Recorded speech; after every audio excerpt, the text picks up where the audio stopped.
cyber attack occurs somewhere in the world. As businesses increasingly rely on digital systems, the demand for skilled cybersecurity professionals is higher than ever before. And this is where certified ethical hackers, which is CEH, steps in. Trained experts who fight cybercrime from inside. They hack systems legally to identify weakness and patch them before even the bad actors can exploit them. Welcome to the Certified Ethical Hacker course. I am thrilled to guide you through this exciting hands-on journey into the world of ethical hacking. Whether you're starting from scratch or looking to refine your cybersecurity skills, this course will equip you with all the tools and techniques to become a skilled ethical hacker and help safeguard organizations from cybersecurity threats. First, we'll kick off with an introduction to ethical hacking and explore the role of certified ethical hackers in protecting systems and networks from malicious attacks. Next, we'll cover the ethical hacking lifecycle and the methodology used by ethical hackers to conduct penetration testing and vulnerabilities assessments. We'll then dive into network scanning and enumeration, teaching you how to gather valuable data about targets without leaving a trace. You'll get hands-on with system hacking techniques, learning how to test for weaknesses and exploit vulnerabilities in different operating systems. We'll also explore the fascinating world of malware and how ethical hackers analyze and mitigate its impact. Then we'll get into web application hacking, focusing on common vulnerabilities like SQL injections, cross-site scripting, and also cross-site request forgery. You'll also learn how to conduct wireless network attacks and the best methods to secure Wi-Fi networks from common intrusions. We'll explore the world of social engineering and how to protect against psychological manipulation techniques used by cybercriminals. Lastly, we'll dive into advanced topics like invading detection, securing cloud infrastructure, and combating denial of service attacks. If you're looking to advance your career in cybersecurity, check out the Certified Ethical Hacker CEH V13 course by Simplilearn. You'll learn how to think like a hacker and use AI-driven tools to protect systems from cyber threats. Gain hands-on experience with over 550 real-world attack techniques and work with 4,000 plus security tools in cloud-based apps. This course includes official EC Council study materials and an exam voucher. Upon completion, you will receive the Certified Ethical Hacker certificate from EC Council, recognized globally in the cybersecurity industry. Enroll now. Before we get started, here's a quick question for you to answer. Which of the following is not a part of ethical hacking process? Is it reconnaissance, exploitation, remediation, or is it social engineering? Let us know your answers in the comment section below. Hello everyone, good evening and welcome for today's session. I'm Sudeep. I'm the Learner Success Manager for today's session. So this is from the EC Council. So EC Council is one of the renowned certification vendor into the cybersecurity. There are multiple certifications from EC Council, and one of them is CEH. The full form is Certified Ethical Hacker version 13. So these versions keep getting updated, like something I have been around with CH from V8, and today it's V13. So like it will be keep changing every year. It depends upon the curriculum, how it is going to be updated. So with the recent technologies getting updated, with the recent attacks getting updated, the CH certification pattern also keeps getting updated. So V13 was something which was released in 2024. Officially it started, and we have been continuing till date, V13 only. So as you see, it says like certified ethical hacker. So this is the program which is going to contain like 20 modules. So it's especially those who are looking into enter into cybersecurity, who are completely new, who are like newbie into it, not having any kind of knowledge what is cybersecurity, and to learn how the things happen, how the hacking will happen. So all this something which is being covered in this certification. The modules are also designed in such a way, starting from like module 1 till end of the day we have module 20. So like starting from the introduction to ethical hacking to like each module has its own importance, and every module is linked, and every module is important for our in the process of learning security related topic. So from the module number 1 to module number 20, you can see in between there are some techniques, there are some topics which will be specially focused on technology specific, like system hacking, network attacks, cloud attacks, mobile attacks, so wireless attacks, IoT attacks. So there are something, the course is designed in such a way to cover the security aspects in every technology. So is, as I said, yep, this is a kind of a course. One of the most important thing is this program is divided, like this program is designed in such a way 70% of practicals and 30% of theory we have. So with this, the major motive of this certification is to make learners know how the hacking can happen, how the systems can be hacked, what are the different technologies and their loopholes. So like it's a kind of a platform where more into hands-on, because there are some certifications like I know in security which are purely some theory based on a topic based, but this is completely the hands-on is must, like we need, that's how the course is designed, and that's how the access also is provided to you all. The lab access or the content access will go through, like in our upcoming sessions, how the things are going to happen. And coming to this examination pattern, so CH examination pattern is there are two types of exams: knowledge based exam and practical exam. So the certification you all are enrolled for with EC Count with Simplilearn is knowledge based exam. So see, it's all about the training is same, but the way how you are going to test your skills is something, it depends upon you, either knowledge based or either CH practical based. So, but this course which you all are enrolled for, you will be testing your skills with a knowledge based exam. So where you can expect a multiple choice questions of 125 questions that should be cleared in like 4 hours. The passing criteria depends upon the examination difficulty and examination pattern. It changes, like it's a kind of 70% on average we should be getting clearance to pass this exam. And there is also a practical exam which is like you need to clear 20 practicals in 6 hours. So now this is something like it's all about how you are going to test your skills. So CH practical as well as knowledge based. So this is something you all are enrolled for. So once you complete the course, like you will be able to uh, get this again vouchers where you can apply for the examination and clear the examinations. So the questions will be like scenario based questions, like even though they are multiple choice questions, like which is a knowledge based exam, they are going to even test our practical skills. That is how the exam is designed. So it even contains some scenario based questions. It's not like direct questions which is asking you to pick one of the option, but it contains some screenshots of outputs or some tool specific questions. So we will see how that questions will be and what kind of questions we get. But yep, you all are designed for knowledge based exam. So if you want to additionally prove your skills for practical exam, this is something extra charges you need to pay for EC Council and get the examination done. But anything is fine. Like it's all about end of the day, are you getting certification or not? Either CH knowledge based or practical exam. So the main point is you should be able to get get the clearance. And you can also see on the screen, so this was completely divided into three important phases. Like the complete course is designed in four phases: phase one, phase two, phase three, and phase four. Like phase one and phase two are something which we are going to spend a lot of time, because these are the modules which completely important for our foundational topics of the security and also ethical hacking. The phase one and phase two. Yep, phase three and phase four are also an important topics, but they are something, as these foundations are clear, these topics will be easily understandable and how the things are going to work.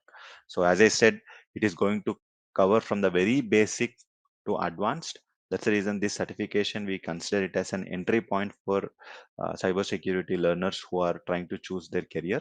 So where we are going to learn from very basic till intermediate of the topic of what we are going to. So I'll share this link with you all. You all can explore. So the main focus is we are also designed this curriculum again, and the training part also we will be spending 70% time on practicals and 30% time on theory. The theory is also something at an initial level to clear some foundations, to clear some fundamentals. Like we'll have some theory in the phase one. Okay. And yeah, this is something, the kind of job roles today this certification is accepted for. Like you all can see the different kind of job roles where this are. So today, like in every cybersecurity job role, CH is something considered as a mandatory, because as I said, that is going to prove that yes, this person is having some kind of knowledge in security part. So yep, this is about a short intro. So as I said, like this is something coming from the EC Council. You can see they are not only having CH but also, so you can see they have multiple certifications here. One of them is certified ethical hacker. So they have something penetration testing, forensics, SOC, incident handler, threat intelligence, cloud security. These are again multiple, but the only one which is, yeah. So actually CHV13 is something today, it has included some AI based tools. So as I said, the versions keep changing. That is purely because of whenever a new technology or a new process or new techniques coming up, yep, they also keep changing the content. So maybe next year we expect CHV14, maybe in the month of Jan or February. It depends, like if something new technology, new attack, new tools that need to be added. So V13, we have, they have added some AI based tools which are helping today security professionals. How can we use the AI based tools and improve our work? So we will see those kind of AI based tools. But the key things that should be important is, that is important is you all should also spend time on hands on. Okay, you will be getting some knowledge on theory part, but end of the day, if you want to learn the hacking and if you want to learn the how the process of cybersecurity is today followed, the hands-on is should be must, where we will be dealing with some real world scenarios, where we will be getting some, it's a it's a lab. Like I'll give you the lab introduction and everything. So just go through these links so that you will be getting some additional information related to like what is CH and what exactly you are going to learn. So the links. Okay, this two now. Okay, this is something, a kind of a course like which comes under the technology of cyber security. Okay, what is cyber security? Cyber security important today. How cybersecurity will be in future growth? This, like these are the few questions, because end of the day, like I can also say now one, like, we can also have one more question like, why did you choose cybersecurity? Or the question is like, yeah, why did you choose the cybersecurity? Yep, you all can answer anything. Like first, let's start with what is cybersecurity. Okay, so cybersecurity. Now, if you the word cyber, now if you ask me, is this something a new technology? I can say not really. We do have something called few years back. we used to call it as a information security. So the focus was here only to protect data, like because every organization used to have very much data related to the organization, business, clients, and their project. Like the focus was only to protect data. But today, why it is called cyber? The reason is today, like how the digitalization has changed our life. We all know, like everything like e-commerce, digital learning, like online learning, or online healthcare, online banking. Okay, like the online everything has been like finance, banking, health sector, education sector. Okay, so all this has been something today, entertainment sector. Okay, something moved towards the digital platforms. It's not just about the information, but today it's something beyond the information. Today we are seeing IoT based cars or IoT devices where the completely internet can control the things. We are seeing robotics. Today everyone is talking about AI, but at the same time we are talking about how this can negatively impact. Okay, till now everyone was focusing on like, okay, let's create some technologies, let's create some new technology, but from now we should also think about the negative shades of technology. Okay, we are like very much today we are seeing how this uh, digitalization has been changed. Cybersecurity is not something only for organizations, it's even for our personal life also. We do see people losing some data. We do see people losing money in the online. We do see some kind of, today we are seeing especially something called digital arrest, like where the people are being emotionally played and getting some important financial from them. Okay, so the thing is the things has been changed.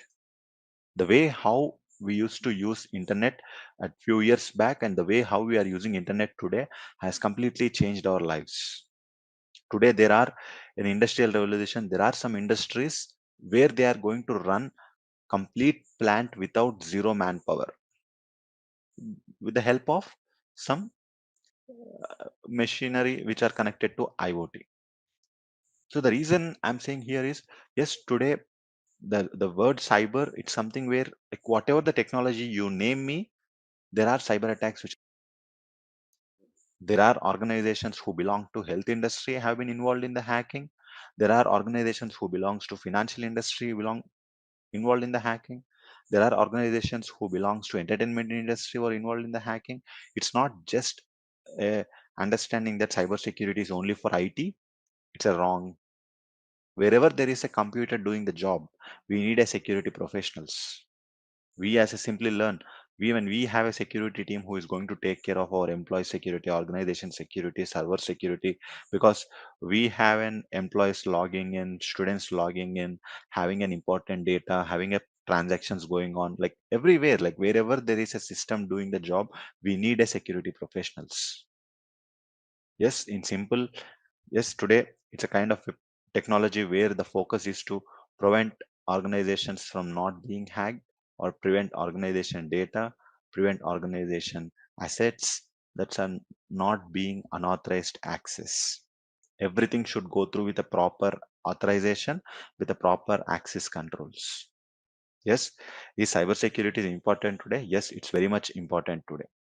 It's not only just individuals, like organization point of view, as an individual also it is very much uh, important. So the thing is like it's all about, there are few attacks we are going to learn in upcoming classes where we don't need any computer, where we don't need any tools, but still we can perform cyber attack with help of using our human emotions. Yes, it is important today. Like if I just walk you through few things now, for example, the recent, like if I attack, which there are few attacks, but one of the attack which made much impact is like uh, one of the organizations which comes under the retail and e-commerce, like Mark and Spencer's. Unfortunately, it was involved in a cyber attack where the revenue loss was very high. So they lost an operational profit. You can, unfortunately, this was they complete a large scale online clothing organization. So it belongs to like M&S, the Mark and and now if I talk about something like health, this is something okay.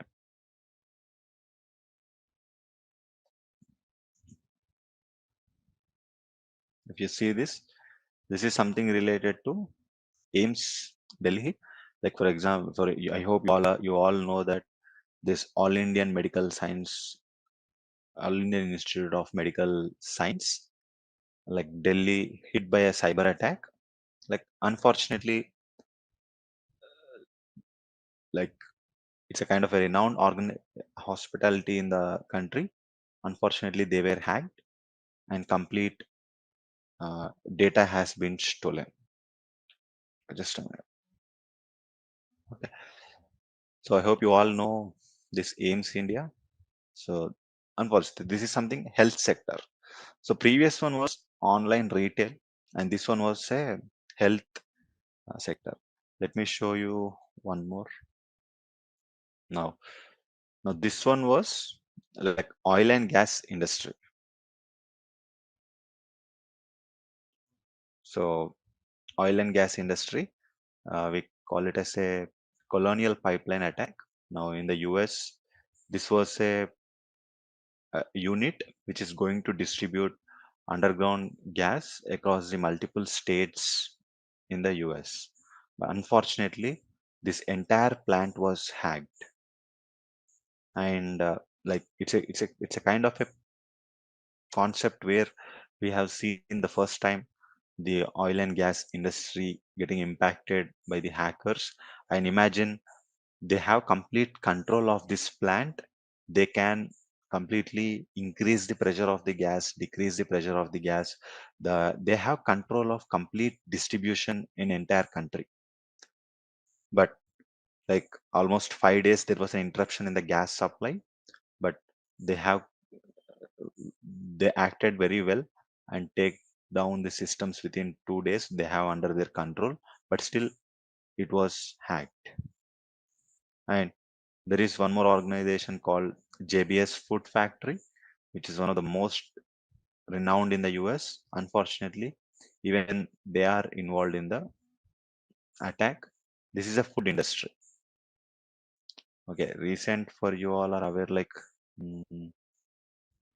so I hope you all are aware of this boat entertainment systems. So like who are in India, like from India, they especially know the boat entertainment systems. They have this headset, some handwares. Unfortunately, they were hacked and 75 lakhs boat customers for sale at €2. Contact ID, email ID, credit card details, and information. Yeah. So the thing is now after looking into these many different organizations, these many different cyber attacks, like what do you think? Is a security something important or not an important? So yep. So this is something we'll the four layers: physical layer, data link layer, network layer, and the transport layer. So we will see next the fifth layer. We have something called session layer. So have you seen these words, something called session expire or session timeout? Have you seen these kind of words, session expire or session timeout? Yeah, especially in some of the confidential servers or like important servers, especially the payment gateways. Okay, so that is something where we will see sometimes the session expire or we will be given restricted active, like limited access to the sessions. Okay. So session expire and session timeout you have seen. This is going to purely happen because of some specified time has been set to each and every session that we are trying to access. Especially we see on payment gateways, like you will be given 180 seconds, or sometimes if you not properly log in, the session timeout thing. See, today, like, okay, we have the details like data, MAC address, IP address, TCP, UDP. This session layer, from now, these remaining three layers: session layer, presentation layer, application layer. Now, these are the three layers which are going to especially focus on how they are going to be making users to connect, or users to understand and receive, the end user, how they are going to receive. The session layer, the major motive of session layer is to establish, maintain, and terminate. These are the three actions which are going to happen with help of the session layer. It's going to establish, it's going to maintain, and it's going to terminate the session. So today, if two systems are able to communicate each other, or if two systems are able to, like, in communication to each other, and it's a expire or terminate the session, this completely happens with help of the session layer. These are the three major responsibilities that happens in the session layer which we have. So today, like, it acts like a bridge between the two devices, bridge between two dev- devices. It acts like a bridge between two. So it's like session, okay, establish, maintain, and terminate, and acts like a bridge between two devices. So coming to the, in this we don't have any specification for the data type. I mean, only till the starting four layers, like bits, frames, packets, and segments and messages. These are the only starting four layers. We have the different formats of data. So coming to the session layer, here onwards, like, we call it as a message only. So it's responsible for making two devices connected and communicate and sync each other with the details which we have provided, like TCP, UDP, IP address, MAC address, and data. Next layer we have presentation layer. Now, presentation layer is something which is responsible for three important things: data translation, or data compression, and data encryption. So three things: data translation, compression, and encryption. So these are the three important things which happens in the presentation layer. So what is this data translation is? See, we have zeros and ones. The data is in the present in the form of bits. So this will be converted into the human readable format. So this happens with help of data translation. The 010101, it converts into human readable format. So today, in the first layer, whatever the data we are converting, it converts into bits. But when it is reaching to the user, like either audio, video, image, PDF, document, PPT, or any program files, everything, the data translation is something going to take care of. The zeros and ones are binary is converted into the human readable format. That is something where the presentation layer will take. The name itself says presentation. So this is going to present the data which is available in the various formats. So data translation is something which happens in the presentation layer. Data compression. Now today, you all are using the WhatsApp. Okay, like, see, by default, WhatsApp is going to compress the images. Now, for example, when you are sharing some images which you have taken on the internet, okay, so they reduce the quality. For example, if you are sending 10 MB of photo, it will be converted into 4 MB. Like they will reduce the size. Even when you're trying to upload something to the Google Drive or Google Photos also, you will get an option like either HD or the reduce the size. See, most of the applications will follow this data compression because they don't want to store data as it is. So the data compression is nothing but here, this is a place where it is going to do reduce the size of the files, or reduce the size of data, like it may be whatever in. So data compression, data translation, and data encryption, this is something data security. So it's like the data encryption is a concept, we'll talk about this more. The only users, like send receiver and sender, can read the data. In between no one can understand, because there are some attacks where we can steal the information, like what two people are communicating to each other and discussing to each other. So data translation, data compression, and data encryption, all these three are going to happen in this thing. So remember, these three things happens in the presentation layer. The name itself says presentation. So encryption, compression, and translation. And like you can see, so three things. Okay. The last one, we have application layer, number 7, application layer. Now in application layer, now this is something where today, like, the end user is able to access something. For example, see, Netflix is having a lot of video content with them, but end of the day, we need application to access those videos. Zoom might have a service to provide online call, video call, screen sharing, but end of the day, we need Zoom application. We have a internet to access the different browsers, but we need today an application called Chrome. Like, so end of the day, this application layer is something which is which is something where it is going to fulfill the receiver needs. So this is something, whatever the services we provided as an organization, now a human can access. Okay. Now, for example, iLabs, that is an application. So like the Zoom app which you are using, the Netflix is an application, the Gmail is an application. Okay. And WhatsApp is an application.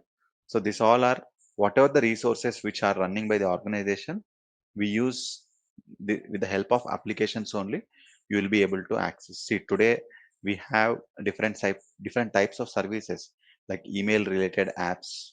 Okay. File transfer related files, like share it, or streaming apps. Okay. Like streaming apps, especially the OTT platforms. See, all of them today, whatever the data you provide, in order to access them, we need this applications. So it acts like an interface between a user and the organization data, whatever they have. So overall, these are the 7 layers which we have today in the OSL layers, to understand in each layer what is going to happen and how the data is being present. So I'll give just 2 minutes of time, every one of you go through this screen which is available here. Just have a read of, like, it's a one line explanation for each and every layer what we have discussed so far.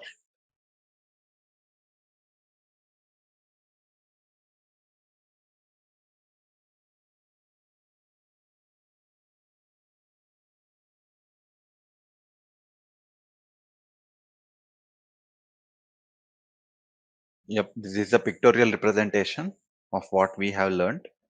Like you can see, in physical layer we have cables, in data link layer we have MAC address, in network layer we have routers, in transport layer we have people running here and there, in session layer we have bridge. Okay. In presentation layer, we are having the cupboard, which is an indication of data encryption. This is a, like, it's an indication of cardboard like data compression. Okay, and on the top we have an application layer, and it indicates the Google as an application. So this is a pictorial representation of what we have learned till now. Okay, so this is something and a quick understanding of what we have in the 7 layers, what is going to happen. So we have 7 layers in the left hand side. See, there is nothing changed. All what we have discussed, TCP, UDP, three-way handshake, everything we have. But if you see in the right hand side, they have converted these 7 layers into 4 layers. So physical and data link layer, we are calling it as a network access. Network layer, we are calling it as an internet layer. Transport layer, we are calling it as a host to host layer. Application presentation and session, we are calling it as an application layer. Okay, so whatever we have discussed in terms of 7 layers, they all have been converted into the 4 layers, but it all remains same: three-way handshake, the encryption, session management, everything is available here. Okay, so OSI model and Department of Defense model. So this is something called DoD. So you can see here, there is no, we call it as a Department of Defense. So that is something we have that should be remembered as a part of uh, this model, a DoD model or TCP IP model. So now if we talk about the IP address, so it is called as the Internet Protocol address, and it is provided by ISP, and it is IP address is available in the network layer, and we have today two versions of IP address, that is IPv4 and IPv6. So we will learn about these two things: what is IPv4 and how it is represented, what are the things we have. So IPv4, okay, so this is the example is, it's completely it's a numeric. Okay, like if we talk about, it's a numeric. So IPv4, it's a 32-bit address. So what is this 32-bit address is, it is nothing but in the background we will convert this number into zeros and ones, and it is going to occupy completely 32 digits. So 32-bit address we call it as IPv4, and it is completely numeric. It's something not infinity, it's finite, like it's between 0 to 255. See, the last number of IP address can be only 255, like it cannot be greater than 255. In each position of this 4, we will have only up to 255 is the final number.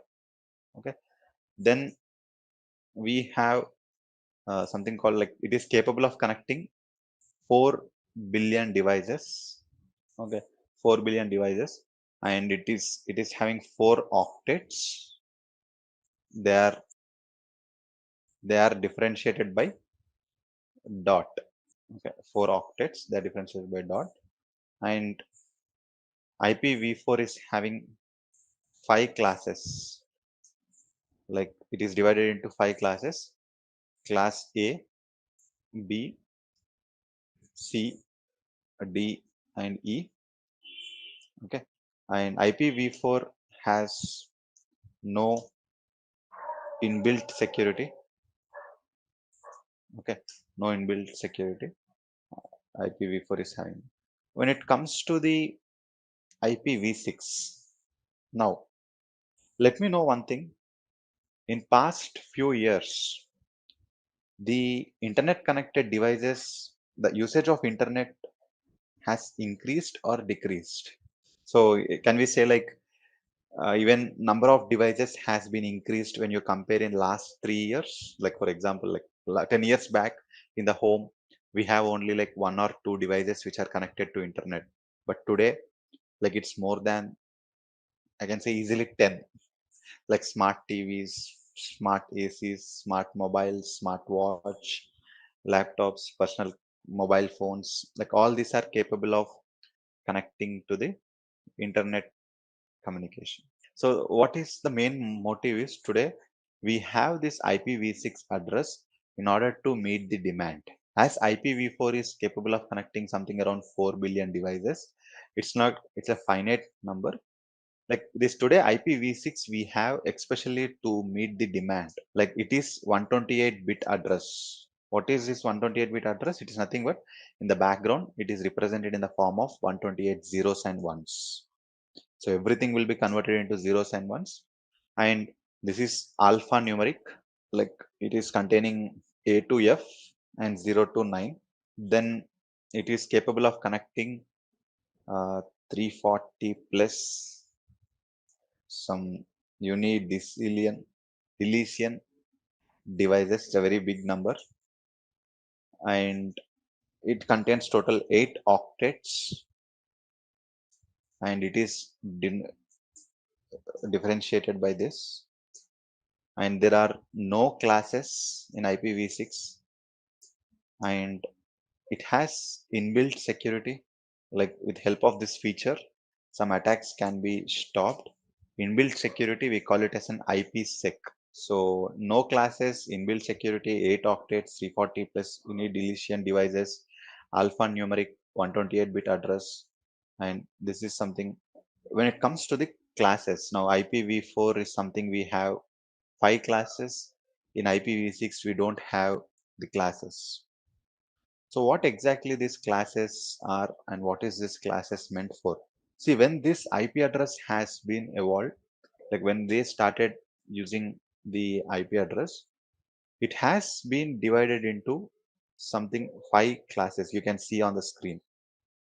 Like they want to differentiate in such a way, like the large networks will have some kind of IP address. Okay, like small networks will have one kind of IP address, or the like as research purpose they will have one kind of IP address. So it is like it is designed in such a way based on the requirement. The IP address should be taken. Like you can see on screen, some large corporate networks will have one kind of. Okay, so how can we identify the classes? So like how can we identify these classes and what are the classes we have? See, in order to identify the class, only the starting number is going to be taken into consideration. Like for example, class A, anything which starts between 1 to 126, only the starting number, remember. Example here, only the starting digit is responsible for identification or classification of IP address. So as you see here, like in between 1 to 106 is something stands between 1 to 126. Okay, so that is something we say it as a class A. We are not worried about remaining numbers, especially in order to identify the class. Then we have something class B, 128 to 191. And like example, if we take an example like 146.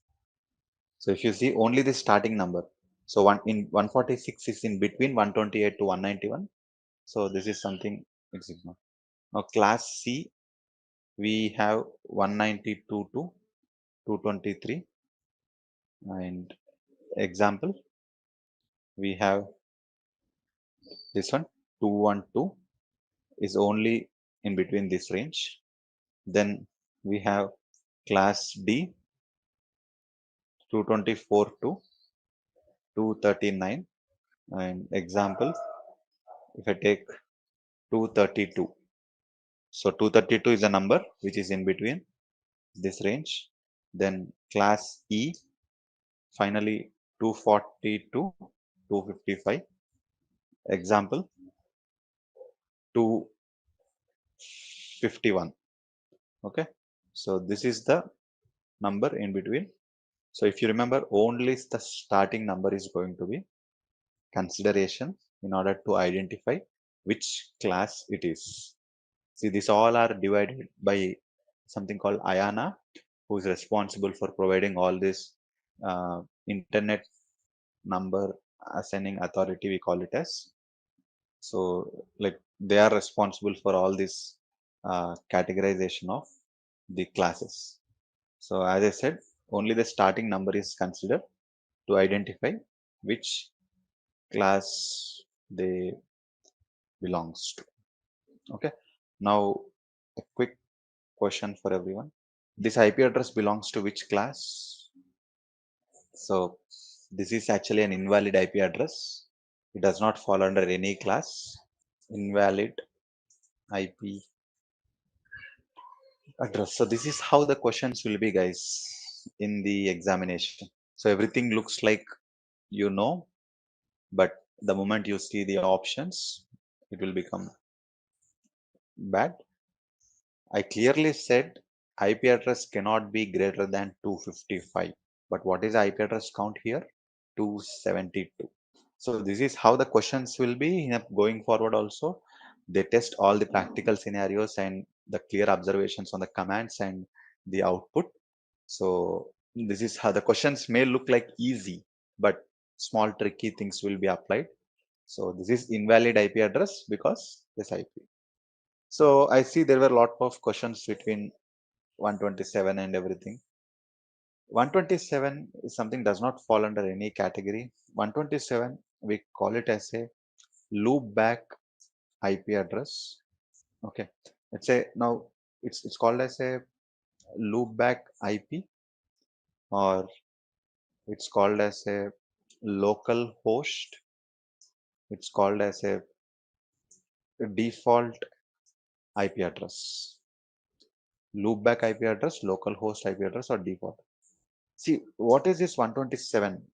Now, see, 127 IP address is something which is given for every system.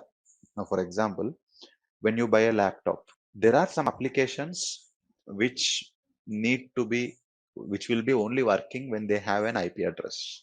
Now, when you are buying a new laptop, maybe that will not have an internet connection, or maybe you are in a place where your laptop is not able to connect to any internet. There are some apps which needs an IP address to run. So what happens? Every system is by default assigned with this loopback IP address series called this 127.0.0.1. This complete 127 series, we call it as a loopback or local host or a default IP, which is given for each and every system. Now, suppose, see, Google Chrome will only work with IP. But when I am not connected to Wi-Fi, when I am not connected to Ethernet, I may not get IP address. So at that point of time, this is going to help us in order to identify, in order to get some dummy IP address 127, like loopback IP, local host. We call it as a default IP. Okay. So in IPv6, nothing like that. This is something we have in IPv4 loopback IP. Okay. So this is something we have regarding the uh, IP address. Okay. IPv4 and IPv6. Something you must remember all this. They are going to really helpful in our like practicals when we are selecting the target, scanning the targets, attacking the machines. We keep running around them. Okay. So I hope it is clear between what is IPv4 and what is IPv6, the key differences between the both. Now let's discuss about network ports. So let me show you something before I discuss network ports. Like, how many of you used these ports which you are seeing on the screen? So are you seeing nowadays these ports, these many ports we are seeing for a system? these all are like hardware based ports, like to connect to mouse, to connect to keyboard, to connect to external screen, to connect to USB, audio video jack. Are we using same ports nowadays? The reason is something like I can say today, yes, today also we are using more than these many services. Today we are having audio sharing, video sharing, screen sharing as an additional services, some wireless file sharings we have. So I mean to say at one point of time we have this hardware ports to do the job. Hardware ports which helps for external connections, cables. We also call it as an hardware ports or physical ports, like where you connect with help of the cables. But coming to the something we have here, logical ports, which are we are having 65,535 ports, logical ports we have. That is nothing but 1024 well-known ports we have. 1024 uh, well-known ports we have. See today, like when I say well-known ports, like yeah, 1024 range is in between 0 to 1023. Okay, 0 to 1023 well-known ports. Okay, so today we are connecting, like we are doing online file sharing. Okay, we are doing email activity. Okay, we are doing right now screen sharing, like audio sharing, video sharing. Okay, so there are like, for example, port 80, port 443. Like today, you all are aware something called HTTP, HTTPS, correct? Yep. Yeah, so HTTP and HTTPS we have. So for for your and human understanding, we use HTTP as a protocol name, but in the background, every protocol is going to have a port number. HTTP is something which runs under port 80. HTTP is something which runs under 443. We have something called FTP, which is nothing but file transfer protocol. Today, this file sharing activity, like for example, if you have used share it, airdrop, mi drop, all this use something called FTP port 21. So this we can't see with our eyes, but every system is going to have this 65,535 ports. Out of that, well-known ports are 1024, which are useful for at least well-known or most used services, something called SMTP, which is nothing but simple mail transfer protocol. Like 25 is useful for your Gmail services or Outlook services, Yahoo. All this comes under the SMTP, simple mail transfer protocol. Yeah, so like this we have like multiple ports. We'll keep learning. So especially if you go to the internet and if you type most hackable ports, very important guys. Ports acts like an entry point to hack the systems. The greater the number of ports open, the greater the possibility of being hacked. These all port numbers you must remember, the one which are showing on the screen, like port 21, port 22, port 23, port 25, port 53, like port 69, or like what this port stands for. Because these, like the moment these ports are open, we will learn something port scanning and identifying the open ports. These ports will represent like what kind of services are running on the system. So the greater the number of ports open, the greater the possibility of being hacked. 21, 22, 23, 25, 53, 69, at least something you need to remember, which is being on the screen. We'll keep learning these ports as they come in.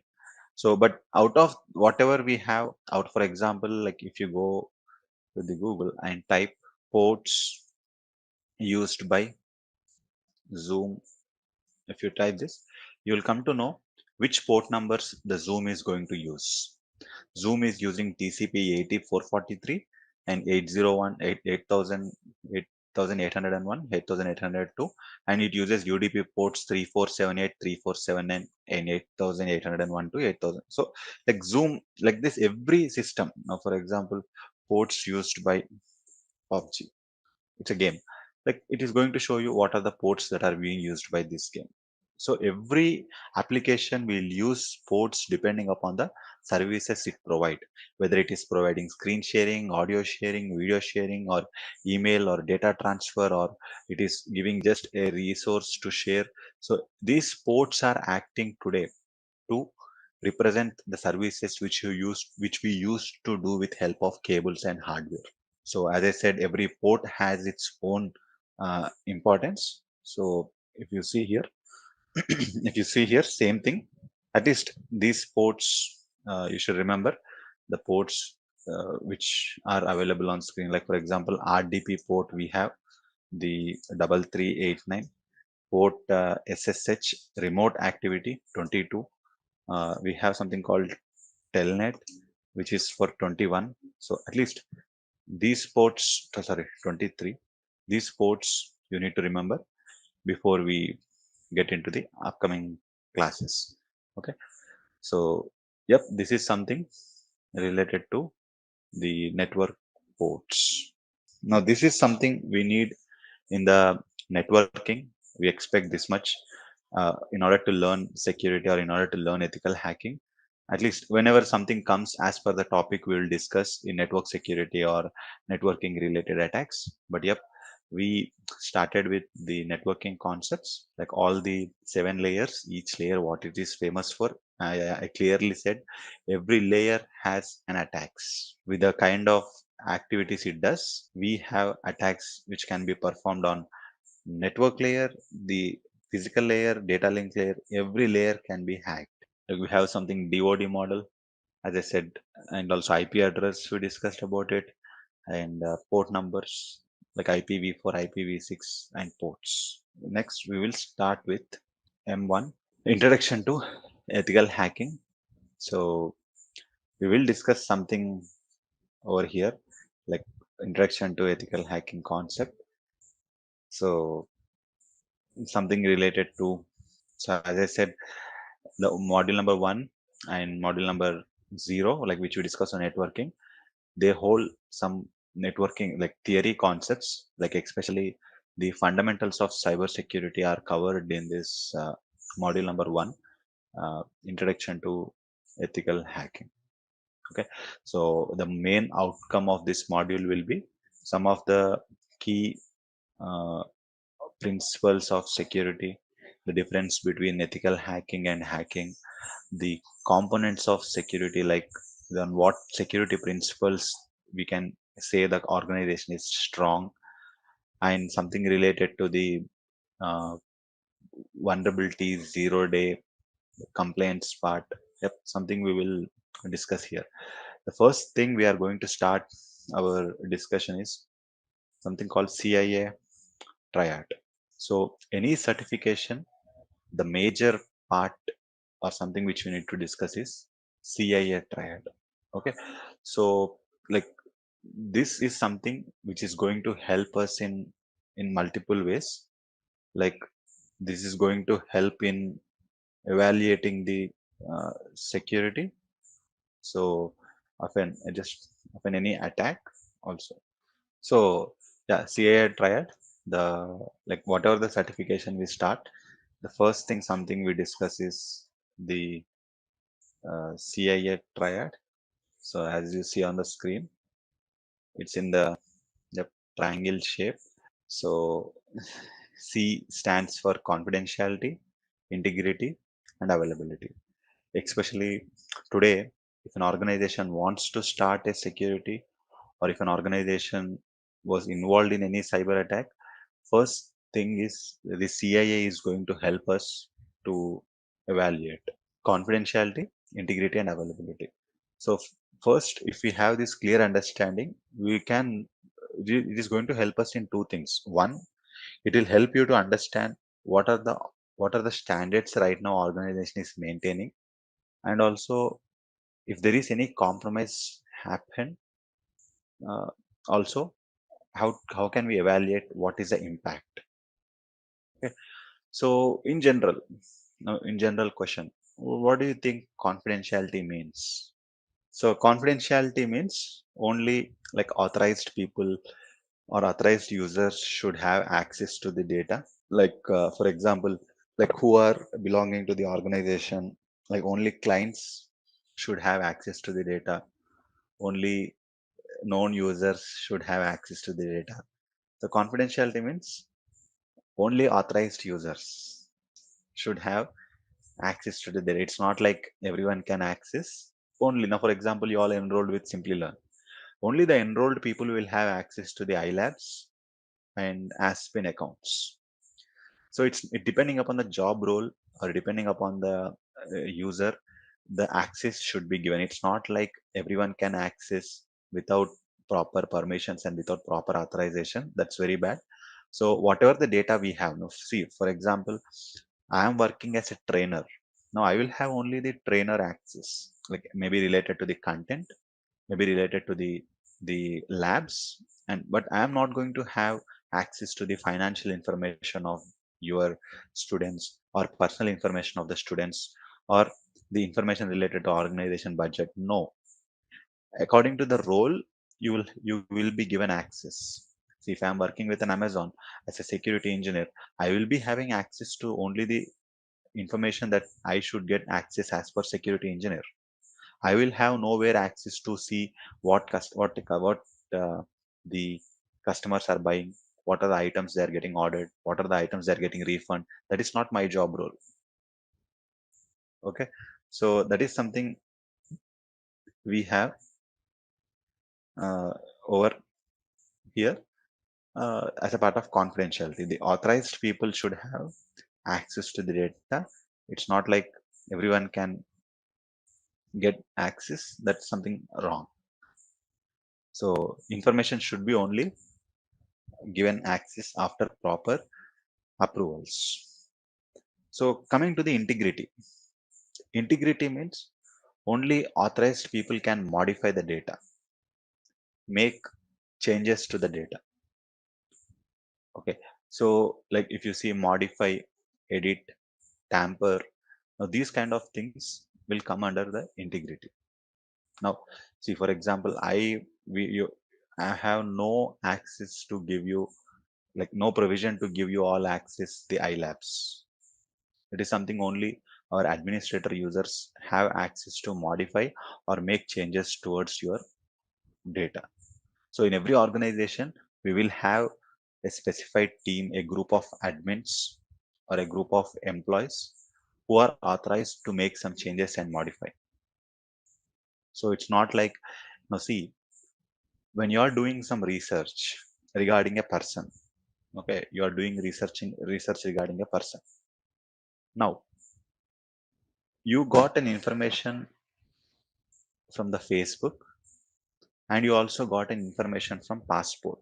Okay, you have two types of information. One, the information is from Facebook, and one more, the information is from passport. Which one do you think is more valid, or which one you will give importance? The passport data you will give importance, or the Facebook data you will give importance?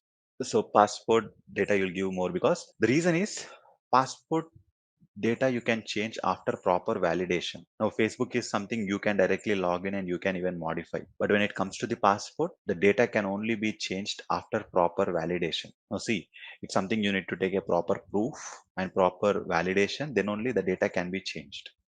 But when it comes to the Facebook, you can directly log in and you can change. No one is going to validate.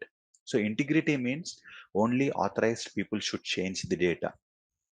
Now, if no, anyone can change anyone's profile, then there will be no meaning for that. So like even in Simplilearn, only the admins are responsible for making some changes towards the account, like either transferring to the course or transfer towards some other person. I mean, integrity means in every organization we will should have a set of group of people who are allowed to make modifications. Either they want to modify their profile, either they want to modify their the any data which they have provided. The authorized users should be doing after proper validation and verification. So the best example is, if you want to make changes towards your Aadhaar card also or passport also, you need to visit nearby centers, you need to provide valid proof, and then the changes will be applied. So the integrity means if an organization failed to maintain integrity, then there is no meaning for their data, no value for their data. Now, it's coming to the last one, availability. Whatever the services we provide as an organization, they should be available 24 by 7, 365 days, or whenever the user requires. So it's not like we are providing services which are not valid, like not up to the mark, then obviously people start switching to the different way. So like what are the services we provide, it should be available 24 by 7 or 365 days whenever user need our help. Like if we are not providing proper services, obviously people start switching to alternate apps. Like if Zoom is not providing proper services, people should start switching to the new apps. So the CIA, confidentiality, integrity and availability, plays a crucial role in our security part. How now today, if there is any cyber attack, first we will start with CIA. So now, for example, I was referring through a breach. What was that? Boat India cyber attack. Now, what happened? Due to this cyber attack, like 75 lakhs customers' data was sold on the dark web. Due to this, all the confidential information, which was around the 2 GB, which was sold in the dark web. We will see what is dark web. But the thing is, I just want to understand out of these three, the confidentiality, integrity, and availability, here the impacted part is confidentiality. The reason is, see, from now, by reading the case studies, okay, when you are reading the case studies, we need to understand what is the impact, whether the impact happened on the data, like all the confidential data has been stolen, or whether they have modified anything towards due to this cyber attack, or due to the cyber attack the complete information is like site is down or infrastructure is down. So for example, when we are start reading this attack of the board, this is purely the confidentiality has been breached. The customer information which should be kept very much confidential, like name, address, contact number, banking details, email ID, address, unfortunately they have not kept it confidential, and it was hacked, and now everyone has access to this data which was sold in the internet. So when we are reading the case studies, now we should understand what is the impact due to this attack, whether the impact is the data has been stolen, or data has been modified, or systems went offline. Now for example, there is a attack on Singapore health data breach. There was a very bad attack which happened on the Singapore health database. The Singapore health base, like Singapore government maintains something called like one nation, like one patient ID. Like they will maintain all the health records under one patient ID on each and every in database. Like across the country, wherever they go through any hospital, if they provide this patient ID, they will get all the details, like what is the height, weight, age, gender, what is the current disease they have, what is the heart rate, what is the current medication they are taking. Everything they are going to come here, especially when we talk about the patient ID. Like if they provide, like how we are having Aadhaar card, similarly they're having a patient ID. Unfortunately, this organization has been involved in cyber attack. Okay, this organization has been involved in cyber attack. They completely modified the records. They have changed the height, they have changed the weight, they have changed the records, and all these things. Now, according to you, what is the impact? Confidentiality is impacted, or integrity has impacted, or availability has been impacted? They got access to the database and they have changed every patient record. They changed the height, they changed the weight, they changed the medication they are taking. Now, according to you, which one is impacted in this out of these three? Confidentiality, integrity, or availability? Which one is impacted? What is a major impact? Confidentiality or integrity? There is an attack on Singapore health database and they completely modified the data. They changed the complete patient records. What is the impact here? Confidentiality or integrity or availability? Integrity is the major. I clearly said the words like modify, tamper, edit, because they have not copied the data, they have not deleted the data, but they have modified the data. They tampered the database. So while going through such kind of news, okay, every time you should be make sure. The major thing is, I want to say, we are learning this CIA, which is going to help us in major parts, especially in understanding the different types of attacks. How can we evaluate the attack? Like if an organization is compromised, what is the impact? Whether confidentiality has been impacted, integrity has been impacted, or availability has been impacted. This CIA is going to help us. So we will see there are certain, like in a broader way, we may have 10, 20, 30, 50 plus attacks, but we need to know what is the impact, whether this attack is going to impact on confidentiality or integrity or availability. So such like that, this is designed CIA, confidentiality, integrity, and the availability. Okay, so we will see of how this is going to be impacted in further classes of CIA. There is something called one more, non-reputation. Now, now this is something like we cannot deny the activity which has been performed. So today we have like valid proof. Now, for example, every device is capable of generating some logs. So we cannot deny the activity. Now, suppose today, if someone has made a online transaction with proper authentication and proper protocol, like we cannot claim for any refund from the bank, because we have made a proper transaction with help of the password, the login, and some MFA, maybe with the help of OTP. We have made a transaction. Now, if we claim that this was not something which not done by me, there are very rare cases like which we cannot claim back or get a refund. Now, for example, if someone says like we have not joined this session, but we have enough proof that like when did the user join the session and when did the user logged out of the session, because today we have enough digital evidences that prove the activity and that something user cannot deny the activity. So that is something we call the non-reputation nature. So the user cannot deny any activity, like whether like the person who received also cannot deny, the person who has sent also cannot deny, because we have enough proof that is going to claim that this activity is completed or this activity is done. So this apart from CIA, confidentiality, integrity, and availability, non-reputation is also something which need to be remembered. Okay. So then coming to the next. So if we talk about attack, okay, what is an attack? See, attack is a combination of few things.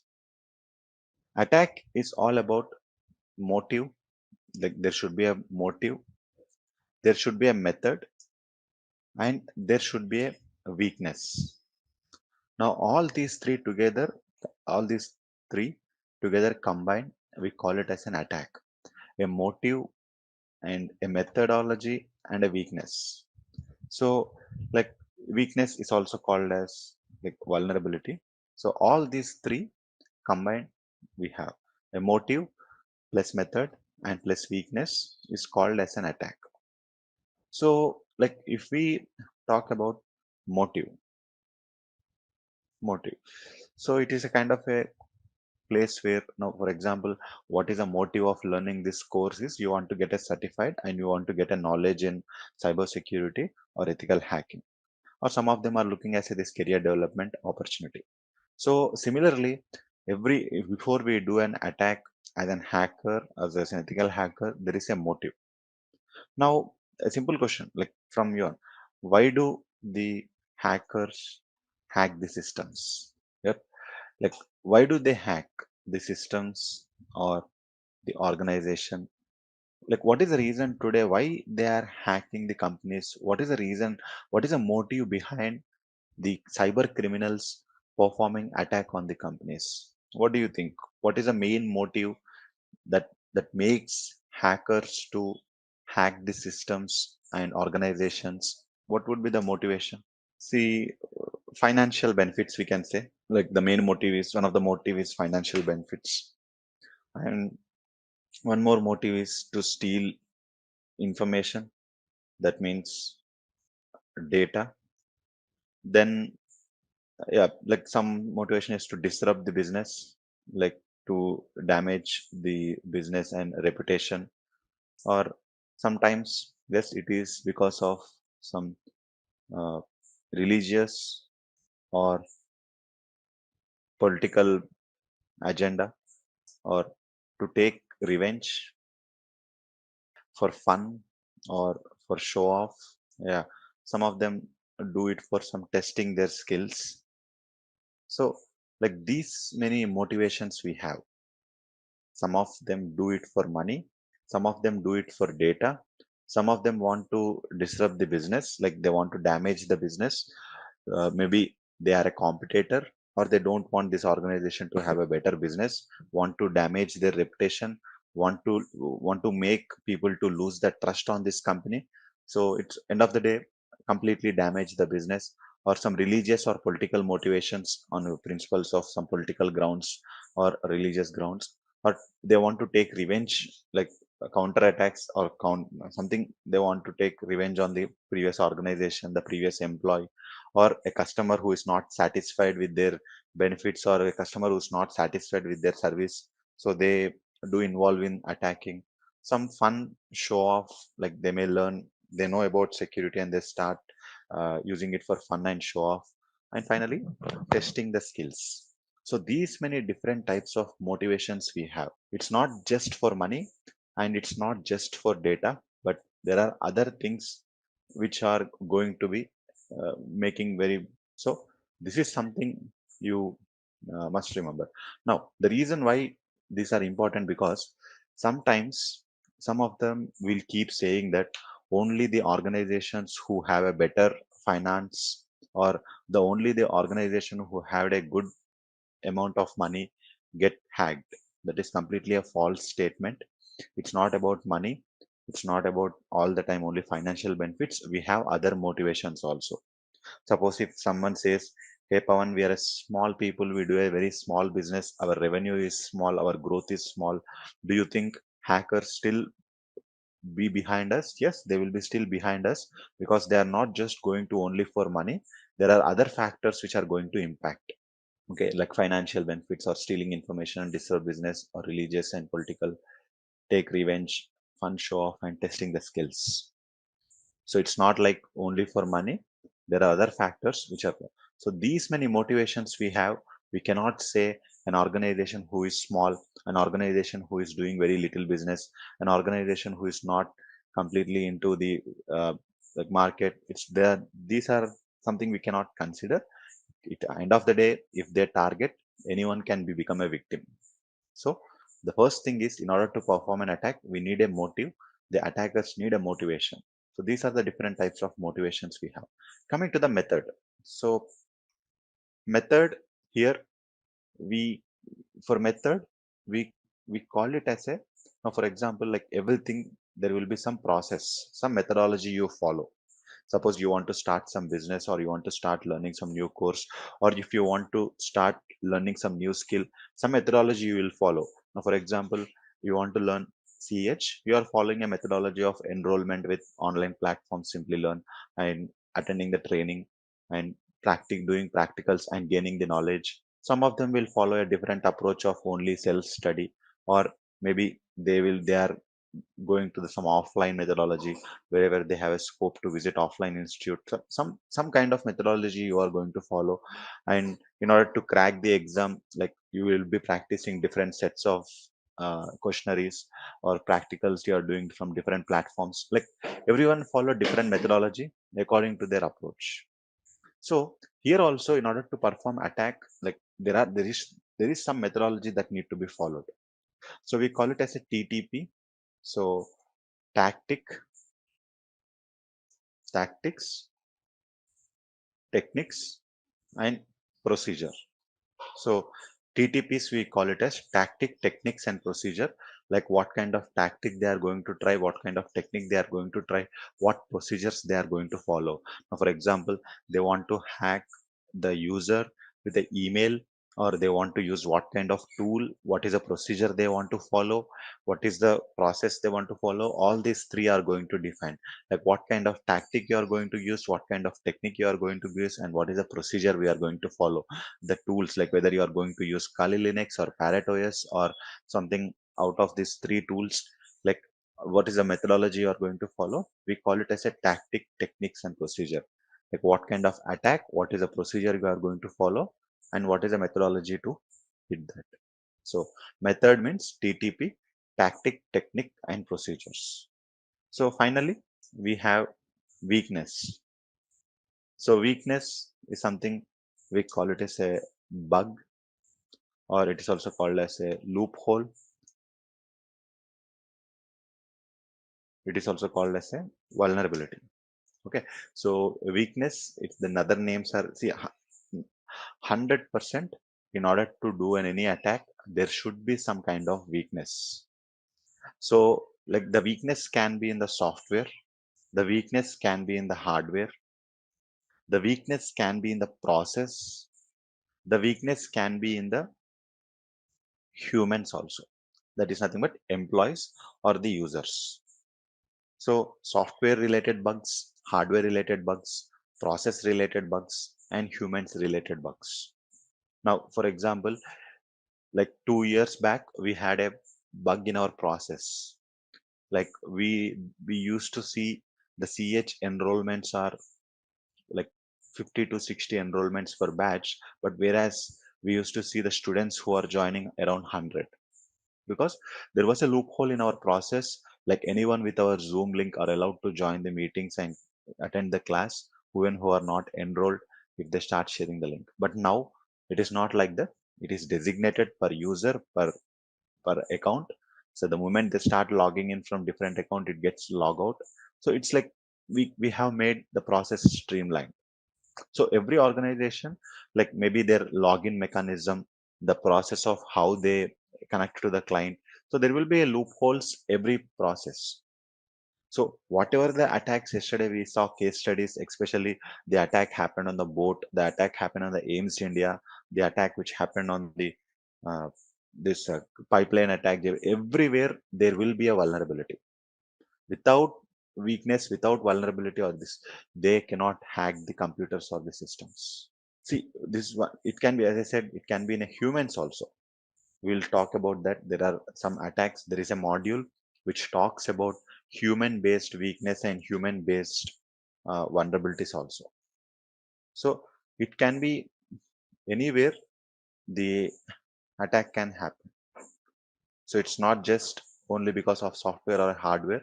There can, we can expect everywhere this kind of uh, vulnerabilities. Okay, yeah.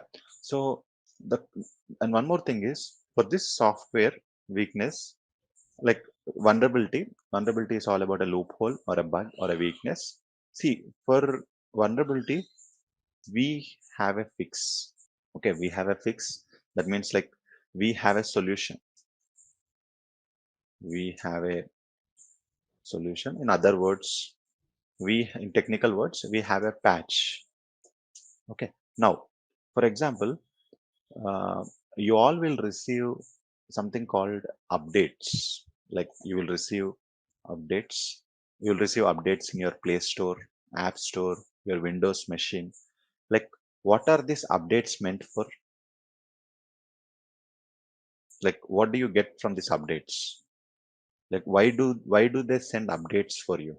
Like, what is the reason? Like, you keep getting updates in Play Store, the App Store, your mobile or your laptop or your new features. Good. So usually they are meant for new features. Okay, now sometimes, yep, new features, some of bug fixes. So it can be either for new features or bug fixes. See, today, like, okay, we can say it's a 50-50 ratio. Sometimes, now for example, WhatsApp, it updates every week or every alternate week, but very few times we see new features. Every time it looks the interface same, the application same, but something happens in the background. It's something related to the bug fixes. because there will be two scenarios. Either it can be for a new features, either it can be for a bug fixes. But today, lack of knowledge, many of them ignore the updates which are produced in their systems. Many of them ignore that. See, like, because maybe they are not aware of the things that they think all the time updates means only new features. No, the updates are also meant for bug fixes. Because see, vulnerability had a solution. Like, if you are not updating the system properly, you will be hacked. So, like, weakness is something you already have a solution, but you are not performing that well. So you have a fix, you have an update. So, but you don't do it. It's because of lack of knowledge, lack of intent, lack of awareness, lack of ignorance also. Like, they do ignore also. So today, like, what this Microsoft has come up, like some of the things we call it as a patch Tuesday. It is also called as update Tuesday. So what Microsoft has decided, Microsoft has started something called patch Tuesday or update Tuesday. Every month, second Tuesday, they are going to release set of updates. So it's like it depends, Arjun, that the thing like that mandatory or anything, but all of them should be updated. So it all depends. Like, they start announcing in the news and everything as a criticality. But yeah, so like here, if you see the patch Tuesday or update Tuesday, it's a term which actually started by Microsoft, but recently it was followed by even Adobe and Oracle. What they have did, Microsoft has decided, like, every month, second Tuesday, they are going to release set of updates. Those are only meant for bug fixes. Like, those are only meant for fixing the loopholes, not for new features, not for something anything new options. But they have decided, like, only to release every month, second Tuesday. So I mean that something, if comes up critical in between, they are going to release. But they have taken this as a day where they can keep it, like, every month second Tuesday they release set of patches which happen. Now, for example, I think in this month it is completed on, you can see, Microsoft September 2025 patch Tuesday fixes 81 flaws and 20 days. So like this, every month they have started doing this, because this can make sense. Like, every administrator across globe can be following the same thing. So, like, main thing to remember is updates are not just meant for new features, but also the bug fixes. So the most important thing is vulnerability have a fix, have a solution, we have a patch. If you are not doing it on the right time, then your systems will be hacked or systems will be involved in the compromise. So now this is something we have for vulnerability. Like, we have a vulnerability analysis module number 3, value number 3 or 4. We will be elaborately discussing more about this. It's an interesting topic because there are many job roles which is going to be discussed, or which is going to be performed only on the vulnerability management side as well. Okay. So then next, number 2. So here, along with vulnerability, we have something called 0 day. Now 0 day, this is opposite for this. We don't have a fix, we don't have a solution, we don't have a patch. Even the developers of the organization also not aware of this 0 day. Now, best example I can give you is COVID-19. Like, we have a very big health infrastructure. Unfortunately, when the COVID-19 is into the market, like, we have no solution for that. We are not medically prepared. How can we identify this virus? All we did is we have seen how many people have been impacted because of this. And also we have seen the situation, like, where the people has been deceased. Until unless we get a vaccine, we have all been faced many challenges. Like, it was a very difficult, same way Zero day is also, if zero day is discovered in Microsoft, if zero day is discovered in the Zoom, if zero day is discovered in the Google Chrome, it is a situation where we don't have a fix, we don't have a solution, we don't have a patch. Even the developers of the product also not aware of this bug. Like this was identified by, like recognized or identified by the security researchers. So when there is a zero day, it's a very critical time because we have no solution. The only solution is to shut down the machine. But if we shut down the machine, the business disruption will happen. We cannot continue the business. So recently, like there was a zero day in Microsoft last month. We call it as a tool shell zero day.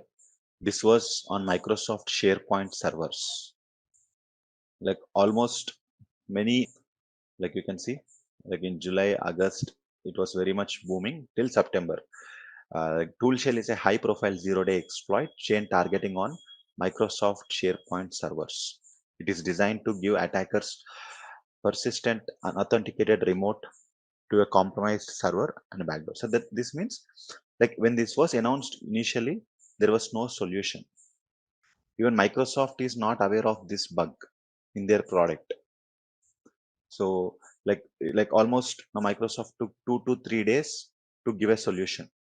In between these 2 to 3 days, how many might have been infected? How many might have been hacked? So zero day means we have no solution. So the only solution is we need to wait until the owner of the product provides some solution or provides some patch. So like one more example I can give you. There is a vulnerability in Apple iPhone. So this was something like on the Apple mobile we have. So what happened is when people started sending this Telugu letter in the WhatsApp, or when they started uh, typing on the keyboard, the mobile phone used to crash. Not only mobile phone, like yeah, iOS, like mobile phone, the Apple watches, Apple TV, all this has been impacted with this, and this was not even aware by the Apple developers. It's identified by the security researchers that there is something, a letter which is called GNA. The moment it is typed on the mobile phone, or if they received it as SMS in WhatsApp or messages, the mobile phone will crash. The moment they type it in any search bar anywhere, the mobile phone is crashed. It was identified by the security researchers. Now what happened? Even Apple is not aware of this. Okay, so even just like I'll take some time and look at your questions. Like first I'm going through the topic. So like even Apple is not aware of this. So now what happened? Like even now Apple has taken 2 to 3 days, like no 2 days to fix this. But in between these 2 days, what is the solution? How can we safeguard? Myself, I have sent it to 20 people who use iPhone. This letter, their mobiles has been crashed, like unexpected shutdowns, restart. So that keeps happening. So zero days are something where we don't have solutions. But when it comes to the vulnerability, we have a solution. There is already a patch in the sense update, like it's a fix. Okay, like it's a fix. Now, for example, we observed there is some issue on our electricity in general. So immediately the electricity department has provided a fix for that by giving us new line or giving us new equipment or giving us new connections. Like it's a kind of a solution. It's a kind of a patch. Patch is nothing but it's a kind of a solution like that is going to help us in being safe. So the thing is, this is a kind of a situation where the hackers or not a hackers, like they even see, yeah, they keep sending this letter and they start crashing. Apple almost took 2 days time to understand this and fix this. But the problem here is in between these 2 days, how many might have been infected? So zero day is something very dangerous today. Till today also we have no proper solution. If there is a zero day, all we need to do is closely monitor the systems. How we safeguarded in the COVID-19, like monitoring our behaviors and health checkups. Same way, when there is a 0 day in the market, all we do is we try to watch the systems close. Yes, correct, Divya. When they miss to see the flaws correctly, this 0 days will occur. So the security researchers, their job is to like actively exploit the systems, actively look into the bugs, loopholes, what is the ways they can compromise the system. Their complete focus is to hack. Somehow they will find it out, some loophole in our system. By the time even developer is also not aware of that. Things to remember: vulnerability, we have a solution. There is already an update. You need to just go and update your system. But 0 day, we have no solution. We call it as a 0 day vulnerability, 0 day malware. It's all pretty like brand new. Even the organizations or developers are not aware of this. Yep, the company should itself hold the responsibility if there is some 0 day occurs. So today, in order to perform an attack, these three are very important. There should be a proper motive, proper method, and weakness. All these three will help to perform a successful attack. So these are something you need to remember. Now, next is okay. Some might have question: what is this human-related vulnerability? Let me give you one example. So every one of you, just read this paragraph which is on the screen and let me know whose mistake it is. Is it a mistake of organization? Is it a mistake of employee?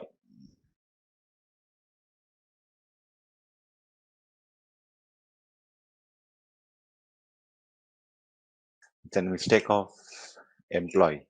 So it's a clear sign of human error. So it's because organization has implemented a strong password. Organization has implemented a strong MFA. Now, a person user should have a knowledge of what should be respond for. So attackers found weakness in the employee. So that's why I said today even we have weakness in the human. So we will discuss about what these attacks are, what is the name of these attacks. So you can go through link. There is a module number 10, I remember. That is something which is going to focus on only the attacks which happens related to the human errors. Okay. So okay, now next if we discuss now, apart from 0 day, as I said, there is no solution for 0 day till today also, no proper solution. And similarly, we have something called insider threat. Like what is this insider threat is? See, the today, whatever level you join, okay, we have some kind of data, some kind of access will be given to the employee. See, even I joined as a trainer, I have complete trainer access. I have access to all the cybersecurity content and I have access to all related training, students, enrollment, and everything. When like every employee will have some kind of information. Now, what happens in insider threat is, unfortunately, the employee of the organization will start selling our data to the competitors or to the electronic media. They start leaking important information to the public or which is going to impact the organization business. For example, in a manufacturing industry, they deal with a lot of new things like design, especially in the mobile industry, new design, new features, new output, new architecture. But unfortunately, they release into the market before it actually launches. So what happens due to that? The complete business we may lose. We may lose. Sometimes the lawsuit might be fired on us of using copyrights. Like much more challenges. Like employee works with organization, but unfortunately, due to maybe employee feel like they want to take some revenge, or employees attracted to some money, or employees attracted to some kind of external affairs. Unfortunately, they start giving out important information. Who is part of the organization? The employee is part of our company, but unfortunately they start spreading the false information. Now this is a kind, again, till today also, like, we don't have a proper solution for this. After COVID-19 it has increased more because employees started working from home. So when employees started working from home, they all have our device in their home. They have access to the data from anywhere in the globe. So, like, insider threat is a something like, yes, we have some solutions. The people say you are not allowed to use USB, you are not allowed to connect to social media platforms, you are not allowed to use personal email in the work laptop. These all are some solutions we have, but end of the day, if employees remember everything in the mind, employee remembers everything in the, they, we can't do anything in that situation. So insider threat, the employee who is part of organizations start behaving weird. So Yogesh, that's a good point, but I can say every organization will create an awareness session when they are onboarding only. But even still, like, the employee should be having awareness that we should not accept the MFA request, even though if it is flooding. So we should verify whether we are getting a call from right networking team. No one is going to ask like the mobile the password, and no one is going to accept the OTP or share the OTP. Even though if it's a flood kind of thing, they have something to do with the process. So that is something they have succeeded. So the major role respond like lies with the employee only. Even okay. So knowing best practices, yes, even organizations who conducted proper security awareness training also, it is we do see this kind of attacks. Because yep, now we are learning security, we are very much focused, but we can't expect every same thing from the development team or the finance team, HR team, marketing team. They keep doing mistakes even after, like, knowingly or unknowingly. There are multiple factors which make them. So here the main factor was fear, like they have threatened like your account is going to be going on hold, she believing that, and the compromise has been taken place. Okay, so insider threat is one. So next comes, so these are a few things. Next we will talk about the hacking concepts. So we'll discuss about this hacking. So, like, if we start with what is hacking. What is hacking? It's all about gaining unauthorized access to systems or to data. Okay, like where they will try to gain access to the unauthorized systems, unauthorized way where they are not allowed to take, but unfortunately they gain access. So gain unauthorized access to the uh, data or system or accounts. So when authorized, okay, it's all about doing illegal activities. Okay, it's completely the hacking is a terminology where it's completely having a bad intention or uh, doing illegal activities which affects in a negative way to the organization. So when it comes to the ethical hacking,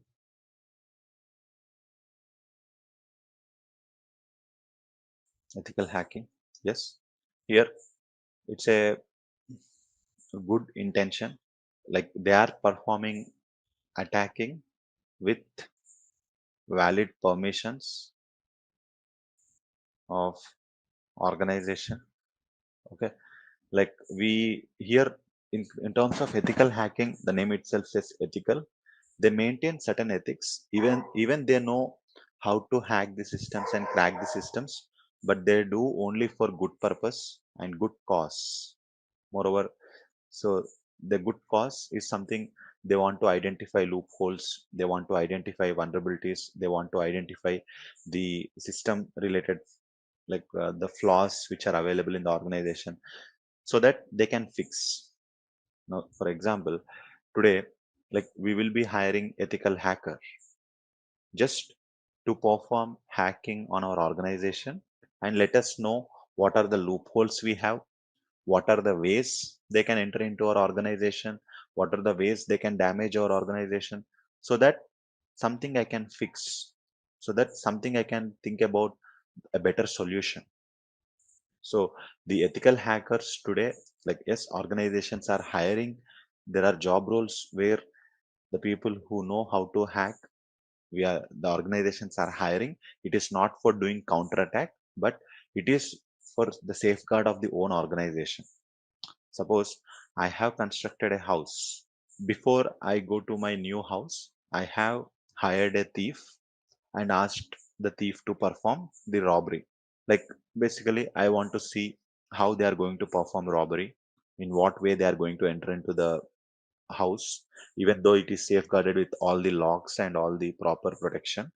So if they were able to break the things and enter into the house, they will let me know, like you are using the weak locking mechanism, you don't have proper monitoring team like like CC cameras, or you don't have proper alarms, like which is going to give alarms when something breaks out. So like all the loopholes they are going to be saying me, I'll try to fix it, so that if there is a actual hacker or actual thief comes in also, that will help me to identify things. So it's like a hiring a person who know how to hack, but trying trying to get report and fix the things before something really bad happens. So that is the job role of pen. We call it as a pen test, or we even call it as a penetration tester. Penetration testing is different from penetration testing. The testing is something like software testing, that's performance testing, quality assurance. This is something related to completely. Penetration testing is something related to the hacking or cyber related test. So like we have job roles like junior penetration tester, or we have a job roles called VAPT, vulnerability assessment and pen testing. There is one more name called as red teamer. So red team, like these are group of employees who has knowledge of how to hack. So this EC Council CH also very much focused on giving you the skill of ethical hacker, and this will finally help you to land into a job of the penetration tester and pen testing. So it will help you to learn like skill, in what way we can hack the systems, what are the tools we have, in what way we can produce some reports and everything, some value added. So we call it as a pen testing or penetration testing. So junior pen testing, VAPT, red teamer, these are few alternate names we have. Okay. So like that's our ethical hackers also. So where we know hacking, but using the skill for a good cause. Okay. So now, for example, now like Yogesh or Divya, like they gave me a project. Sir, we are launching a new app, or we are launching a new organization, new product. So we want to know if there are any loopholes in our app or the site or the application product, so that we can safeguard the things before it go live. So I will try all the way to hack the system, to perform password cracking or performing some network related attacks, something application related attacks. And I'll finally say, see, these are the things which I found. Please fix them. So it's a kind of a situation where we are hiring the hackers to perform hacking on our own organization. We even call it as a to calculate or to evaluate the hack value, we call it. We, to what extent we can be hacked, so that if you are not if you are not performing pen testing, if you are not performing this uh, penetration testing, it's like you will be not aware of how the companies, how your organization, what loopholes you have, and how they can be hacked. So that is something we have over here in terms of rating. Now, so there are uh, types of pen testing. So these all are fundamentals, guys, which are very important, because this some might, as I said, many of them might be new. It's all look new terminologies. That's the reason I said the module number 1 is designed in such a way to clear all fundamentals to the learners. They know everything related to the security and all. So Types of penetration testing: we have black box pen test,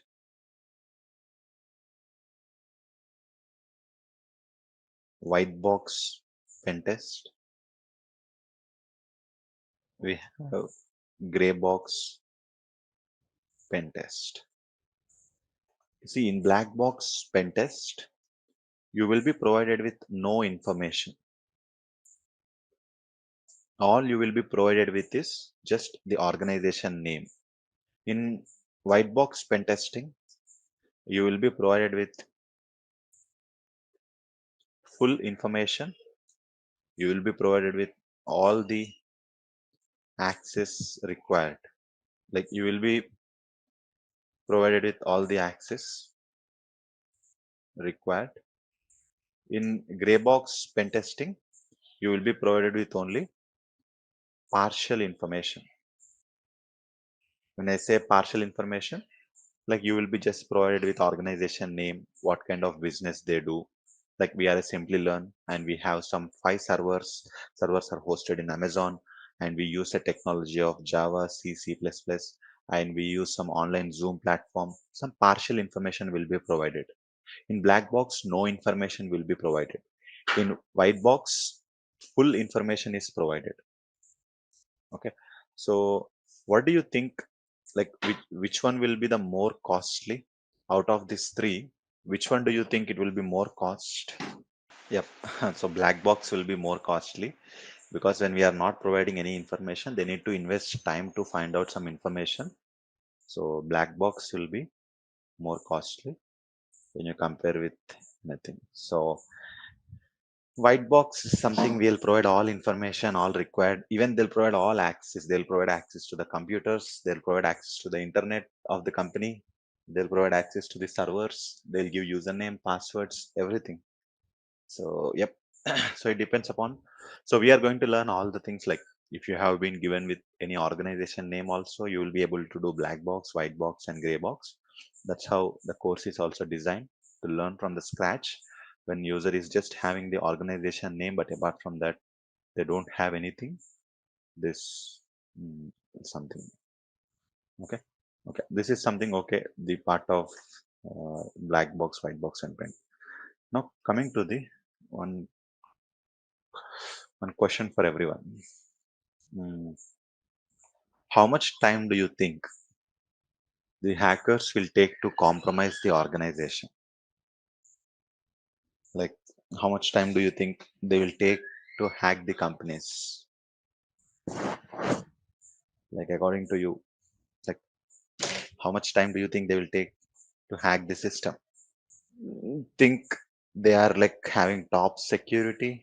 If you are thinking, like, if the question is like depending on the security posture, they're having a strong security posture. So, how much time do you think a hacker can take to compromise the organization? So, on an average, they will take, like, the time to hack an organization is 3 to 6 months. It's not like 1 week, 1 day, or overnight. Even though they are having weak security, full security, that is something you will come to know. A minimum of, we spend 3 to 6 months. So they'll take 3 to 6 months. That is something we have a timeline. It's not like most of them have a misunderstanding that something which can happen overnight or 1 day, 2 days. If that is the case, then we can't even have it. Then we will not even have a time to safeguard the things. So it's something which takes the, so it's like 3 to 6 months. So what makes this organizations to take 3 to 6 months is, you can see on the screen, these are the 5 phases of hacking: reconnaissance, scanning, gaining access, maintaining access, covering tracks. So they go through all these phases before they start any compromise. So, like, this is a process that need to be followed: reconnaissance, scanning, gaining access, maintaining access, and clearing tracks. So like okay, that is something we the course is also designed in such a way. The next 5 modules are also reconnaissance, scanning, gaining access, maintaining access, covering tracks. Almost till module number 7, we have same. Okay, so yep, that same thing will happen here also. When we start to perform an attack, it is something. The first step starts with reconnaissance and footprinting. That is nothing but it's all about doing research as much as possible, like how can we hack an organization, what are the loopholes we have, like what are the technology they use, what is the kind of business they do, what are the servers hosted, how many employees they have, everything, like starting from zero to we need to collect information as much as possible. There is no wonder in reconnaissance itself they will spend maximum of time, close to 2 to 3 months. The greater the information you have, the greater the possibility of being hacked. So that is the kind of a thing we have in the reconnaissance. So like that, we need to explore each stage, how the scanning, gaining access, maintaining access, and covering tracks. So scanning is a stage where network scanning, vulnerability scanning, port scanning, something we have over here. It's a place where we will interact with the targets and try to fetch some additional technical information. In gaining access, this is the stage where the hackers will try to take control of the systems, and maintain access. It is a place where the hackers will hold the access for the longer time. Now, after spending 3 months of time, and if I hack a system, I don't want to get caught in 3 seconds. I want to maintain access at least for 1 day, 2 days, 3 days, 4 days, depending upon my goal. If I want to copy everything from the laptop, I need to have at least access for 1 day or 2 days or 3 days. So maintaining access, and finally covering tracks, like how the traditional thief will follow the procedure of having a face mask, having a hand gloves, having a pepper spray or something, because they don't want to get tracked or they don't want to get identified. Same thing will happen here also. So covering tracks, like they will clear all the traces of what they have had. So remember these 5 phases, from reconnaissance to covering tracks. That's what we are going to learn hands on from all the next coming modules. Next one, by now you should understand how important the security is and how organizations are being hacked, and the process that need to be followed, the vulnerability, 0 days, the methodology, motivations, the CA triad, and all this we have learned. And we have come to a situation where it feels like every organization needs a security. Now, a quick question for everyone is, like today we all are using many applications. Like we are using Google Photos, we are using some online banking like PayPal, Paytm, PhonePe. Like we are using a lot of things. Like even you all enrolled for Simplilearn. Now everywhere you are giving lot of data, like your mobile number, your social security numbers, Aadhaar card numbers or PAN card numbers, even your uploads, your credit card number, banking details. Now, for Google, we have given more than that. Our personal photos, our personal documents, everything we have provided. Basis, you have provided this information.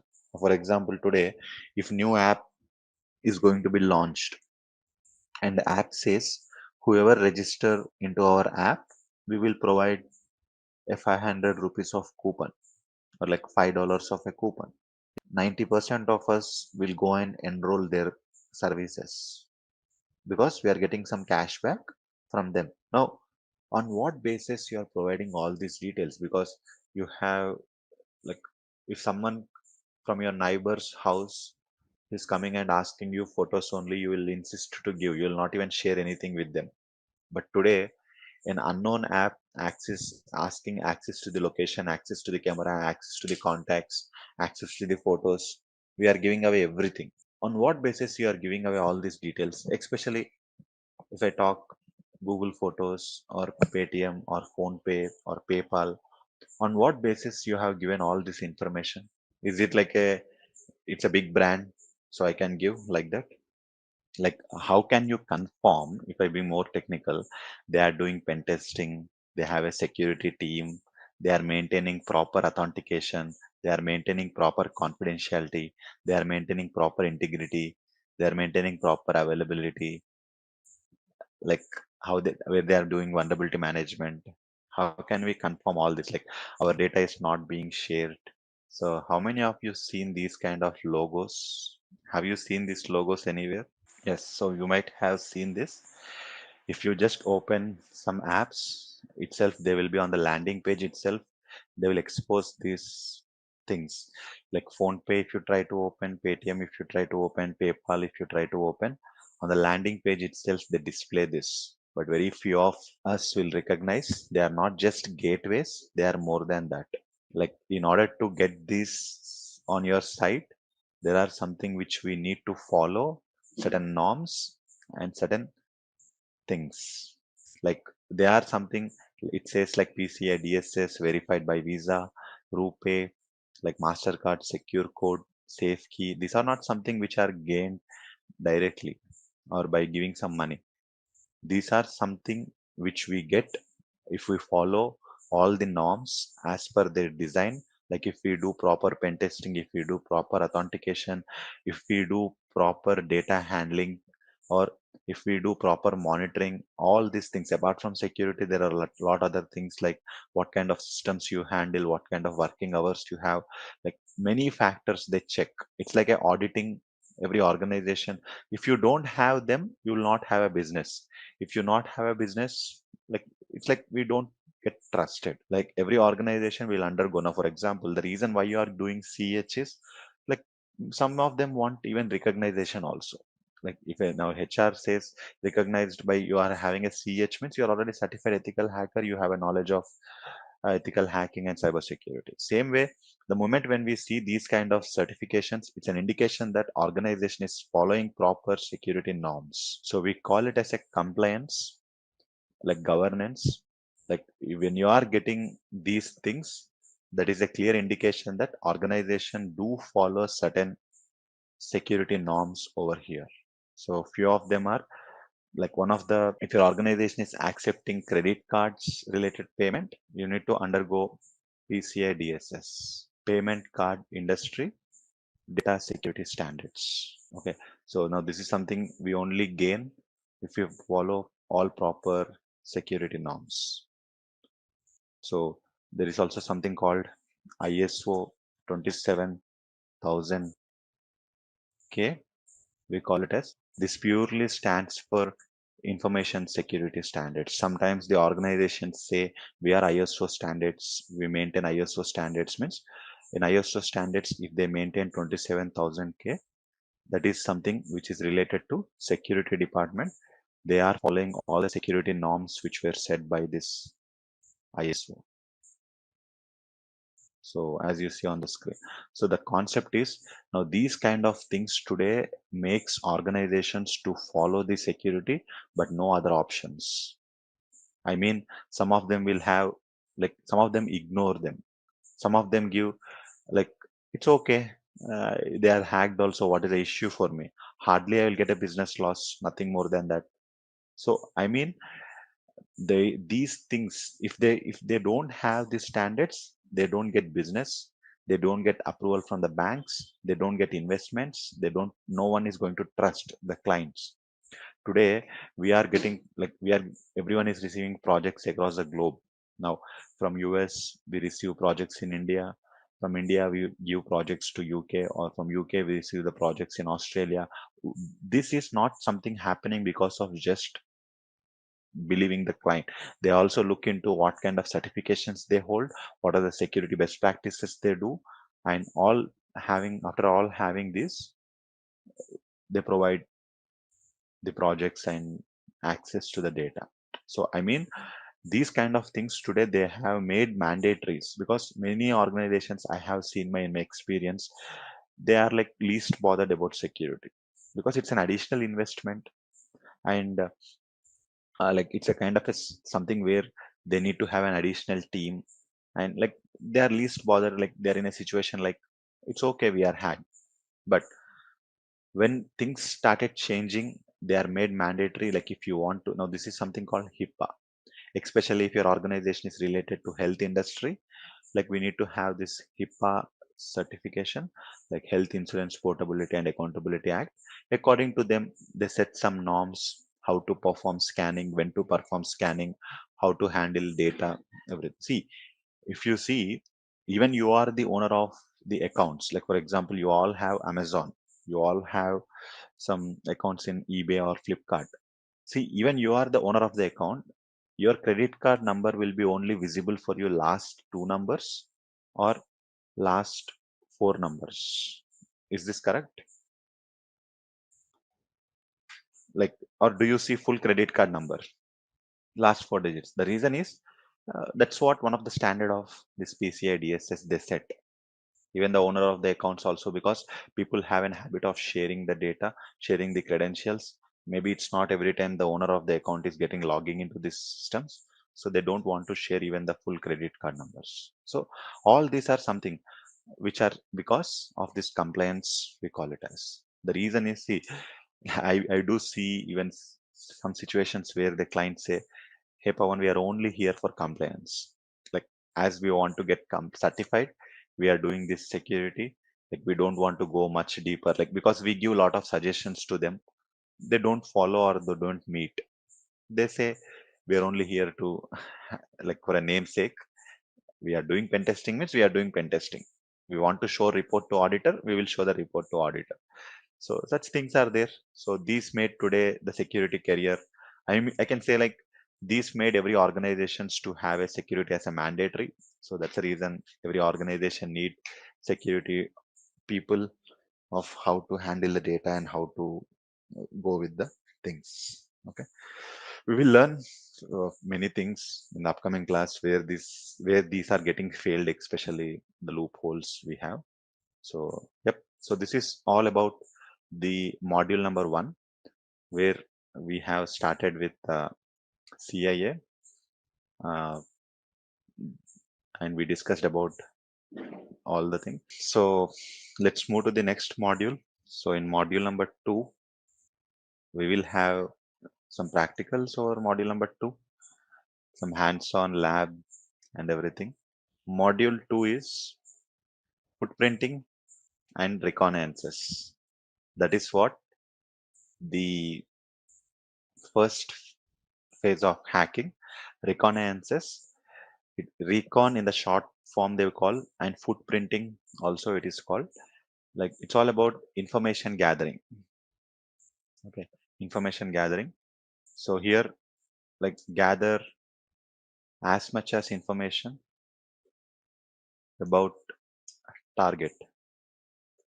Okay, like where the concept here is like we want to gather as much as information, like where we have no prior information related to the organization. You might be just provided with an organization name, like just the DoorDash, or you will be provided with an organization name like just Pet Petcom, or you will be just provided with an organization. But it's up to you how you are going to grab as much as information.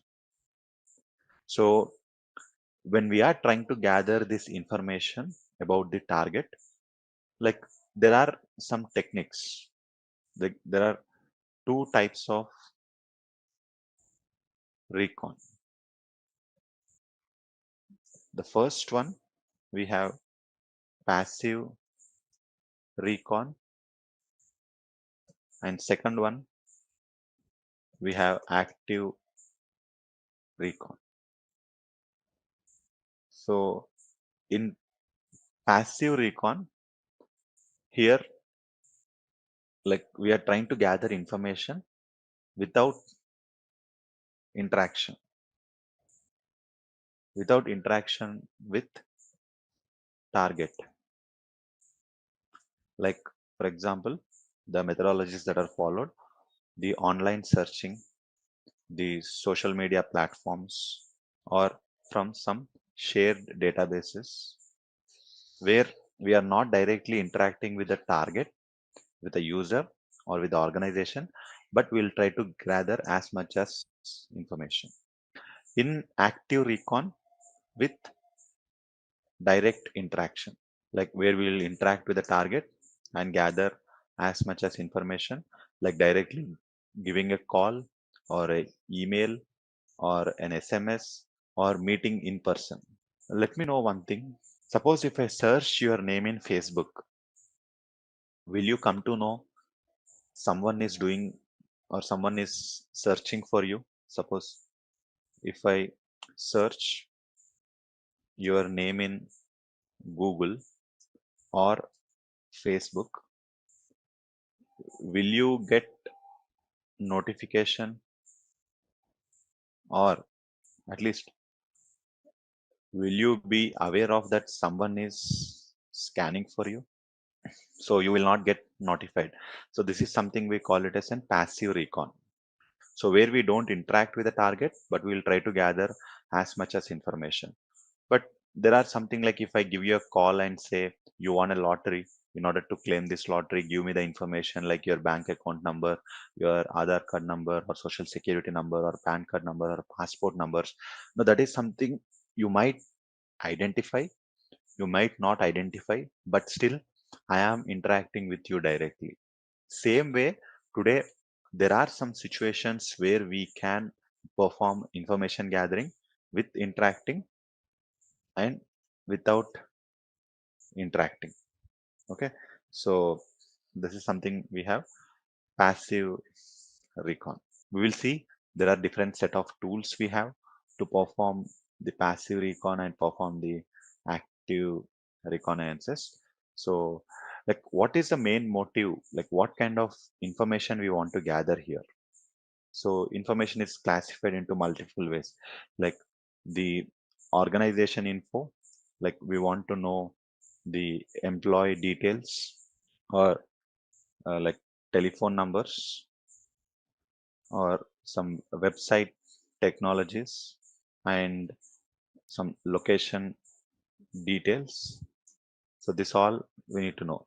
So employee details, telephone numbers, web technologies, and location details. And also like we need to know network info, like some domains, subdomains,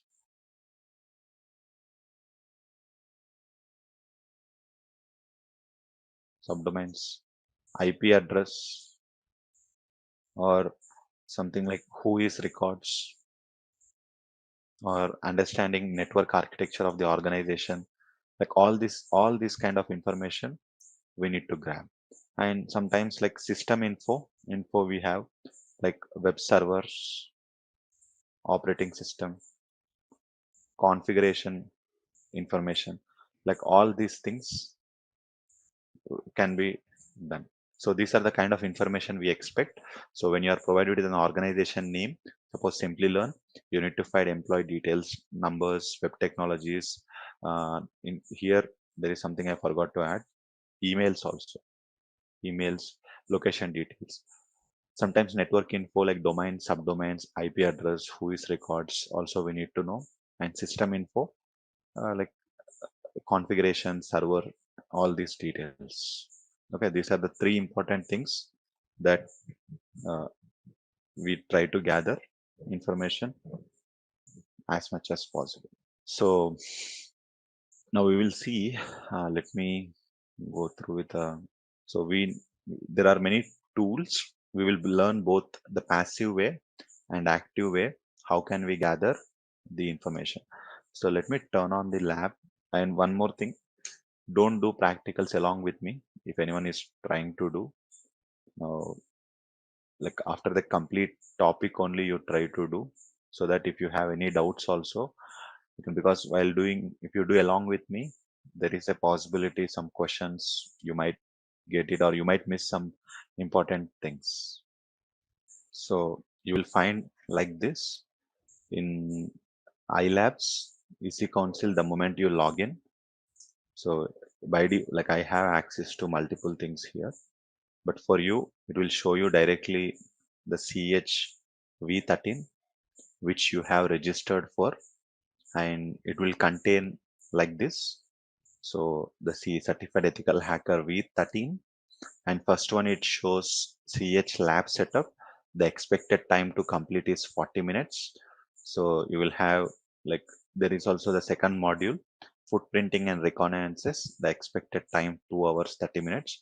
Like they will give some buffer time. It's not like something after completing this time you cannot access. You can access until 6 months. You can do multiple times practice also. Okay, so here you can see uh, footprinting and reconnaissances. Like every module will have the labs which are designed, if you see, for all things. So the start, as I said, the starting 10 modules will take a lot of time and they have a lot of content. So here you can just click on launch, then the lab will be launched. You can see here, this is how the lab looks like. So in left hand side, you will have the operating system, and right hand side, you will have lab manual also. You can follow this lab manual step by step. A very detailed lab manual will have, guys, with every single screenshot. Now, for example, click on this settings, split windows, so that you will be getting a lab manual in a big screen. So a very detailed lab manual you will have with clear screenshot of what you need to do step by step. You can also follow this lab manual and perform the practicals. Okay, it's up to you. You can follow this, or you can also directly practice on your own. Now, if you see, okay, let me wait. Start, let me exit this lab. I'll come back again. Let me start this CH lab setting. So I want to show you something here. See, we have iLabs, we have access to these many operating systems. Like we have access to Windows 11, Windows Server 2022, Windows Server 2019, the Parrot security we have, Ubuntu, Windows 11 again, Active Directory machine, and Windows Server we have. And there is also one mobile emulator. For this module, it is not present. But I mean to say, this is like equal to, so you can see the different types of operating systems we have. So all you need to do is, for example, you want to log into the Windows 11, just click on Windows 11, and you'll have a keyboard option here. Just click Control Alt Delete, and it will ask you to enter the password. So in order to give the password, listen carefully. Again, everyone will ask, where can I find password? What is password? Click on this keyboard, type text, type password. So automatically the password will be typed here. So you no need to remember, you no need to do anything. For every operating system, you will have the same procedure to log in. Not for Parrot OS. For Parrot OS, I will say, like suppose if you want to log into this server 2022, the same. You will have a login page, go to the type text, type password. You will be on the Windows server. So like this, we can play around with multiple operating systems. So it's like, if you want to build this in our own laptop, we need at least 30 GB of RAM. The reason is we need to run all these multiple things. Okay. Uh, okay. Ravi, this says iLabs is, that is how the iLabs is. iLabs completely the cloud environment.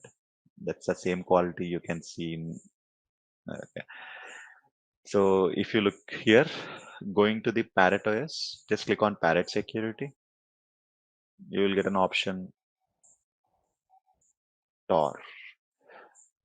So the password for iLabs is Tor. This one we don't have option, like, so it's a reverse of the root. Okay. So you can see here we logged into the Parrot, and if you click on the application, we have the main thing is pen testing. Under pen testing, we have multiple tools.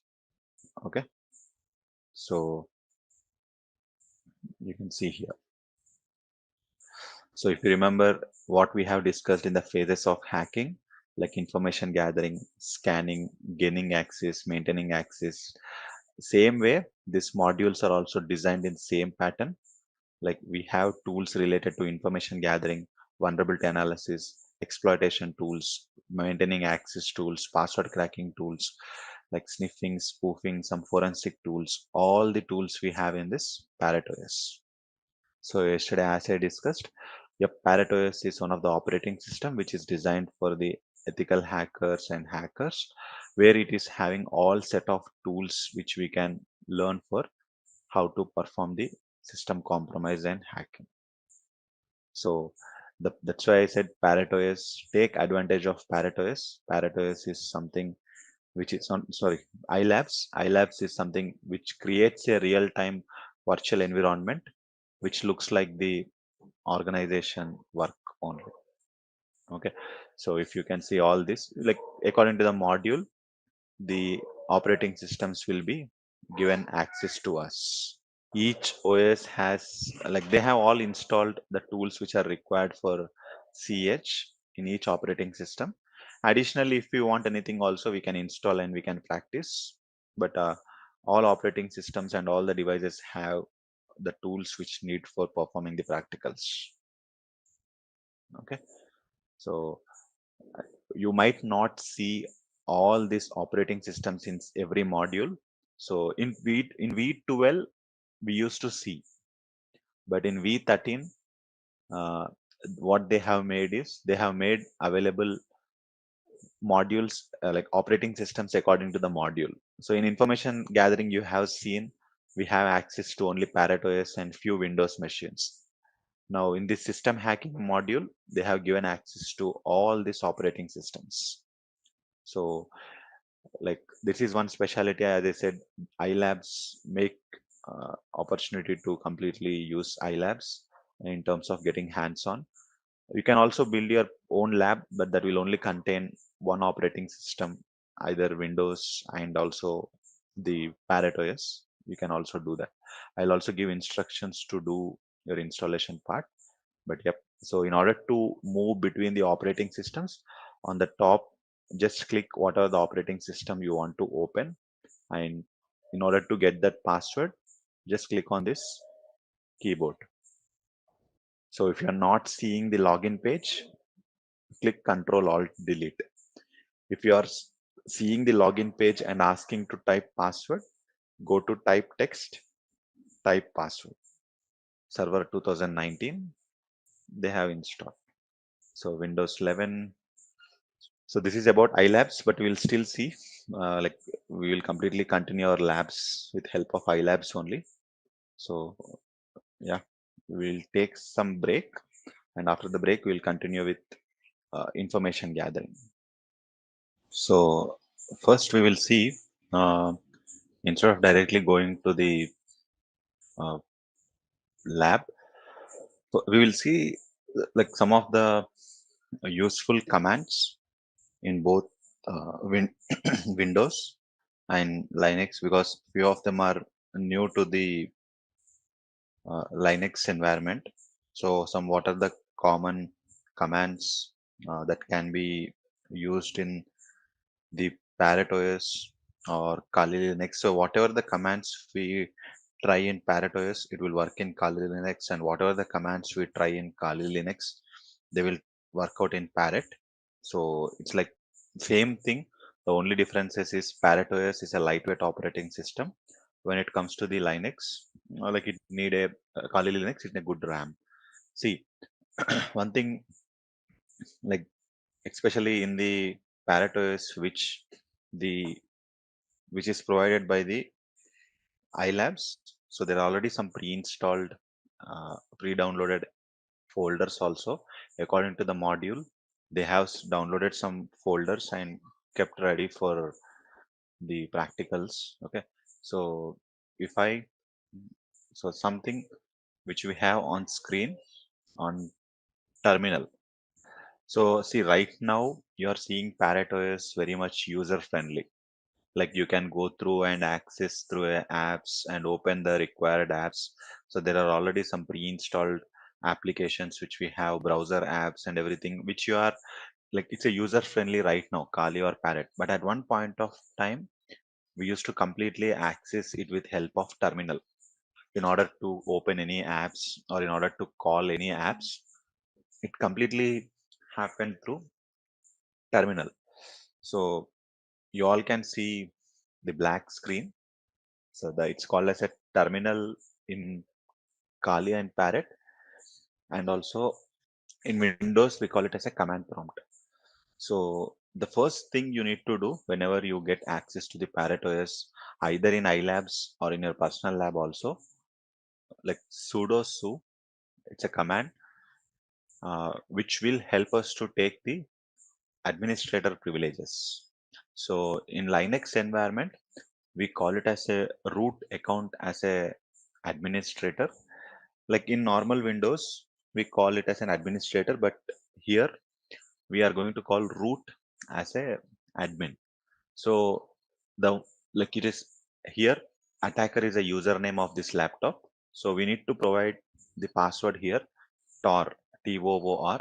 It is not going to display anything. It is not going to blink anything. The moment you type password and hit enter, that's it. Like you will get a root access, because there are some tools which only work with the root privileges. So that's the reason I say, whenever the whenever we are starting with Parrot OS and Kali Linux, the first thing would be typing with a root. uh, Getting a root account access is a better way. Okay, now here now once you type this, there are few commands, that mandatory commands, like everyone should be aware of. The first command is, you can type host name. Like, to understand this laptop name or this system name, you can just type host name. It is going to provide you Parrot. It all depends upon whatever the name we have given. Suppose you have given this laptop name as a hacker, or a laptop name as your personal name, or laptop name as an organization name. Like, it's a host name, it is going to provide you the laptop name. So once you type host name, you came to know it's a Parrot. And you can type one more command, who am I.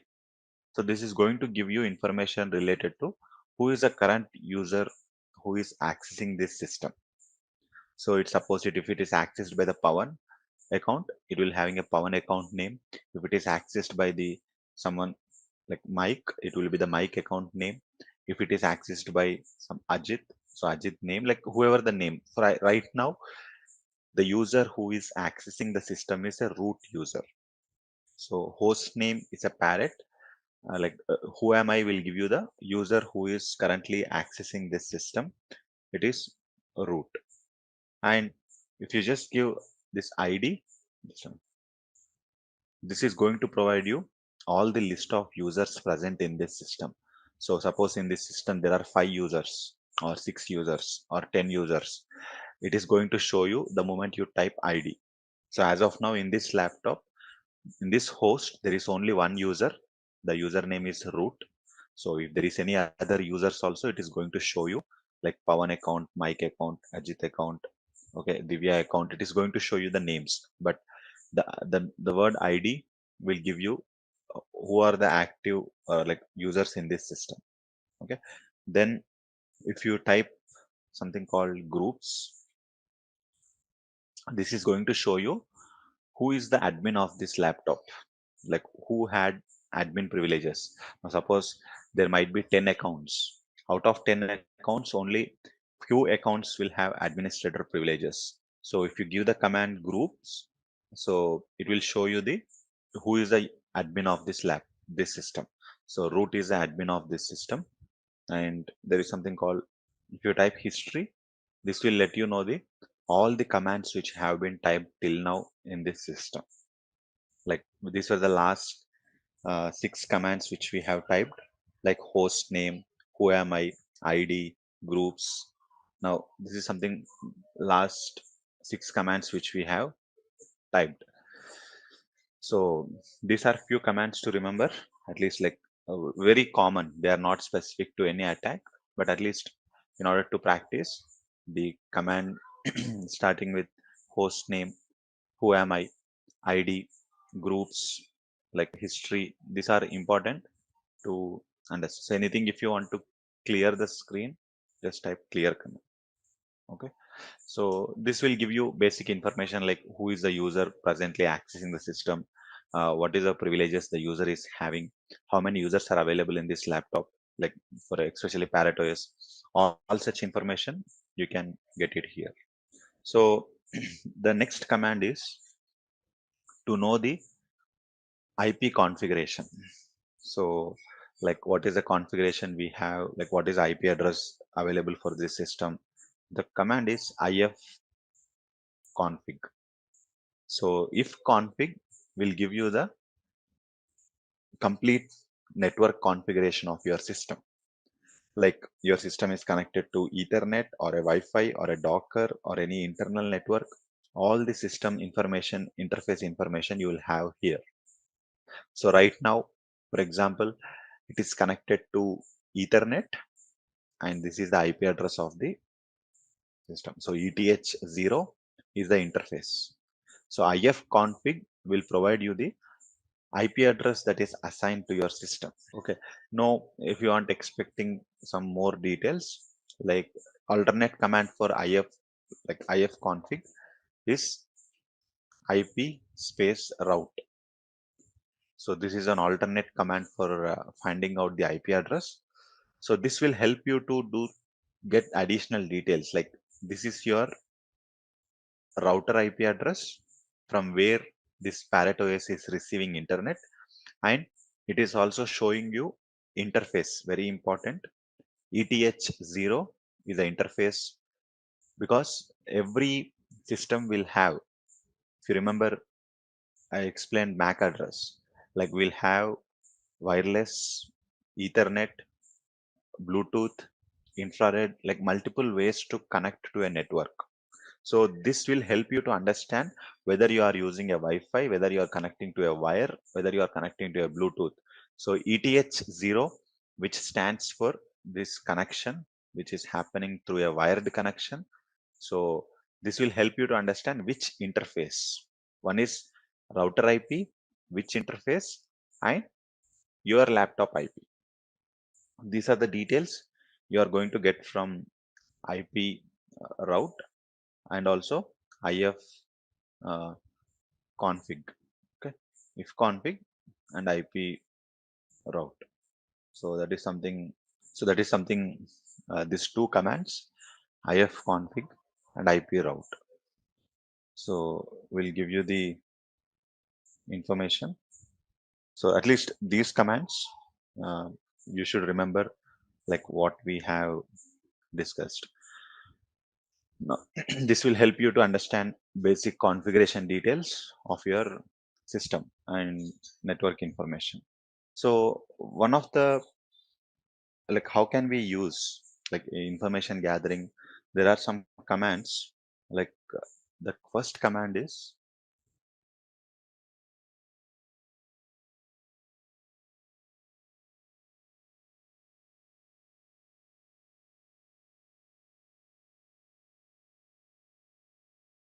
it's any device, it may be a connection type, you may anything, the commands remain same and it will provide all the information.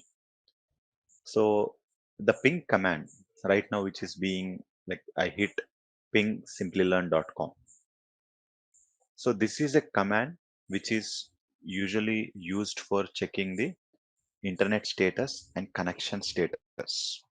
Now, for example, you have connected to a some Wi-Fi. How can you confirm whether you are getting internet or not? We usually go to the any browser and open Google or any Facebook, or we'll play video and we'll confirm that okay, I'm connected to internet. But in reality, the way network team or the way security teams, like how can we say we are connected to network and the target machine is live and they are accepting my communication? Like the thing is, this command ping will help you to understand whether you are properly connected to network and you are able to reach to the target or not.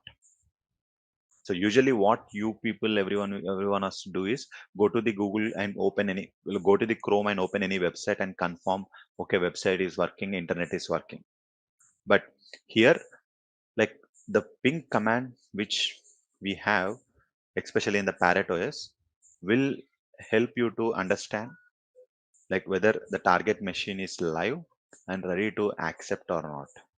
Suppose you have been given a target Simplilearn.com to do pen testing. So the first most important thing is like whether we need to confirm whether it is live or not. So with help of ping, we can come to know this ping is a command which is designed like okay, which is designed to understand like whether the target machine is live. If it is live, whether it is accepting my traffic or not. So what information can we gather here? See, one thing is we can confirm the target machine is live. And one more thing is we get some additional information like the IP address which belongs to simplylearn.com. See, every site, every organization will have some kind of IP address. So as you see here, this is going to confirm, ping tool is going to confirm the target machine is live and also the IP address of the target machine. So ping here, you can either do with a domain name or you can either do with a IP address also. Like it is going to do, either you can go with a domain name, either you can go with a IP address also. So ping is a command, it will accept both. Either you do ping google.com, either you do ping IP address. So the things to confirm here is yes, the target machine is live and ready to accept the connection. So now like here, now the thing is either domain name. This is something related to the, we call it as a forward DNS lookup, and ping IP address, we call it as a reverse DNS lookup. Okay. See, see here, when you provided ping Simplilearn, okay, it is providing you the IP address in the bracket. But see here, when you provide IP address, it is not converting into domain name. So like in reverse DNS, like when you are calling a domain, it will convert into IP address. But when you are calling with an IP, it is not converting into the domain name. So we call this as a reverse DNS lookup. So if you have given with an IP address or if you have given with a domain name, first thing is to confirm whether the targets are live and targets are ready to accept your connections. So suppose if targets are not even live, if targets are not even like responding to your request, it's a clear sign the systems are not live or the systems are not responding. Maybe we need to think about like are they real systems or not, like are they really up and communicating with us, are they eligible for performing pen testing or hacking. This will confirm you. The first thing is whether the target machines are live. So that's how the ping is designed, target machine status, and you will come to know the IP address of domain name, okay, IP address of domain name and target machine status. So here ping, something about ping. Ping uses a special protocol called ICMP, Internet Control Message Protocol. So ping uses this special protocol called as ICMP, Internet Control Message Protocol, which is specially designed to check the target machine status the IP address of the, like it is going to grab the IP address of the domain. So forward DNS and reverse DNS we have. And one more one more thing is ping comes under the active recon. Active recon. What is active recon is target machines. Now Simplilearn.com or whatever the website you are trying to know, they can easily know someone is trying to ping, like google.com. So they can easily come to know whether the target machines are live or not. For example, the Google will come to know someone is trying to ping. So this comes under the active category. The ping tool which you are trying will create active. So that's the reason it comes under the active recon. Similarly, along with ping, there is also something called, now ping is just providing us information the target is live or the IP address that belongs to the company, all these things. Now there is something called trace route. The command trace route Simplilearn.com. This will help me. The name itself says trace route. Okay, so this is going to trace the route, like in between me and Simplilearn.com, how many devices are there. So it will try to give us a, like, especially if it's an internal device or for belongs to some of our organization, it will better help us to predict the organization architecture. So it will try for maximum of 30 hops to find out the devices in between me and Simplilearn.com or any respective target. So trace route, the name, it's going to give us the understanding of network architecture, of how the information is traveling in your network, and in between you and the target machine, like how many devices are available. So this, so you can see here. So when I give trace route google.com, like it was trying to fetch information in between me and the target machine and showing me the how many devices are involved, what are the IP addresses, and this is also comes under the active reconnaissance of the trace route, uh, either domain name or you can provide IP, anything can be provided. And this also comes under the active.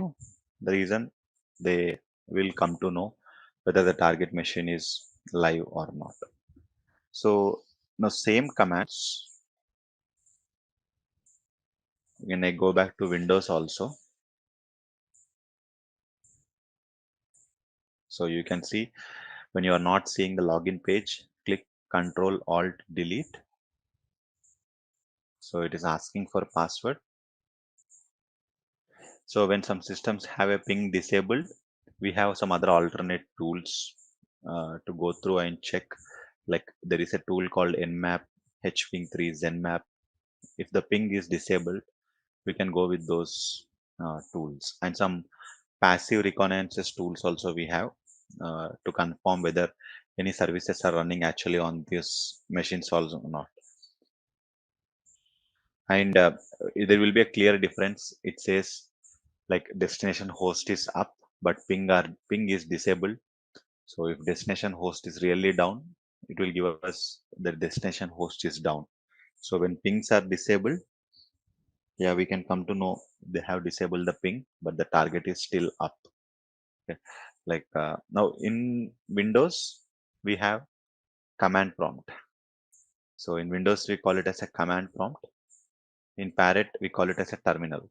So command prompt is something where we have, okay. So here also we have ping Simplilearn.com.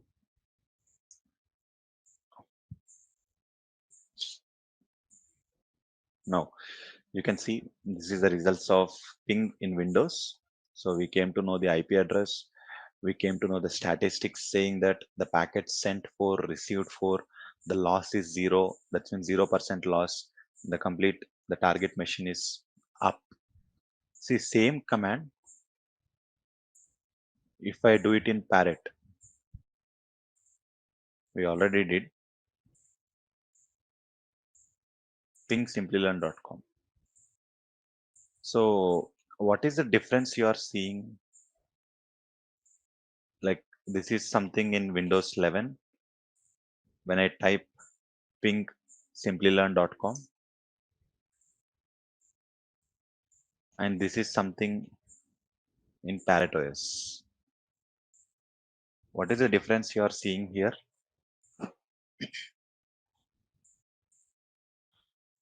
So this is the ping in Parrot. For example, I can give ping google.com. So this is the ping google.com I typed in Parrot OS. Now same, we will type it in the Windows also, ping google.com. What is the difference you are seeing in between both? This is the ping google.com, which is happening in Parrot OS, and same ping google.com in Windows. What is the difference you see? So the difference is in Parrot, you will see continuous ping. We need to stop it manually by giving Control C. If you give Control plus C, it is going to stop, or else it is going to perform continuous ping. If I leave this system as it is till next week also, this ping will continue. I need to stop it manually by giving Control C. Then the continuous ping will be stopped. You can see here total 104 packets have been sent and 104 packets have been received. 0% packet loss. That's an indication target machine is accepting your packets. And if you see in Windows, by default it is stopped. We can also make a command in Windows to do a continuous, but by default it is designed in such a way, by just sending 4 packets you need to block. So you need to stop it. Now the primary, okay, that is one difference. The difference in IP address, it depends upon like internet routing, all how it is going through. The one more thing is, this is the first attack you are learning. We call this as a ping of death attack. Ping of death. When you are continuously pinging a system, even if you know that system is live and ready to accept the traffic, when you are continuously sending it, this is called ping of death. So if I give Control C, yes, this is called ping of death, where we are continuously pinging the system. Even when we are aware that the target machine is live and target machine is ready to accept the traffic. So the attack name is ping of death. That's the reason few organizations will block ping. So they will block even ping also. They don't even accept the ping request. So eBay, it is going through. So let me try for irctc.com. So yeah, even actually, okay, Control C, even this is going through well. So you can see 10 packets transmitted, 0 received. That means they are actually blocking the ping. They are live, but they are blocking the ping request. So this is their IP address of the irctc.com. So it's a situation where they have blocked, but still uh, it is giving out, this is a clear sign that the target machine is live, but they are blocking the ping request irctc.com. So here also it says destination net unreachable. So usually when you get a system is not live or system is not resolved, like DNS is not resolved, that is an indication that this kind of website does not exist and host is almost down. But this is an indication that target machine is live, but your connection is not able to reach. So because I showed you, right, ping of death, because of this ping of death attacks, people continuously ping the systems. Some organizations take this as a security concern and block the ping in the firewall. So block the ping in the firewall level. So ping here CL. So that's one command, but both are active reconnaissances only. So here we have trace RT. In Parrot we have trace root. So here we call it as a trace RT. This is going to give us a trace route for the target machine from our laptop to target device.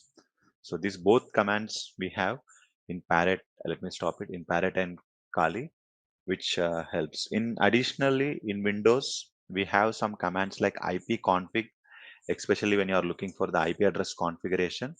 You will get the IP with the command ipconfig. You will get these details like Ethernet adapter. It shows, okay, it is giving you the IP address, and if you are connected to Wi-Fi, it will show you Wi-Fi adapter. If you are connected to Bluetooth, it will show you Bluetooth adapter. So how many adapters you have, like for your laptop, all those connections will be displayed here. So as of now, this has only Ethernet adapter, not Wi-Fi. So it is showing you the detail. IF config in Kali, IP config here. Like IF config is used in Mac, Kali, Parrot OS, everywhere if config is being used. Now, if you are expecting some additional details for this, ipconfig/all forward slash. This will give you some additional details like what is the MAC address of this system, what was the last time when it is started connected to the internet. So all such information you are going to get it here. So ipconfig all, okay, and also you have here uh, host name. This will give you the what is the system name. The system name is given as a uh, Windows 11, okay, and also you can type system info. This will give you the all the information related to your, whenever you are anyone asks you what is the RAM, what is the ROM, like hard disk size, what is the processor, if you are using, like system info will give you all the information like what is the OS, what is the OS version, the manufacturer, what is the hardware components, the BIOS components, network cards, what is available, like all information you can get it from here by using system info. So this commands, and also similarly you have who am I. This command will give you the name. So right now it's an admin user who is present in the uh, system. Okay, so display the currently whoever is logged into the system, and there is one more command called net user. So this will going to list out all the accounts which are present in this system. Now, for example, in this laptop, there is an account called admin, administrator, like you can see guest, Jason, Martin, Sheila, like these are the different types of accounts we have in this. So admin, guest, Sheila, administrator, Jason, uh, Martin, like these kind of accounts we have in this system. So right now, the user who logged in currently is an admin. So net user will give you list of all the user accounts on the system. Okay, and there is something called task list. This will provide you all the applications which are running in this system. So like it's a moreover like a process manager or task manager, but this is going to extract information from the core of the system, and it will showing you all the applications which are running in this laptop. So At least like these kind of commands are like CLS for clearing the screen. Okay, in parrot it is clear. So at least these commands, something you should remember. Just for going forward in practicals, you will keep seeing these kind of commands more and more, but at least these kind of commands you must have knowledge on what we are practicing. So this is something. Okay, now we did the information gathering with help of, this is just a small active information gathering, and trace route also comes under the active. The organizations will have the traces. Okay, now let's look into the passive tools.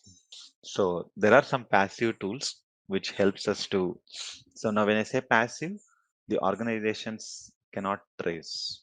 Like they can't even know, like if someone is doing recon or someone is doing the research on them. So the first tool, so this we don't even need lab also. You can directly access through your browser.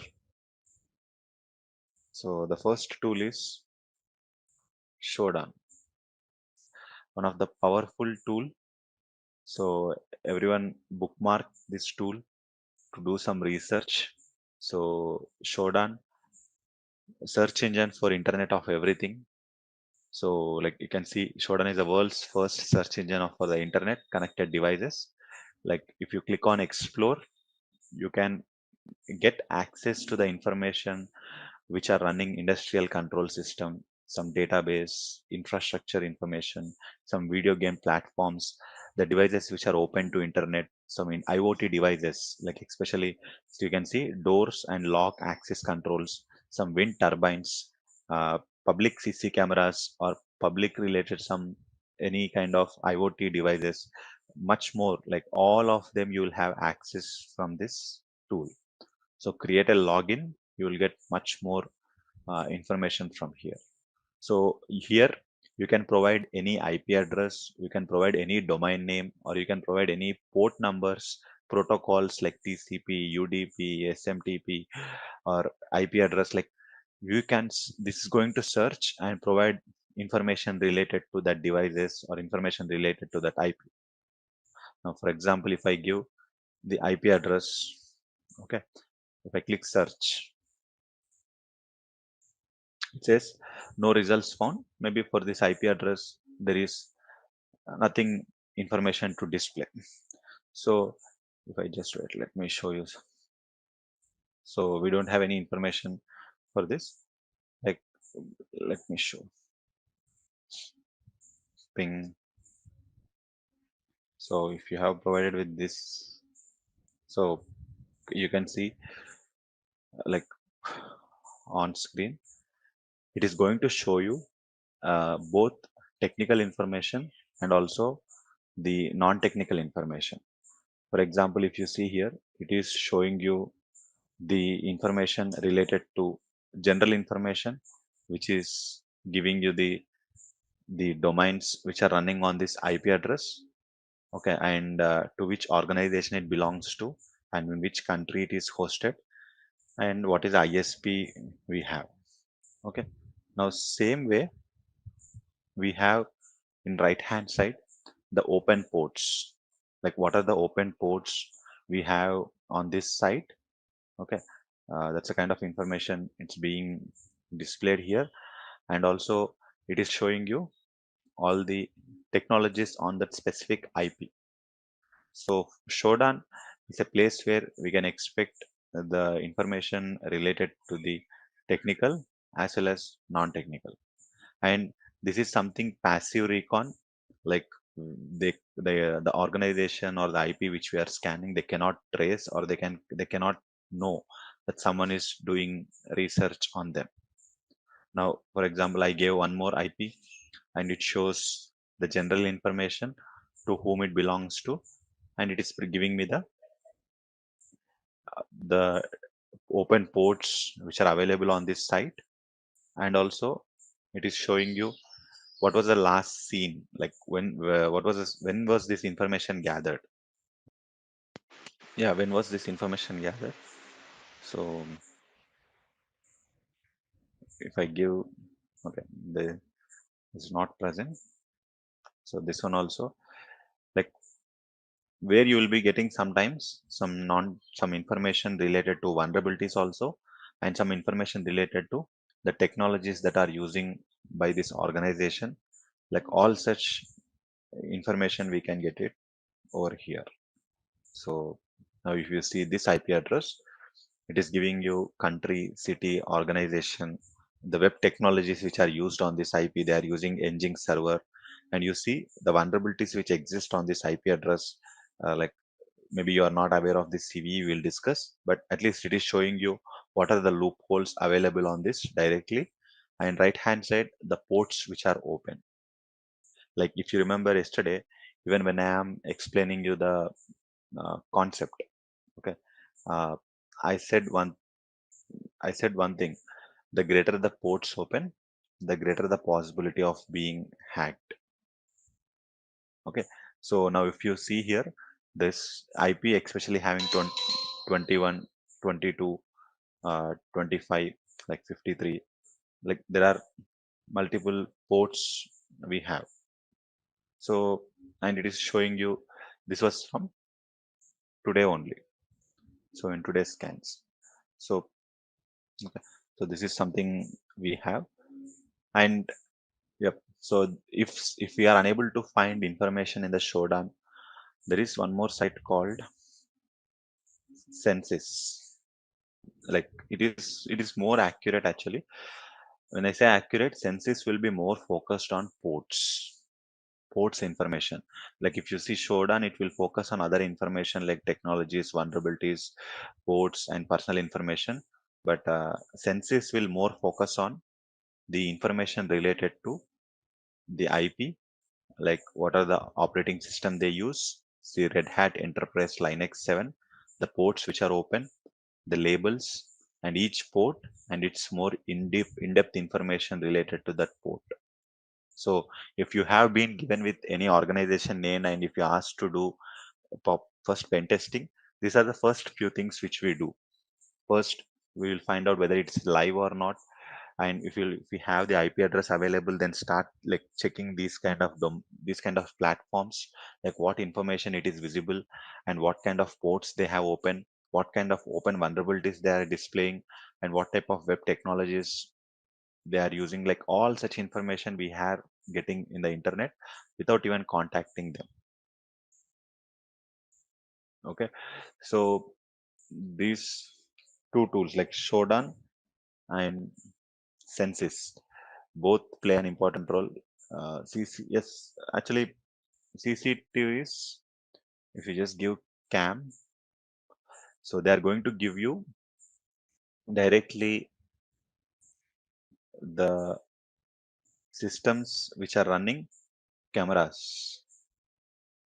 So if your camera is also open to public and not having proper settings, yes, we can try to directly get access. So Shodan is going to give you, so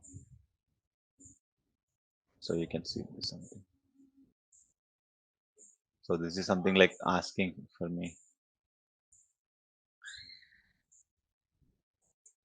admin. So we try with a default. Usually speaking, this should not be available even for public, but unfortunately lack of proper access controls, these are open to public and we can access not only CAM, many IoT devices. Like you can look into some IoT devices which are exposed to the public also. Like it's all you need to click on the explore and see more.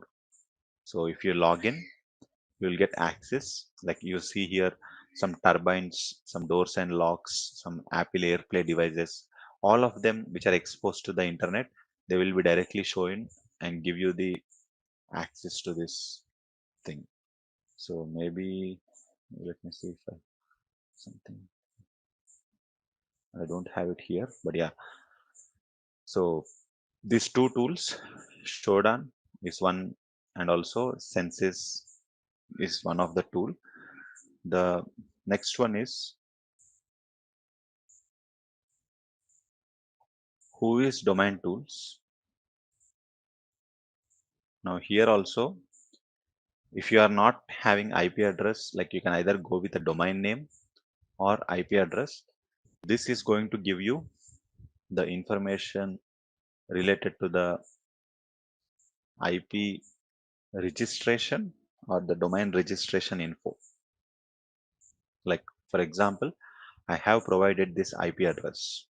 It is providing me that IP belongs to India, New Delhi, IRCTC, and it is registered with Indian Railway Catering and Tourism Corporation Limited.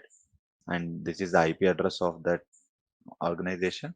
And if I keep scrolling down, it is showing me like on whose name it is registered and what is the location. Now these all are something the personal information of this specific organization. Like you see, it is showing you the on which state and what is the location, on whose name it is registered, what the email IDs, the mobile numbers, the complete address. So all such information we can expect in this who is domain tools. You can either provide with a domain name or you can either provide with an IP address to extract the information. So this tool, we call it as a who is domain tools. So we can search with IP to get information related to again, all this comes under the passive. Next site we have uh, Netcraft,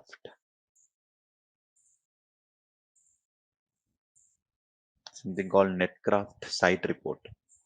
So here also you can provide the website link.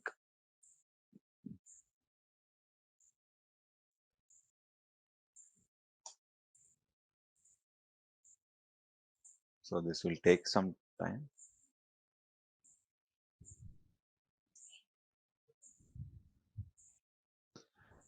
It depends upon information that expose to the internet. Even they purchase domain privacy also, there are some advanced scanning tools which we are going to learn in the port scanning or the scanning concept. Still the information can be retrieved. The moment any site which is exposed to the public, we have multiple tools and process to retrieve the information, whether they are using IPv4 or IPv6. In IPv6 and challenges, if we have, we can go with domain based information gathering. End of the day, it is also going to show you all the information technologies which are being used. So if you see, I searched the website name here, like simplilearn.com. Now it is going to clearly show me the background, what is the site title, in which year it was first seen with this domain, what was the site rank, and what is the description, like what business they do, and the network information on through which network they have registered. So what is that they have registered with Amazon, and they have IP address like IPv6 IP address, they have this. And you can also see their IPv4 address and the organization registration details, like address of the organization, what they have given for registration, and also the area where their servers are hosted. Okay, in the location where their servers are hosted.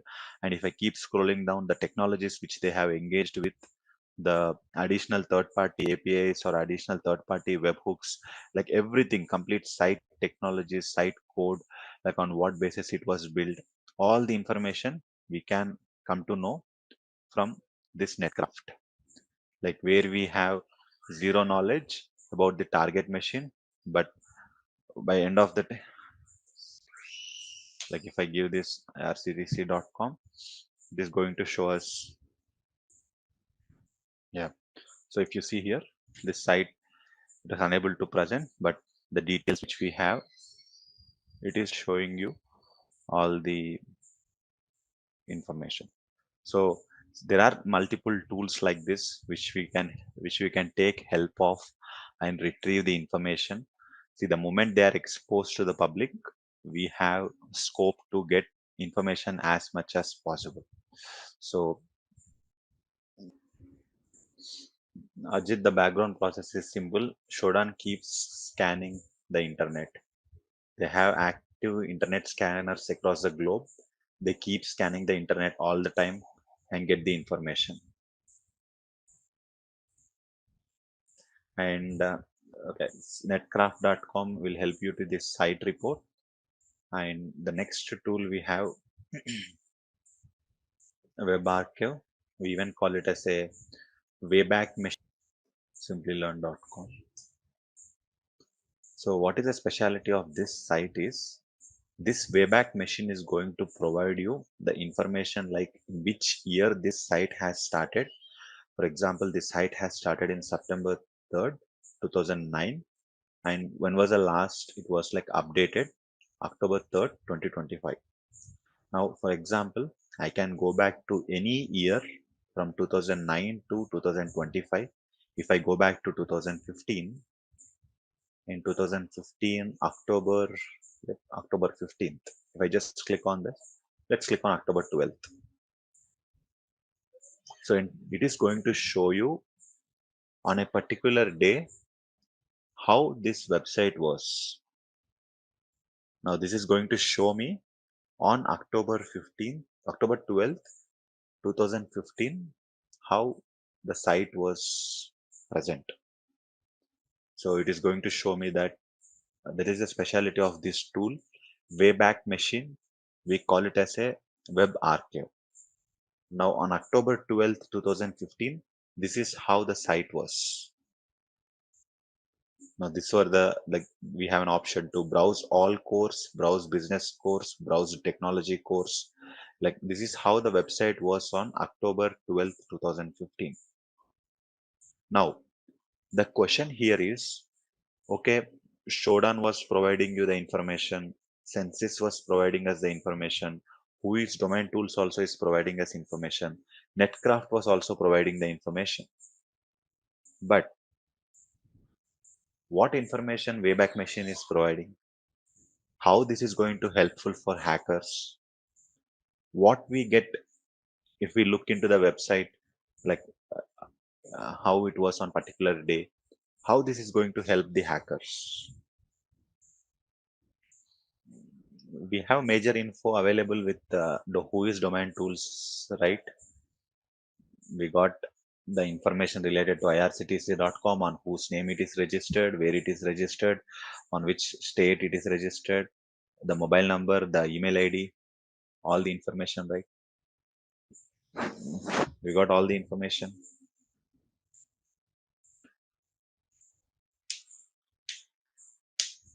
In who is domain tools.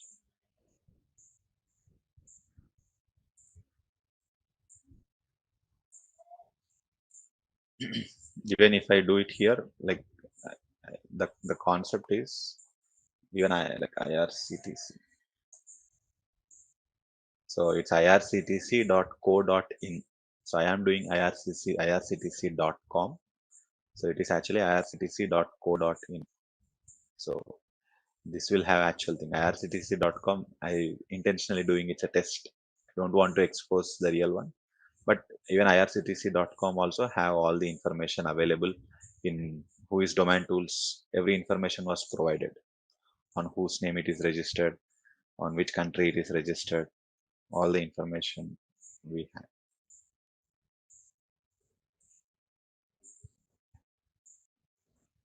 Yep. Now the question is how this Wayback Machine is going to help hackers.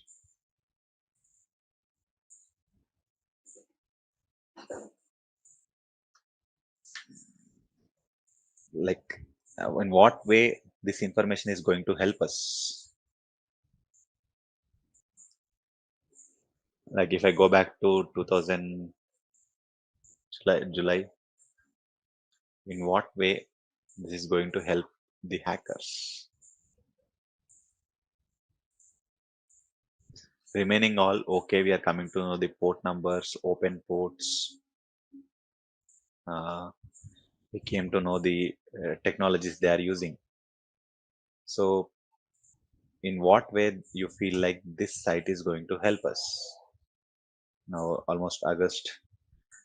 If I go to 2014 and some random date. Yep. In what way it is going to help us?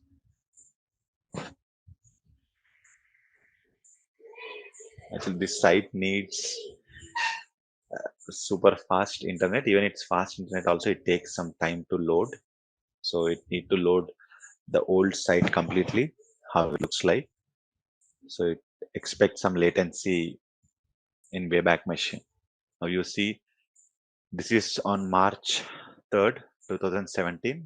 This is how the site was. So the expectancy of user ID, password, like it will still take all your inputs also. Okay.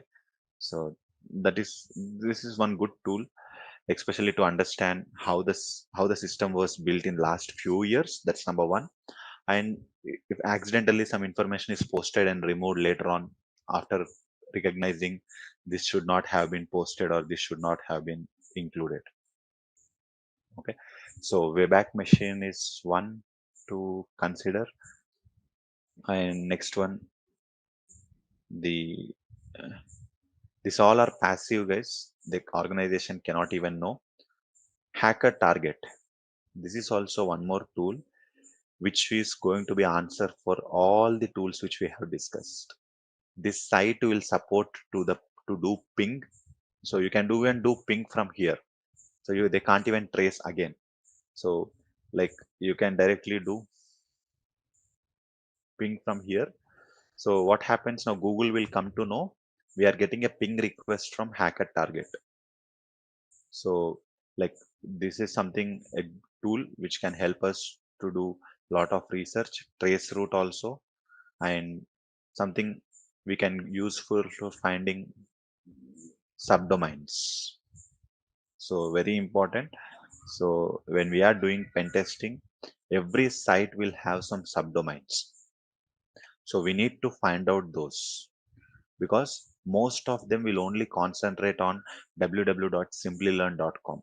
But there are also other major sites where some services are running, where we can try to focus on them taking down or getting access, because major organization will try to focus on securing the main site.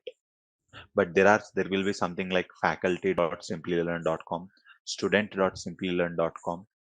So there will be some sites which are related to like cart.paytm.com. Like, so it depends upon site to site. Everyone will have multiple sites, like see staging.simplilearn.com, some career success.simplilearn.com. We can't expect they can also be secure. Like we can try on them ping, we can try Shodan, we can try Zensis, we can try site report, because this is something we need to know for this site how many subdomains we have.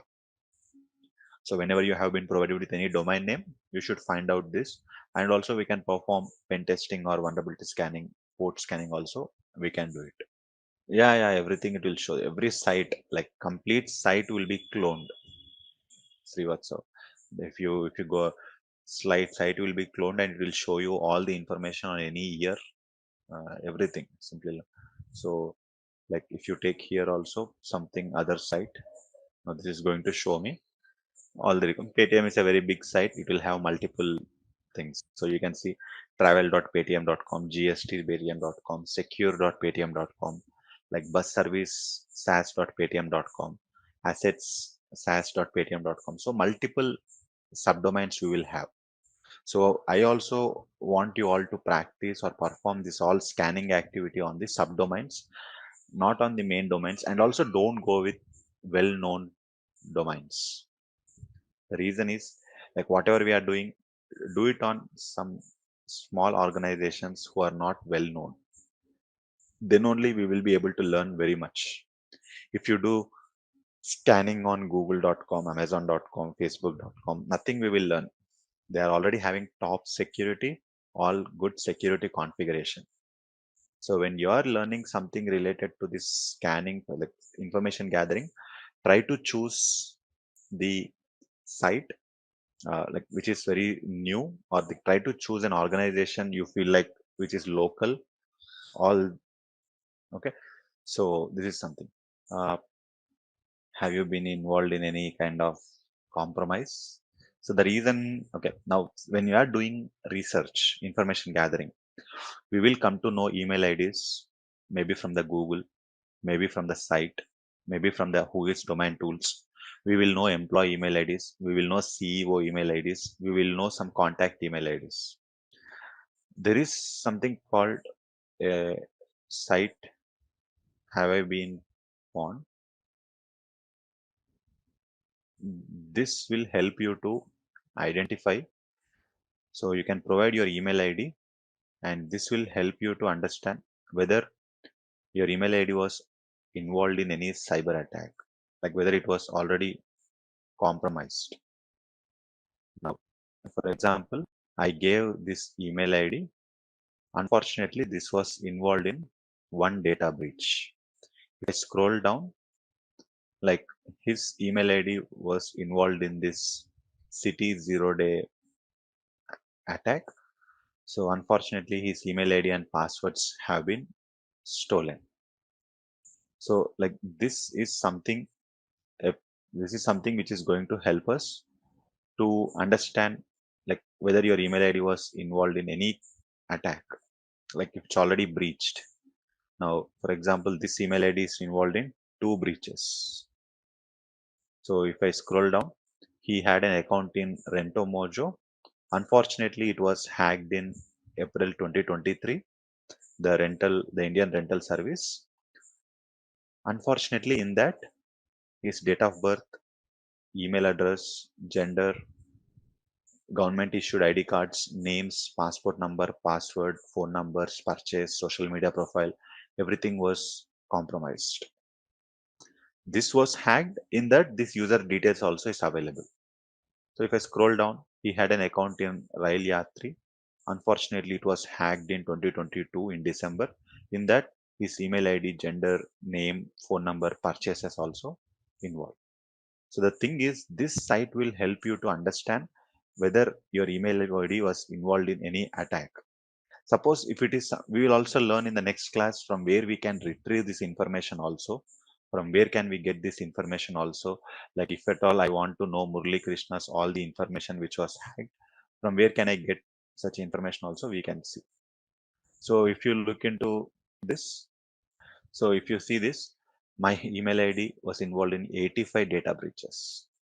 Suppose I have an account in this Omni curse. Unfortunately, it was hacked in 2025. In that, my email ID, geographic location, name, and phone number is available. And similarly, I have an account in OneWin. Unfortunately, it was hacked in 2024. In that, my information is breached. I have an account in French Citizens. Unfortunately, it was hacked. In that, all my important details have been stolen.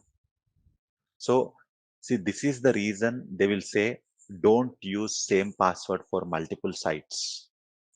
Now, what happens? Suppose if they came to know my password from the uh, this OneWin, what they will do? They will try same password on Google, same password on Facebook, same password on Insta, or same password on any kind of login. Because people have a tendency to use same password for multiple sites. Okay, so yeah, that is still accessed by these sites. They have active accounts in their sites still, but unfortunately, they were hacked. In that, my email ID is also present. So now this is something a helpful site. Whenever we get some CEO email IDs, some employee email IDs, we need to start looking into here whether they are already involved in any attack. If they are already involved in any attack, our job is going to become easy because we can get access to their hacked data. We will learn in the next class how can we get access to their hacked data. Like I'll easily come to know date of birth, email ID, IP address, phone number, mobile number, geographic location, government IDs, all such things. So this is something this site called Have I Been Pawned will help you to check whether your email ID was involved in any. See, this was involved in 13 data breaches. And if I keep scrolling down, it is giving me all the websites where he had an account. So he had an account in this site. Unfortunately, it was hacked in 2020. All this information was compromised. BIOS, date of birth, email address, gender, location, IP address, name, password, social media profile, URLs, usernames was hacked. So he had an account in this. It was unfortunately hacked and this data is compromised. So this is something that's the reason we say like same, even though if you are using same like password, we should implement MFA, and you should not use same password for multiple sites. Make sure to use a strong password and use multi-factor authentication. Okay, so this is one site which helps us in two ways for our personal security, as well as when we are doing research about any employee or any CEO, we can come to know whether they have involved in any attack. Okay, if we change password, already hacked passwords might not work on these sites. So like anyway, your data is in the internet. It's we can't do anything now. But at least if you change passwords, they cannot try same password to log in or gain access. So we discussed about 0 day and vulnerability. Try to find out recent 0 days. I said one of them is tool shell, but you also try to learn something from them. We discussed about insider threat. So the hacking concepts, what is hacking, ethical hacking, what is pen testing, types of pen testing we have, and phases of hacking, the compliance part we have discussed, and phases of hacking. Try to remember the 5 phases: reconnaissance, scanning, gaining access, maintaining access, and clearing tracks. So next is footprinting and reconnaissance. We have information gathering with help of Parrot OS. What are the different tools we have? Uh, Helping the organization to identify, is it active or is it passive? Which one is a direct contact to the target? Active reconnaissances or passive reconnaissances? Yeah, active reconnaissances. So Shodan is an active tool or passive tool? And what is the password of Parrot OS? The password of Parrot OS is Tor. Yeah, so good. Shodan is a passive tool. Whatever we are trying to access through a web client, that's a passive tool. Sudo Tor. So the first thing I would encourage everyone like to go with sudo su, because there are some commands, there are some tools. We will only get access if we have a administrator privileges. So that is the reason behind using this sudo su uh, tool. Okay, so there are like few tools I am going to discuss which helps us in performing information gathering. So one of the tool name which we are going to start looking into first is the harvester. So anytime any tool which we are like seeing for the first time or listening for the first time, like the tool name is the harvester. So you can just type the harvester. This will give you some information related to what is this tool, and what was the version currently we are using this tool, and who was the author of this tool, like their email ID. Maximum we will find this information for every tool, and also how to build a command. They also give you the information. So in what way we can build a command for this tool. No, we can also have this hyphen h, like hyphen h stands for help, and one of the common keyword for every parrot or like every tool in parrot or kali. So this will help hyphen h, like any tool. Right now we are talking about the harvester hyphen h. Tomorrow we'll today or we'll talk about nmap hyphen h. We'll talk about something like metasploit, ethercap graphical, hping3. It can be any tool. Like hyphen h is something which is going to help you in terms of understanding what is this tool, what is this command, how we can construct, what is the each field stands for. So the harvester is used for the gathering open source intelligence on a organization or a company. It will help us to identify or grab information from multiple sources. So instead of we manually visiting those sites and extracting the information, the harvester is a tool which is prepared in such a way to extract information from multiple places. Now you see, like some of the tools we already have like discussed. Like if you look into it, we discussed about Shodan, we discussed about Census. There is something called Hacker Target. Like this is a kind of a tool. Again, it comes under the category of passive, but this can extract information by using command line. So by using this command line only, we can extract the information. So in order to construct the command, so here we have how can we construct the command, like what are the things that need to be utilized. Okay, so for example, the harvester, so -d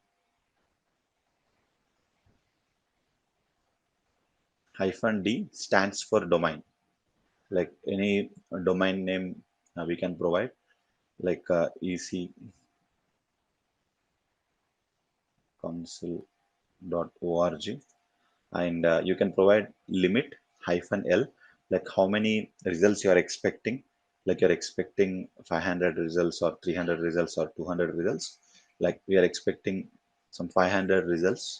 And -b source is nothing but like from where you want to extract the data.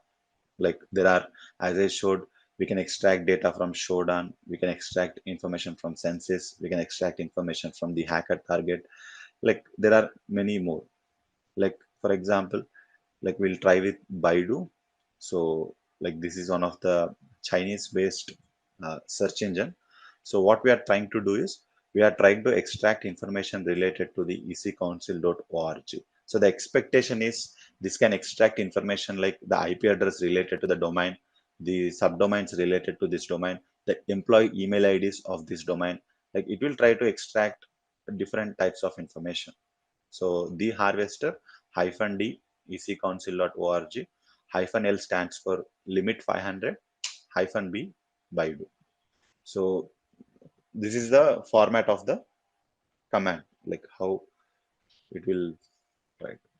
So if you see, it was able to only find one of the email ID.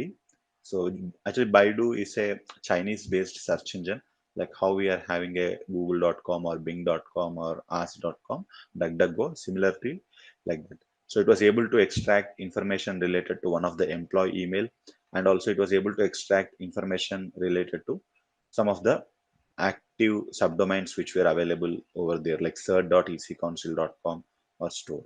Like here you can try out with all these types of subdomains what we have, sorry, sources what we have. So I tried with Baidu. We can even try with this Anubis, like what information this can extract from. So there is,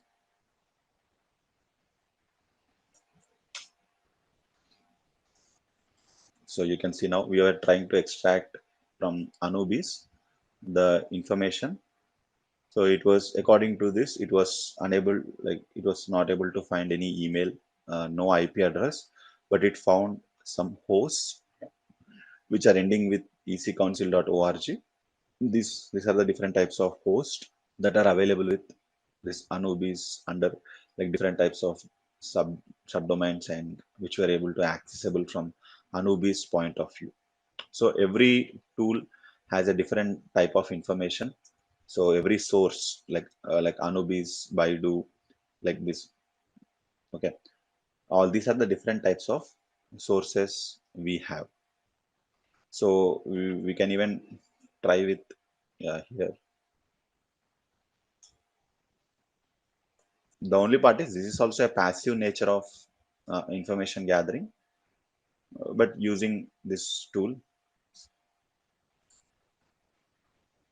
So this tool we usually use to get the employee emails if there are anything present.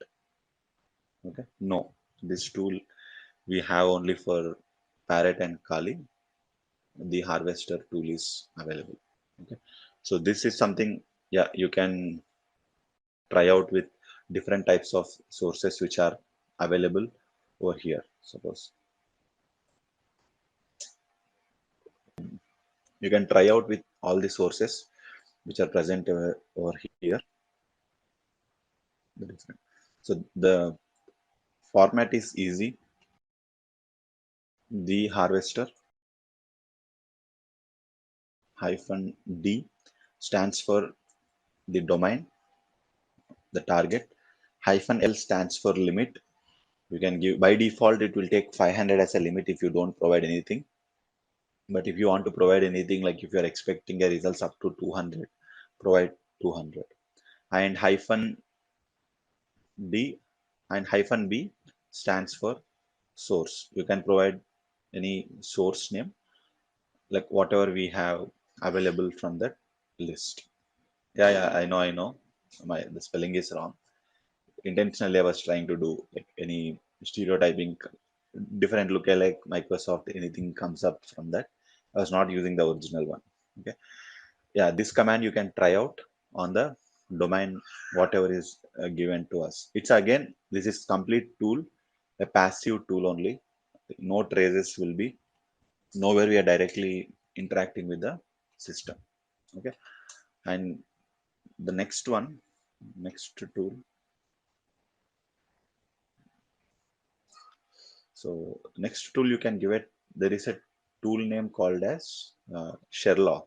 So till now we have been trying to gather information related to the domain, information related to the IP, all subdomains. We know if you provide an email ID, we can even check that information in the like have I been found whether this was involved in any attack or not. Now there are some tools, like for example, when we are trying to gather some information related to the some of the critical positions like CISO, Chief Information Security Officer, Security Manager, Security Architect, or CEO, like where we'll try to gather some information related to the user position, the organization, the location, the education qualification, or like the phone number or photos or videos. Like especially we want to understand the person's social life. How is that particular person's social life? So we have a tool name called as Sherlock. So that social networking sites are like online services platforms. Like we know people maintains some profiles on social networking sites. They provide basic information about themselves to make and maintain something connections. Or the profile will generally contain some information like name, the contact numbers, or friends, information about family members, some their interest, their activities, like especially on the social network sites, they keep posting the personal information like date of birth, education information, employment backgrounds, the names of their family members or the places they visit, their likes, dislikes, like much more we can know from the social media profiles if we get access to such. Like example, LinkedIn or Facebook or Instagram or Twitter, like they all will try to reveal information related to the person. So there is one tool called as Sherlock. Sherlock is a Python based tool, so which is used to gather information about a target person over the social networking sites. So it is going to search like vast number of social networking sites and give you the target user, like locates the person based on the name. Okay, it will give you even the URL also of the person you are trying to search for. The only thing is it is going to scan entire internet and give you the links where the user is having profile. Like we need to verify whether it belongs to the specific person we are searching or not. Because suppose you are searching for Pawan, who is working as a trainer in Simplilearn, who is into the cybersecurity background. So like I mean, you know basic details. Like you should start looking into the profiles those contains that basic information. Because like this tool Sherlock will help you to search with a name. So like if I provide this name Elon Musk, so make sure we should use this inverted commas when we are providing two different names. The reason is, if we don't provide this inverted commas, this tool will take Elon as separate, Musk as separate. So if you want to combinedly take this and search for the entire internet, so like if we give enter, now this is going to search for entire internet related to the Elon Musk. So it is going to give you all the links wherever this user is found.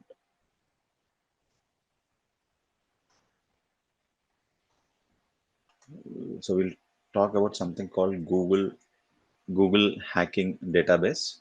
We call it as an like advanced searches we can perform. So especially this advanced Google searching. Again, what we search in general in the Google, like it is going to let us like we can clearly understand some differences.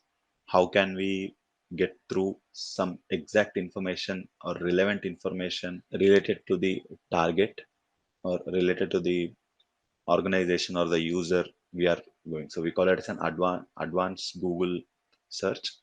So creating some search queries so that it will help you to extract the sensitive or hidden information about the target. Okay. So if in general, if I go through, so if you look into here, if I search for something called like hacking PDF, okay. So I typed this name like hacking PDF.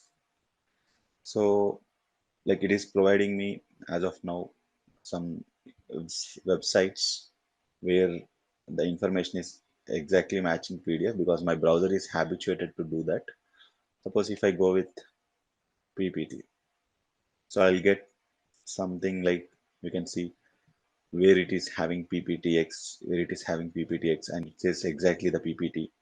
So here, this is a general search which we usually do, but there are some parameters to improve this more and to get exact search results. Like for example, one of the parameter is like in URL.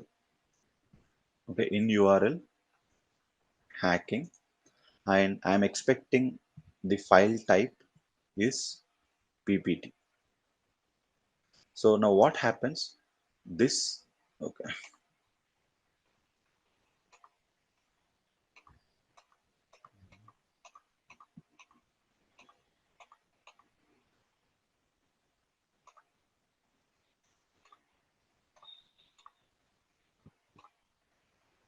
So what happens this? Now you can see how the search has changed here. So if you see, we got exactly all PPTs and wherever we have hacking as a valid term. Previously, we saw we got the sites which are not referring to PPTs.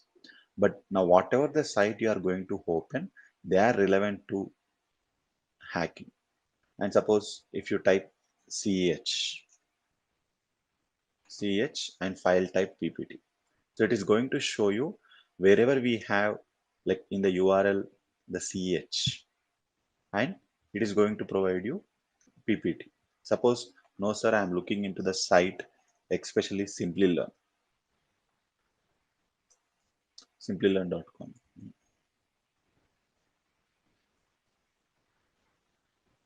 Or like instead of Simplilearn, we'll go with the EC Council because EC Council is the provider of CH, right?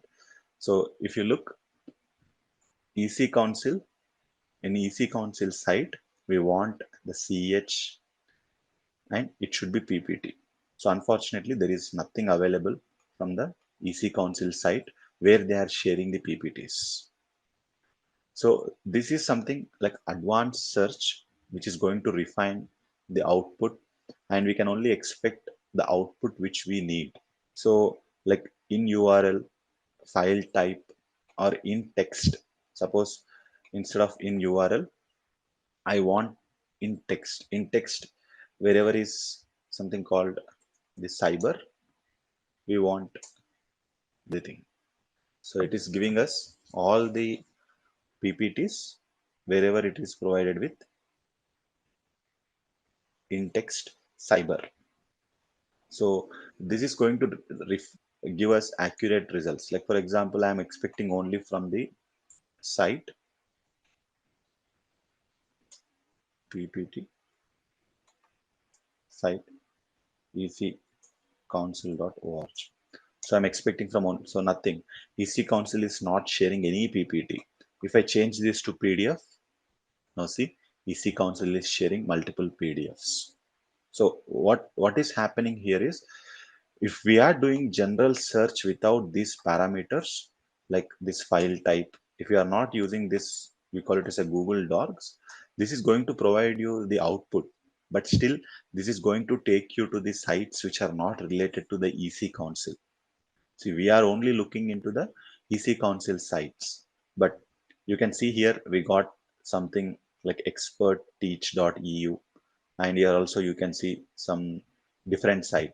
So whereas I'm expecting only the results from the site should be EC Council, and also the file type should be PDF. Now, this is something which is only going to give you where the website contain ecouncil.org, ecouncil.org, ecouncil.org. Like you can see there is no other site without ecouncil.org. So like this site file type, like whatever we are expecting. Suppose, as I said, you are looking for the topic related to the in URL, something related to the malware, and you want PDF. Now this is going to provide you all the PDF files which has malware. So like this we call it as a Google advanced search parameters, which is going to help you in refining your search parameters. The way you are going to search the internet is completely going to change. So before we go to the scanning the networks, have you seen any time or in the recent news, like any government or this police department, like have you seen anything like catching hackers? Like these are the hackers who caught while performing some cyber crime. Like have you seen such kind of news anytime? Like where they got sentenced to crime, where they have been involved in court of law. Like we keep seeing people losing money or losing something. Like suppose they caught hacking Microsoft, they caught hacking Google, they caught hacking Facebook, or they got hacking, they caught hacking this person. We cannot catch them and we cannot prove them in court of law. Catching hacker, instead of spending time on them, it's better to improve your organization security posture, security profile, like how strong you are going to be having good security devices, good security monitoring, good security hardening. So we can focus on this. Okay. Now, what are the two system identities we have?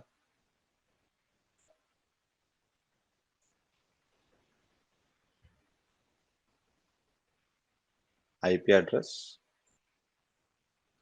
and MAC address. Without these two identities, there is no possible to connect to the internet and use it.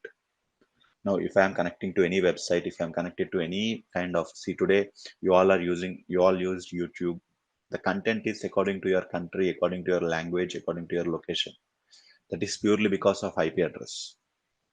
You all use Instagram or something, you all will get some access to the advertisements. That is something which are made for local, according to your region, country. That is because again, IP address. So these are like two important things today we have as a part of identifying the end user. So like what are the IP address coming from, what is the MAC address coming from. But at the same time, we have two types of things here, as these are the identities which helps us to verify the end user. We even have something called IP spoofing and MAC spoofing. These are the two things which today the attackers will be utilizing in order to hide their traces, in order to not to identify.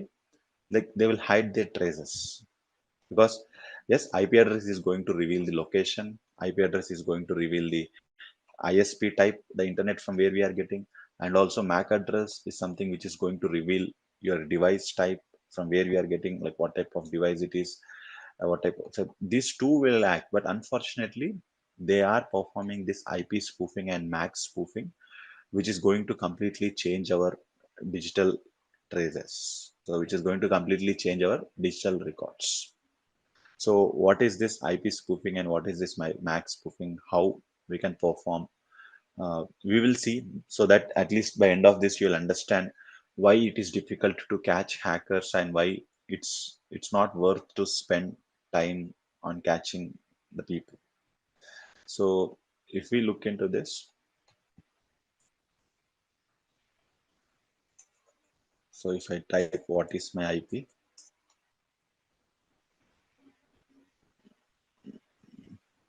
if I go to this site, you will be getting some information related to like this. So we have some high accuracy in the country, but not in the region and city. We don't have accuracy. We have respect to the country and ISP provider, how we are getting the internet, and this is IPv4 and IPv6. So there are some tools, we call it as a proxy, not a VPN, guys. Why I am not using a term VPN to discuss? We call it as a proxy tools. So these proxy tools are helping today the attackers to change their identity, especially to perform IP spoofing.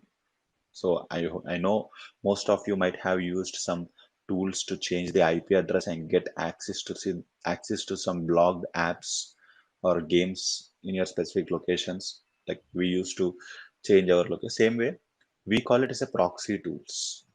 See, reason why we are calling it as a proxy, it is something we are downloading them and making changes, because why not VPN? VPN comes with valid authentication, valid identity details. So for example, one of the tool which I prefer is Siphon. This is one of the tool which you all can download to your personal system, which does not provide any advertisements. Even it is available for mobile based also. So yeah, Windows system also it is available.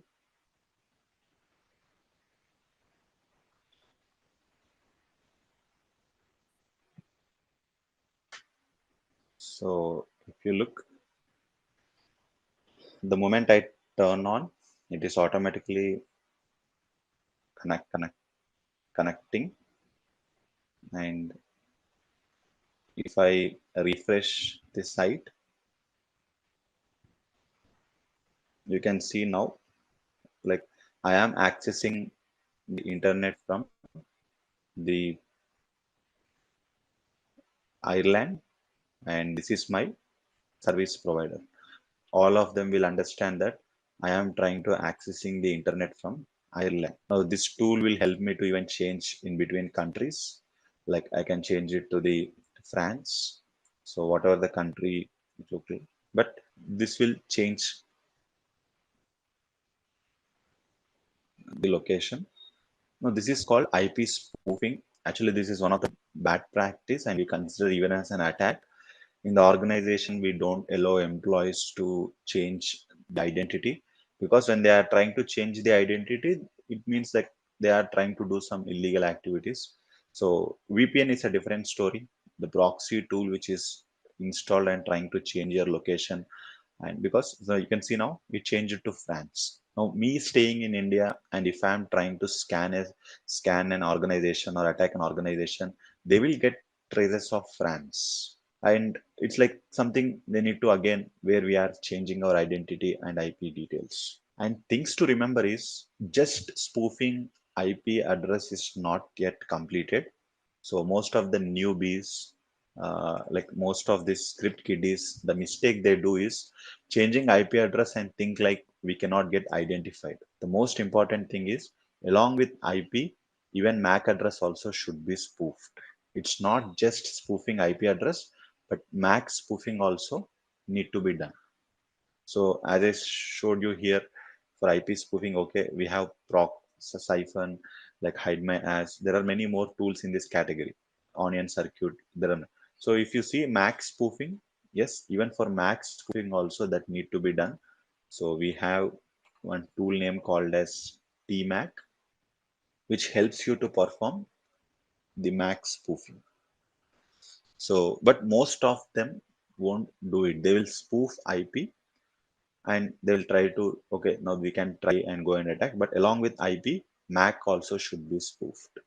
If I already have this tool installed, it is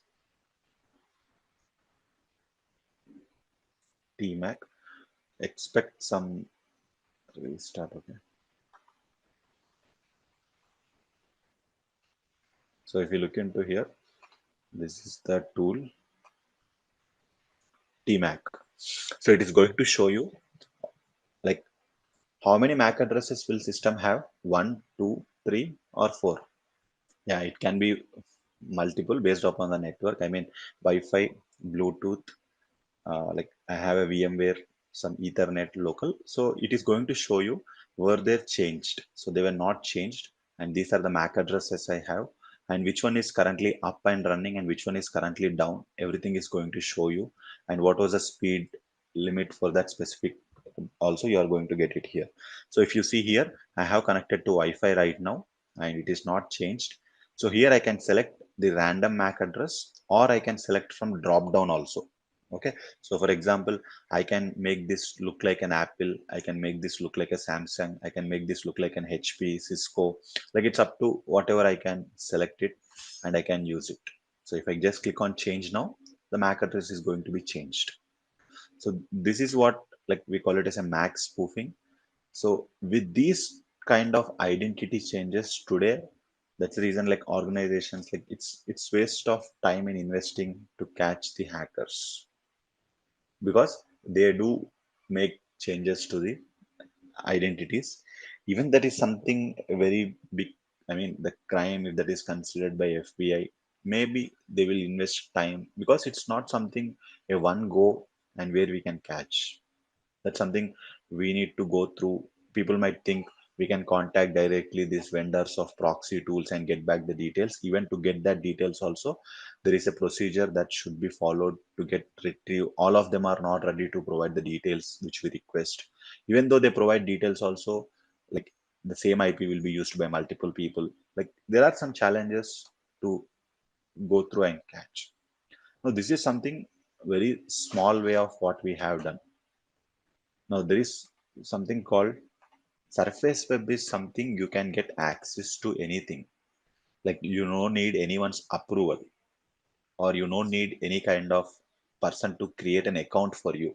You can directly go to the website and get access to the content and use the content.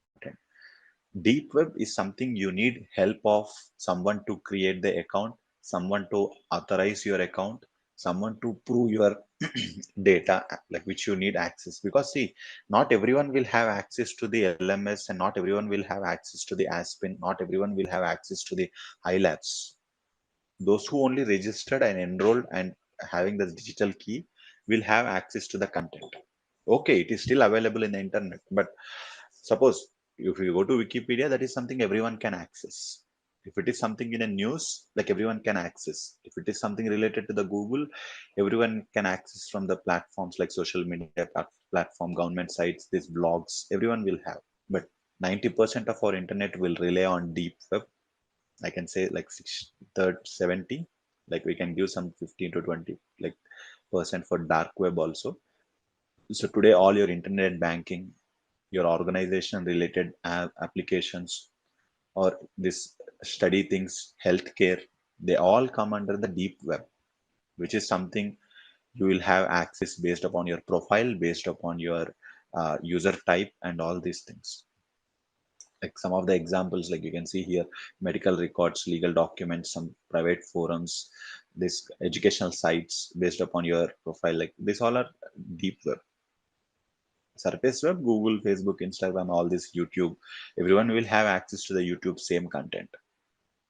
So dark web is something which is not directly accessible through the browser which we are using right now, not with a Chrome and not with a Firefox, but we can get access with a browser called Tor.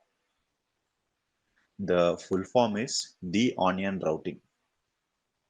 So this is a browser which is used. This is one especially used. There are some other third-party modules which they use this and give access, like Brave browser. But the one which browser which gives you direct access to the dark web is Tor, the onion routing. Coming to the scanning networks, the actual topic. So first we are going to learn, as I said, when we talk about scanning, we have few things. Like we have port scanning and also vulnerability scanning. Okay, when we start talking about port scanning, see, total how many ports we have?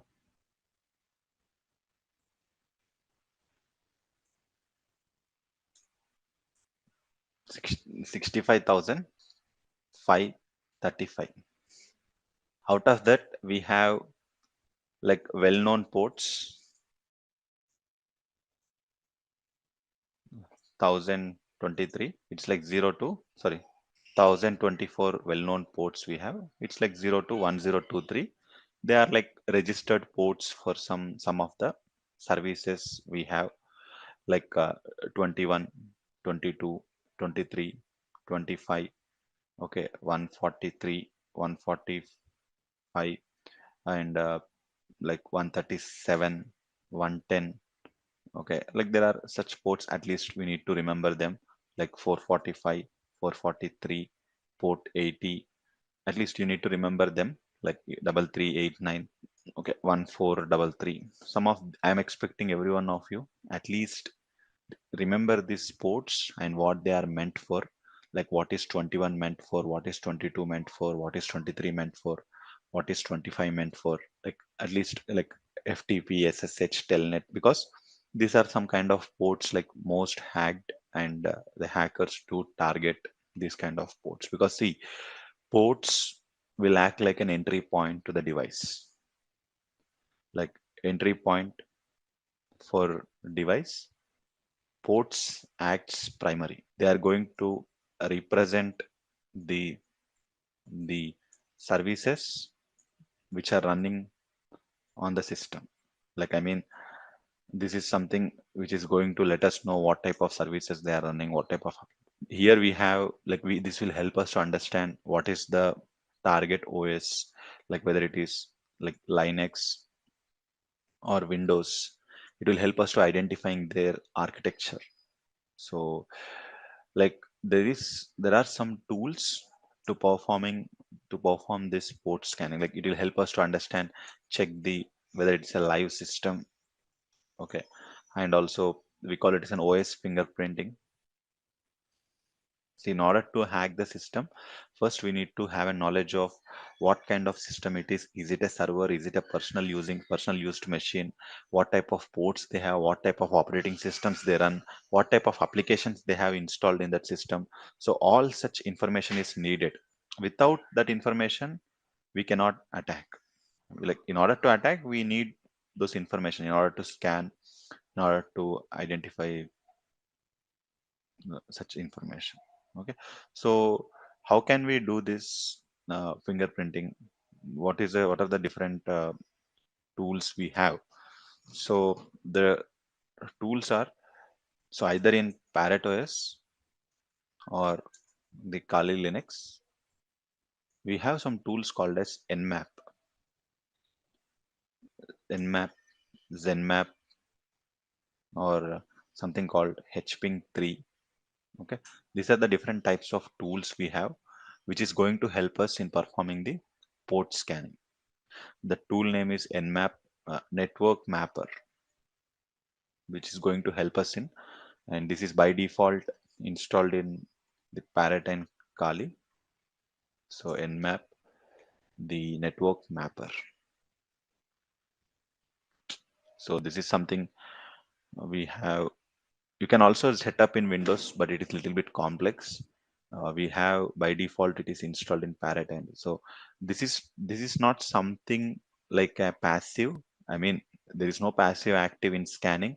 In scanning, we are directly interacting with the target machines after doing some IP spoofing or MAC spoofing. After hiding our identities, we are reaching out the target because I need to have some information related. Okay, Shodan will provide you, Census will provide you, but how can I prove that yes, this is a valid information or not?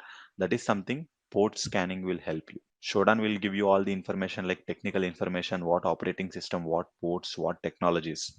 But still, while I am going to attack, I want to have a better understanding in the architecture. I want to have a better understanding on the target systems. This port scanning will help you. So it's like it's an art to find out what are the target machines we have ports open. By looking into these ports, we can understand, okay, this is a printer, this is a server, this is a gaming laptop, or this is something personal using. All such information we can validate from here. So let me turn on the lab. We can discuss on port scanning. So yes, this is the, it depends upon the security mechanism. So if they are having any detection mechanism, they do get alerts. So now you see, like, this module, especially they have given access to Windows 11 Server 2002, 19, Parrot Security, Ubuntu, Android, almost all the machines they have given access. So we will go to Parrot. What is the first command I need to give? So we go with terminal to access the tool. What is the first command I must give? Sudo su tor. So the nmap, you can directly give this to see what you are going to get it as a part of this tool, like the information, like which version you are using and what are the target specifications you need to use the command. Or nmap hyphen h also will work, help. It's also same output without h, or without h with h also the same thing. So here you can provide nmap, like any website name directly, like google.com. And also, yeah, you can provide nmap any kind of IP address also, it is going to accept. Like if you see here, the things that is going to confirm here is I have given just nmap google.com, and it is clearly saying the scanning report for google.com, it automatically converted into IP address, and this is confirming me the target machine is up.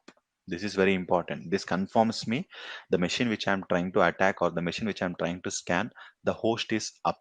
The other addresses that are having for google.com, it is providing you here, and it is providing you the list of ports which are open, closed. So there will be the port number and what type of port it is. It is TCP port or it is UDP port. And also what is the port state, whether it is open, closed, or filtered. And what is the service? Like, is it the, what is this port? Is it something HTTP, HTTPS, or FTP, or Telnet? So this will help you to understand the port state, and service. So if you look into it here also, we have nmap for this IP address I have performed. And the moment I performed IP address, it has not converted into domain name. Remember, like the forward DNS lookup and reverse DNS lookup, like when you are providing domain name, it is automatically converting into the IP address in the forward DNS lookup. But in the reverse DNS lookup, when you are providing the IP address, it is not converting into the domain name. It is directly scanning the IP address, and it says the host is up, and these are the ports which are open and which are like, so it is going to have three things: open, closed, and filtered. Filtered is nothing but, I'll show you if somewhere we get a port status filtered. Filtered is nothing but it's an indication that there is a the ports are behind some security controls like firewall or IPS or IDS. So we will be seeing the nmap commands. We'll explore about the nmap scanning. So I just gave introduction what are the commands we can scan and how we can perform that. So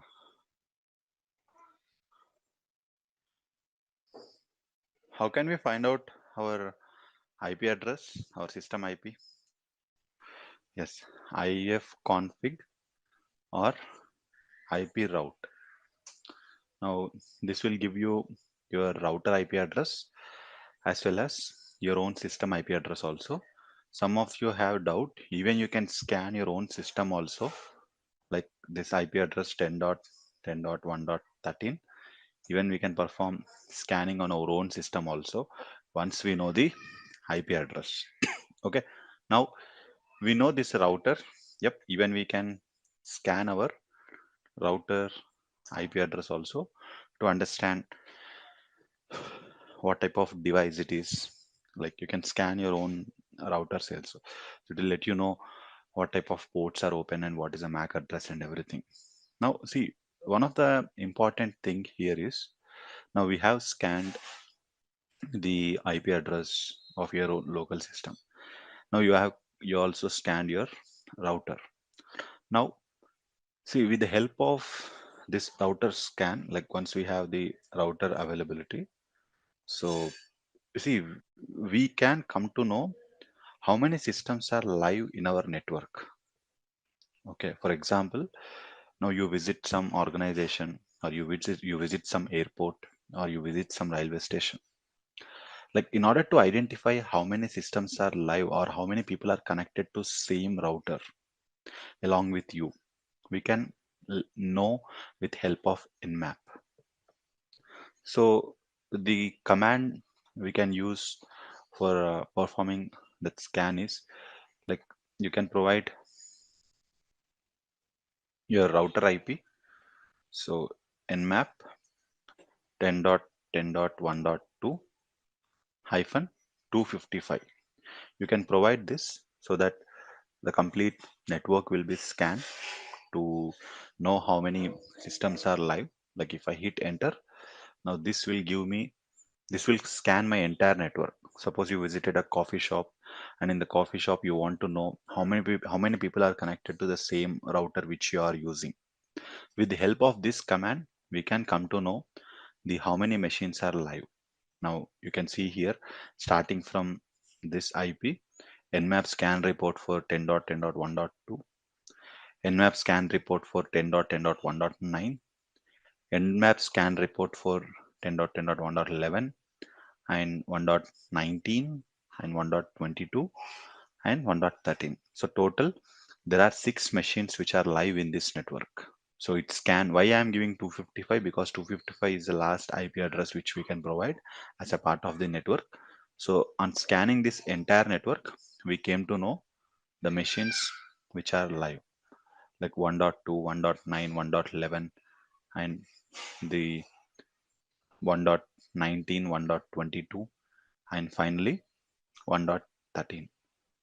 So these are the machines which are live as a part of our network scanning which we did right now. So now this is something which is, yeah, performing the scan activity. Okay. Now, like any network, like if you are connected, the only thing is you need to know, for example, in this scan, we are able to get even the ports which are open, the information of ports also. Sometimes, if it is a large network, if you feel like you want to only know the live machines, you don't want any information related to ports, you can type -sn. So this will give you the information only the hosts which are live. Now, if you see this, now this is giving you like starting nmap and only the information related to the machines which are live. It is not providing you the ports. Like it is not providing you the ports information. It's only providing you the machines which are live, what is its IP address, and it says host is up, MAC address, and again it's not providing you the IP. So this is like when your requirement is only to find out how many machines are live. Your requirement is not to know the IP address, sorry, port numbers. Your requirement is just to know how many systems are live. So this command will help you to get the info. Now, if you are expecting ports also, remove -sn. This will actually in the organizations when we are performing the port scanning, this will help us to understand the organization architecture as well. Like in this organization, how many systems are live right now? What are those systems? Okay. See, one of the generic thing that should be remembered by everyone, the greater the ports open, the greater the possibility of being hacked, or the greater the possibility of being targeted. Like if you look into this all 7 machines, we have almost like 2 machines, like there are too many number of ports open. Like almost this one is having 11 ports and this one is having 18 ports are open here in this. Now the greater the ports open, it means the greater the too many services are running on that machine, and which is something a bad, I mean, see, we don't expect these many ports to be open for a public on a normal business machine. So whenever we are doing some activity, like we need to make sure, see this machine, like when you suppose now this is my key finding for the like client, like yes, we perform scanning, but we came to know like too many ports open, we need business justification. All we expect is 80 and port 443 should be open for web communication or web traffic usage. But unfortunately, if you see, there are too many ports open. So we will see about it. Like if you see, that's 10.10.11. If I give this is the output. A quick question for everyone. Look into this output. Total, how many number of ports are being scanned by this command? We need to know whether you are able to ping a live machine or not. You should be able to ping that machine. If you're able to do that, you can scan any network. It's not just limited to local. Now the question is, how many ports this command is scanning? You all can see on the screen by looking into this. If you see, but total how many number of ports we have? So we have total number of ports 65,535. But if you see, this is only scanning 1,000 ports. It's a random 1,000. It's not like 1 2,000 or something. It's like by default some random 1,000 ports are going to be scanned. So it says 994 closed and remaining 6 are open here. So like this is something we have in the by default nmap. But when the expectations are like to scan all 65,535 ports, it's the command is -p hyphen. Now this command will scan for all 65,535 ports. So you can see 65,535 ports are being scanned. So like you can see previously there are only 6 ports open. The moment I scan -p hyphen, you can also see how many extra ports are open here. So I'm trying like this is something expected. So we need to perform with -p hyphen to get more information on the ports which are open. So same thing, like see actually like when we are scanning any site, like if we are scanning on a site which we don't have permissions, it's unethical. But still, when we are in the learning stage, we do perform. But there is one website for practice. The website name is scanme.nmap.org. This is for like practice. Instead of this website name, you can give any site. It depends upon the scan results might also be changed. It depends upon the system ports which are open and services they are running. So this is a website which is given for practice. See, in order to understand how much time it is taking, once you give the command, you can hit enter. You will come to know how much time it has been, like how much percentage of scan is completed and what is the expected time to complete this scanning. Because this is expected, guys. Don't expect results in few fraction of seconds. So the results can take time. It can go up to 10, 20, 30 minutes. It all depends upon how the target system is responding. So the target system responds, the target system open ports. It all depends on that. So the way it responds, we are going to get the output. So let it keep running. It will take some time. So let me open new terminal. So as we saw, like some of the commands, -p. Now, like here, if you look into nmap, like for all scanning 65,535 ports, we have -p hyphen. But at the same time, just now I was discussing like the well-known ports, like sorry, most hackable ports.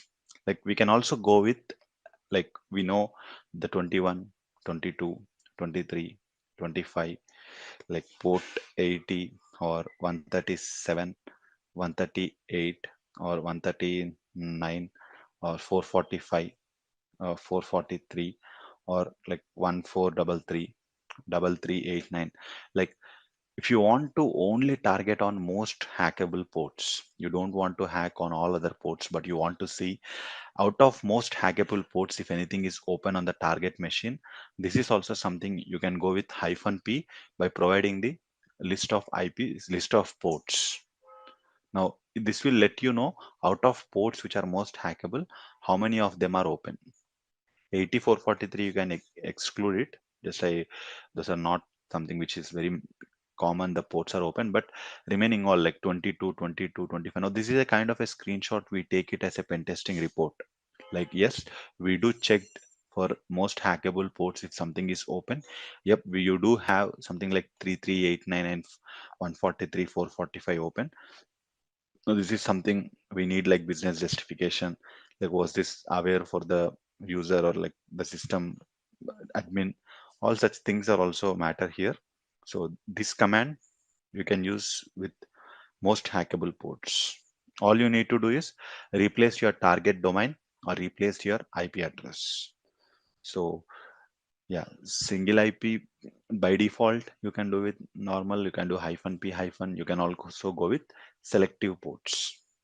See here, look into this scan, or now if you see uh, by default if we do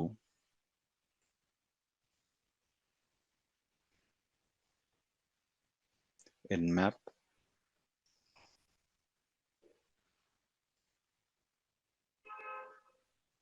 so look into the output. Okay, this is the output. Now by looking into the output of this scan on this machine, what do you think? Is this a TCP scan or UDP scan? So remember one thing, by default nmap will do TCP scan by default. So but we have TCP and UDP both. So in order to perform UDP scan, you need to mention nmap smallest capital U. This is the UDP scan. By default, nmap will do the TCP scan, and if you want to especially do the UDP scan, this is a command. And don't expect the results. Sometimes it can be 5 seconds, 10 seconds, 30 seconds, 1 day, 2 days, because we all know UDP is unreliable communication. So it's not like mandatory we get a response here. It completely depends upon the port. It completely depends because UDP is unreliable. UDP does not provide any response back. So we can't expect here, but if especially if you want to perform something on the UDP scan side and to know what are the available ports, what are the available ports which comes under the UDP category. So here hyphen smallest capital U will work. So if I hit enter also, it is still like 4%. Even after going back to 99% also, it can still go back to 0%. It all depends upon the response. So if they ask you like how to perform UDP scan, hyphen smallest capital U, but by default, nmap will perform TCP scan. No, if you like, if you want to mention it, hyphen smallest capital T, like we call it as a TCP scan. And total, how many flags we have in TCP? Total, how many number of flags we have in TCP? 6 flags, like SYN flag, acknowledgement flag, reset flag, push flag, like these kind of flags we have. Total 6 flags we have in. Okay, the reason why I'm asking because we can perform nmap scans with specialized flags also. Like we have something called nmap hyphen smallest capital S. This is something called SYN flag. Like especially by sending synchronization flags, what results we can expect. So it is also called as SYN scan, shell scan, or half scan. Different types of names we have: TCP half scan, shell scan, SYN scan. the command is hyphen small s capital S. Like it is especially real close to ht only, but we can expect, like, because sometimes scanning multiple times we may not receive any results. So at that point of time, what we will do, we will go with some parameters like this: hyphen small s capital T, hyphen small s capital S. Like this we'll look for the different things to explore, like hyphen s capital A acknowledgement scan. Like, are there any ports which will respond for acknowledgement flag? You can see none of them are responding for acknowledgement flag. And we call it as a Xmas tree scan, hyphen small s capital X. We call it as a Christmas tree scan or Xmas tree scan. This is something, a combination of urgent, push, and finish. Like all three together, we're sending, because these all are some techniques to see if at all, like if you are not seeing any response from any of the ports and any of the port number, this is something we try alternate. Nmap smallest capital A, Nmap smallest capital X, and we will see any response we can get from these ports. So remember, if they ask you like what is SYN scan, what is acknowledgement scan, or what is Xmas tree scan, like all this, the different types of scan types with acknowledgement flags or in flags. Hyphen X is a combination of urgent, push, and finish. So these all will be performed. These are the different tries, like hyphens more or less.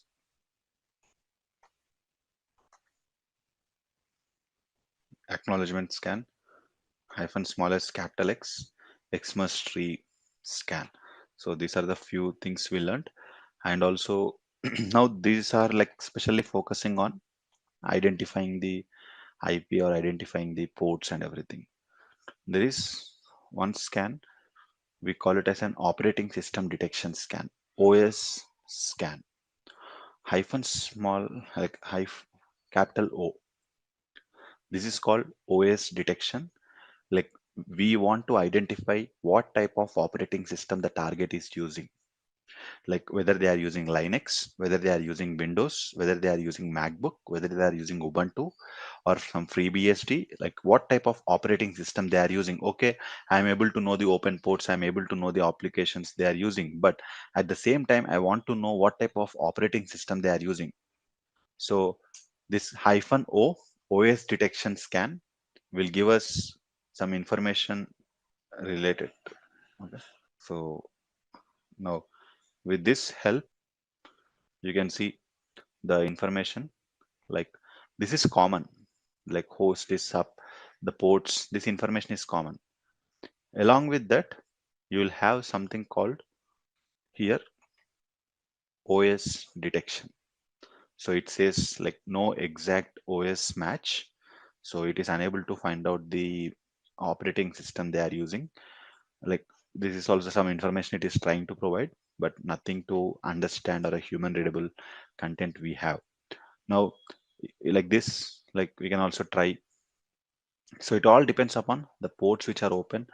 Like I'll try for hyphen 11, like what type of ports, like you see here, these are the ports open. In the bottom it says the device type general purpose, running Microsoft Windows 10, and I can confirm the target machine, it belongs to Microsoft Windows. So some of, like previously it was able to detect, not able to detect, now on a different machine it is able to detect. It completely depends upon the system response we receive. Now for here, similarly we can do it on any site, like hyphen O, the website name scanme.nmap.org. If I look into this, I want to know what type of operating system they are using.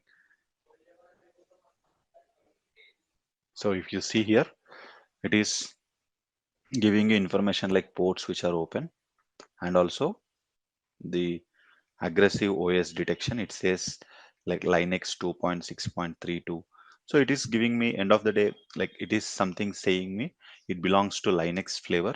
Like I can, before I scan this in my mind, maybe they are using my Windows server or Linux server or any Ubuntu or any FreeBSD, like multiple operating systems in my mind. But after scanning, I came to know they are using something from Linux background, in a, not able to get exact version, but okay, we can confirm they are using Linux versions. So hyphen O will have like much impact. So which will show us what type of ports which are open. Along with that, aggressive OS detection. Suppose if you have been given with any kind of IP address or a domain name and expectation is to find out the operating system details. So this is something we have as a part of hyphen O OS detection, operating system detection. Now, when we are not clear with these details, like we are expecting the exact information, the accuracy of operating system should be high. Then we have one more command.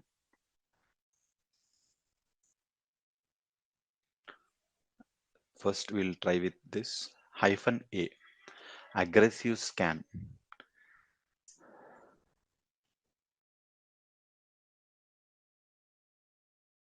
So if you look into it here, now what difference you are seeing, or what extra information you are seeing in this scan with aggressive? It is showing you some additional thing called version. If you all see previously, it was only providing you port, state, and service. But now if you see, the additional information we are getting is version details, which is completely the information related to the. This will additionally help. Now previously with hyphen O, we were unable to identify what operating system they are using. But with aggressive scan, if I keep scrolling down, it will provide you information like open ports service and also version. Version will actually help you to do identify what operating system it is, what applications they are using, what type of application names, everything. But along with that, in the bottom, we will have something called host scripts. Most useful information, host scripts results.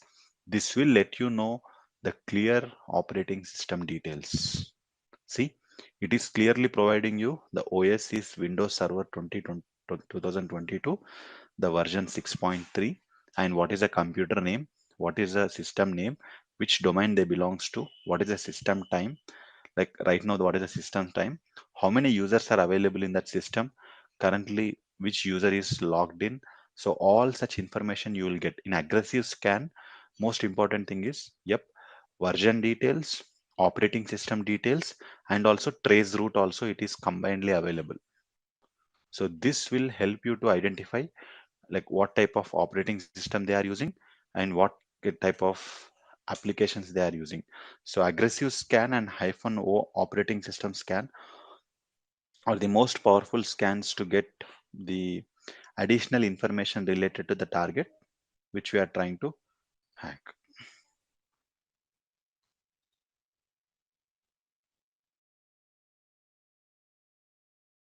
Here also we got the information. Now you see, additionally along with port, state, service, we also have a version detail. So the expectation is like, yes, the host script, it will confirm what type of operating system they are using, what is the name, what is the computer name, what is the present time, like how many users are available on that system, currently which user is being used. So all such information we'll have in the hyphen A aggressive scan. No, sir, like I'm only expecting like operating version details also. You can use this command hyphen small s capital V. This is called version detection. This will not provide you OS host script, but only will provide you version details. So you can see the clear difference here, how it is producing the additional version details. So this will help you to know more about the uh, system. Okay, so host script results we don't get it here, so we only get till version. So hyphen A will give you the host scripts. So host scripts will especially focus on the target machine, on that host, what type of operating system, what is the time, what is the user who logged in, what is the laptop name, like all that results we will be getting it here. And remember, -a and -o are especially the kind of scans we will only perform after having proper permissions. It is unethical because they reveal a lot of confidential information related to the target to know.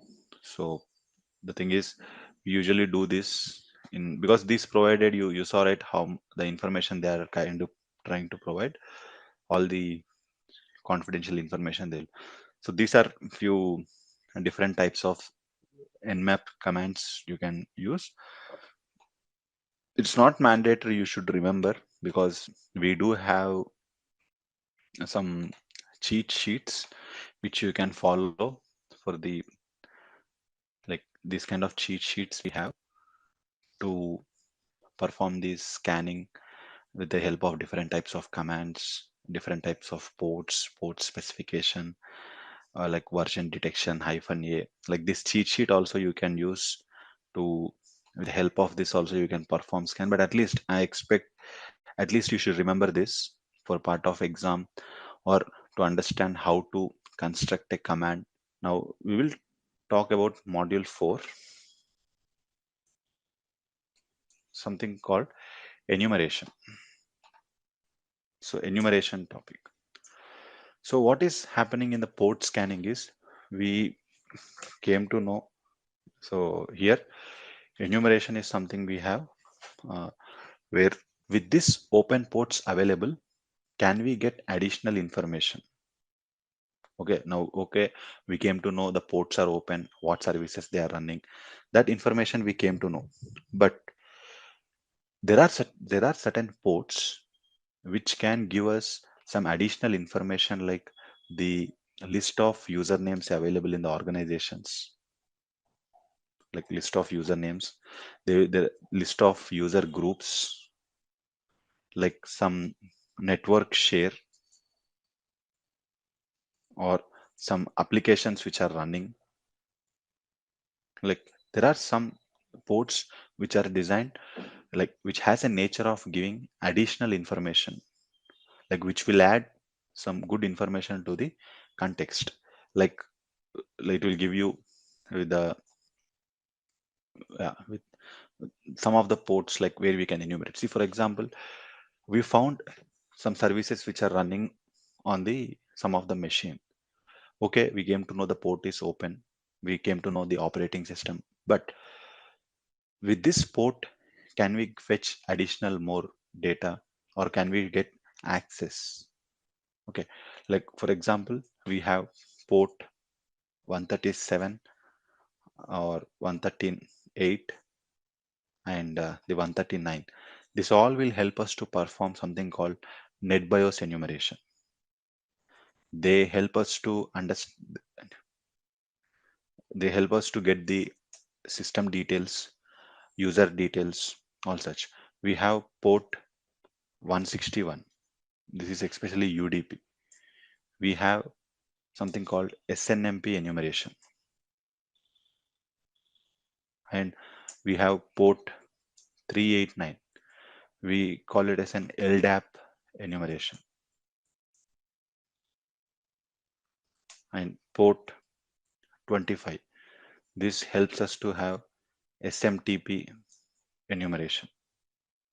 And port 53.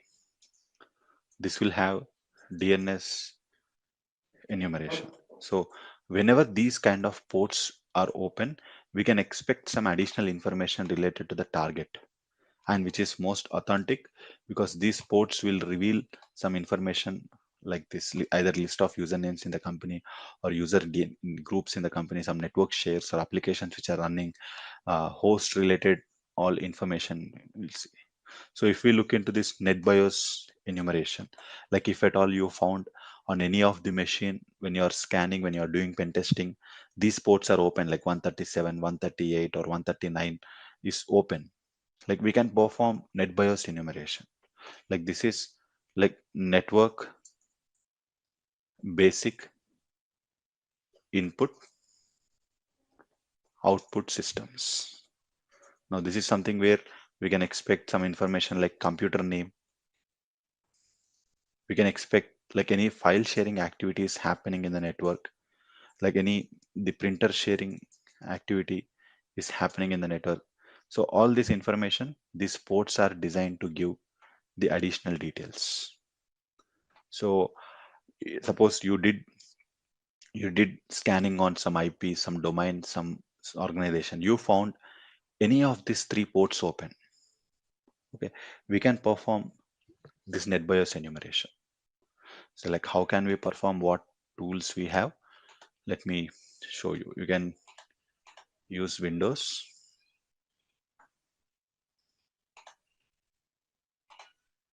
command.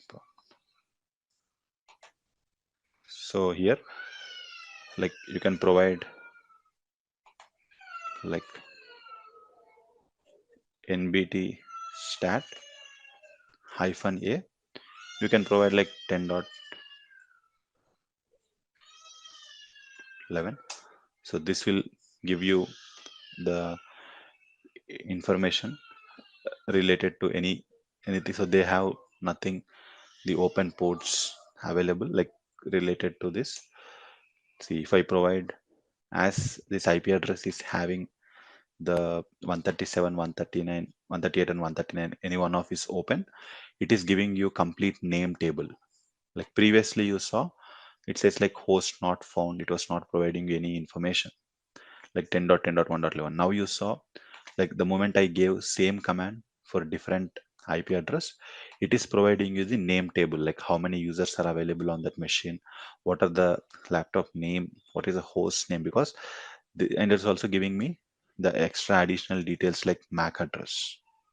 So whenever we found any IP address which has that ports open, you will also get this information even in the host scripts also. But still, like this is one place where we can identify the target machine details.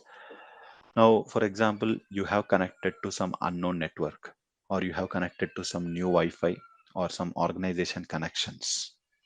Like this NBT stat hyphen C will give you details like if there is any machine which is doing some file sharing activity, if there is any machine which is like, if you see here, like these kind of details we have, which has, this will also reveal any machine which has these kind of system ports are open, like NetBIOS related services are running. Like even there is a command called like net use. Now this will give you, there are no entries. So this will actually give you if there is any file sharing is happening. If so, like what type of files are being shared and which folder is being shared, like any shared resources available in the network also, like we will come to know. For example, let me try this from a different machine.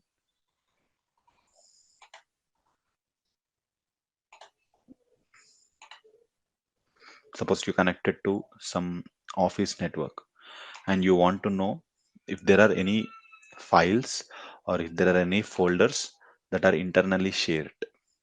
So you can use this command net use. This will let you know if there is something shared with you or if they are sharing anything internally. For example, now if you see, this is the file which is being shared internally, a Z drive, and the path is Windows CH tools. Like this is shared internally. So this command will let you know if there are any file sharing happening internally. If so, from which path, from which folder they are being shared also, you will get to know. So suppose you connected to some network of railway station or a coffee shop of some metro, this command will help you to understand if there are any sharing services happening in the network. So like this NBT stat or this NBT C, like this all will provide you information related to any host name or any services that are running. So this is very okay. This is all, like I can say, this information is something we can even expect in the information wherever we have related to the tools like 137, like only computer name. This is something even we found in normal port scan also. It's not much interested, but still, like if you want to know what this net uses command, something which helps us to identify what are the files that are being shared internally. So coming to the something most interesting is SNMP enumeration. Like whenever this SNMP enumeration, the full form is simple network management protocol. Now SNMP enumeration, now this is something which uses port number 161, and also this uses UDP services. Okay, you see it is going to run on UDP. Okay, now command, especially the nmap command, like to perform SNMP UDP port scan on, like I want to perform port scanning just to check whether UDP port 161 is open or not, which is only going to show me whether port 161 is open or not on this IP address. Like what is a command which will help us? I want to perform only port scan. The first requirement is, remember, UDP scan. What is a UDP scan? Hyphen small s, capital U will perform UDP. And what is the second thing I am mentioning? We are only scanning one single port. To scan only single port, how it is going to happen with hyphen P 161. Like if you have been given asked to perform a SSH scan, 22. If you want to perform 25, so single hyphen P 161, and provide the IP address or the domain name. This will reveal the information related to the uh, target, whether they have the open port is available or not. Yeah, that command also we can take hyphen su, but it will not specifically targeting single port. Like it will scan for all 1000 UDP ports, and UDP is especially not going to give responses. So when we are going with specific target, yes, nmap hyphen smallest capital U and hyphen P 161. Okay, and we can provide the any target, like either it's a domain name or the IP address. Now you can clearly see it says UDP 161 is closed. So if I type 22 and it says like UDP is open. The reason why it is very much fast is we are selecting single port number on a UDP. The results are very fast. But when it is going through 1000 ports or 65,535 ports, the expected time is very high. It all depends how the port is going to respond for. Now, if you see here, the port 161 is open, and especially the service which is running is SNMP. If at all you found at any point of time when you are doing this port scanning activity, if you come across any system, it is very rare case because it is highly informative. This SNMP port is going to provide you very good and vast information. Usually none of them will keep open, but if by due to some misconfiguration, due to some lack of knowledge, if they have this open ports, it is going to reveal like a lot of information. So how can we get that information is, there is a tool name called as SNMP check, and just provide the IP address or the domain name where you have this port is open. So this will extract the complete information. Like if I start seeing from the top, like if you see, that's the reason we very much give Actually, SNMP should not be open to public. Now you will understand why. See, if at all SNMP is open to public, by using this tool name called as SNMP check, it is not even difficult. SNMP hyphen check and provide the IP address.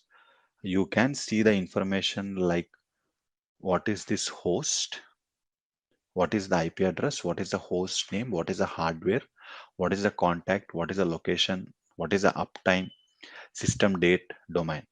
Next, it is providing me how many user accounts are available in that system. There is a user account Mark, Guest, Jason, Joshua, Martin, Sheila, DC admin, administrator, like these many different user accounts we have.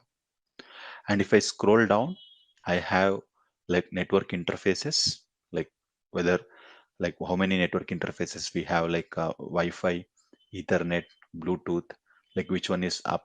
All such information we have over here. And if I keep scrolling down along with interface, like we'll also have the information like what is the network IP addresses that are connected to. And also if I scroll down, it will clearly show you in this laptop what are the applications that are installed.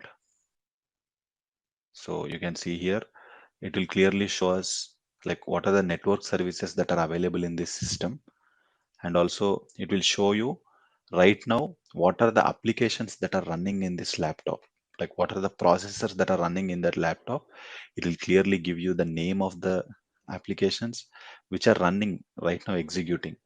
And it will also give you the list of the hard drive partitions, what were the hard drive partitions that were performed. Okay. And device information, it is giving you all the windows, and also it is giving you the softwares that are installed in this system. So all such information, like you can see the Google Chrome installed, Metasploit is installed, Microsoft Edge is installed, Wireshark is installed, some like what are the applications that are installed. And it is providing me total information related to that server. So like altogether, you can see if there is an SNMP port is open, you can see how much information we are able to view. We are able to view the information like the users who are available on the system, the host information, the processors which are running on the system, the applications which are installed on the system, the drive information, hard disk information, like whatnot. It's most like everything we have. That's the reason SNMP port is very, very rare. We found it is open on the target machines. If at all by mistakenly, if it is open and exposed to the public, this is something we can do with a single line step SNMP check, and it will give you complete information related to the target. It is not even a tough command. All we need to have is the port should be open. If SNMP port is open, we can get this additional details. Now this is like almost close to system hacked only. How can we get information like what applications they are running, what applications they are installed, how many users we have in the laptop, what are the system information like partition information. Almost we have everything what we need in the process of defense or in the process of attack. So that's the kind of a scenario we have with this SNMP enumeration, which we have or which you see on the screen now. So like enumeration is all about the ports which we are open. We will try to take the privileges of that ports and get additional details. So which one do you feel most dangerous, SNMP or NetBIOS? Do you think opening SNMP port to the public, is it a good idea? Like, do you think, suppose you are doing port scanning and if you found SNMP port is open, will you suggest to administrator to close or keep it open? Will suggest to close because you all have seen how important information it is revealing, which actually this will happen very rare due to misconfiguration only. It usually it will not open for every time. See, closing ports, it's not in our hands. It's an administrator. That's something who is going to do the job. Our job is to identify the open ports and report it to the concerned team. We are the security professionals. We know what happens if which port is open, like how they're, we will learn that. Our job is to identify the open ports, and that is something admins will have a better idea why was this port open, what services made this port open. So they will take a decision on a quick call of either uninstalling that app. And okay, so this is something you need to uh, check. So enumeration, I want you to understand, like most importantly, it is going to give us additional information based upon the ports which are open. If ports are not open, we are not going to get any additional info. Enumeration, there is like LDAP enumeration. Yes, enumeration is something gaining additional details from the ports which we have available. So if suppose there is a port 161 SNMP is open, NetBIOS ports are open. Not every port will help you to enumerate, but some of the ports like SNMP, or some of the ports like this SSH, or ports related to SMB, ports related to NetBIOS like LDAP, DNS. These will help us to enumerate and some get additional details. So when it comes to the LDAP, so this is lightweight directory access protocol. So especially this will be running on TCP 389, the port. So if at all, it's very rare, like if this port is to keep this port open to the public, but by any chance, if we see this port open to the public, we will be able to get access to the user profiles, like user profiles, or I can say the employee profiles.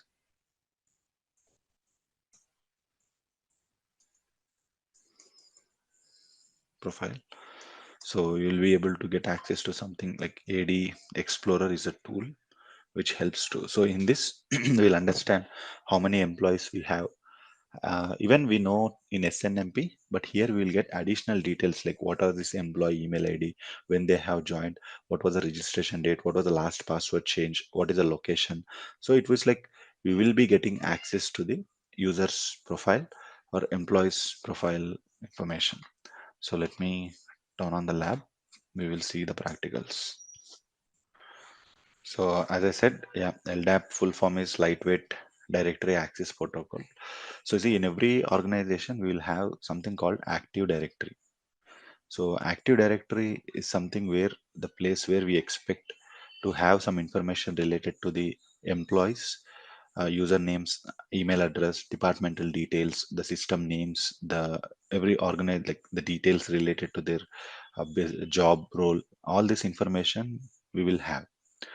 So if at all we came across any system when you are doing penetration testing or when you are doing port scanning, if at all you came across any system is having the TCP 389 port is open, like we can try the process whatever we are going to like show now.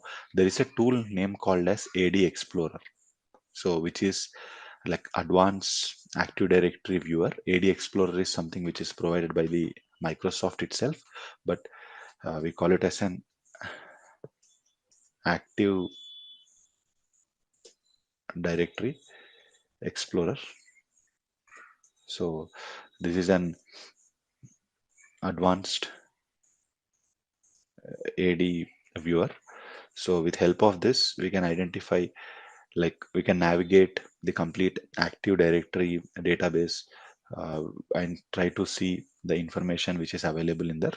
But all we need is the TCP port 389 should be open on that any specific device, whatever we are trying to do.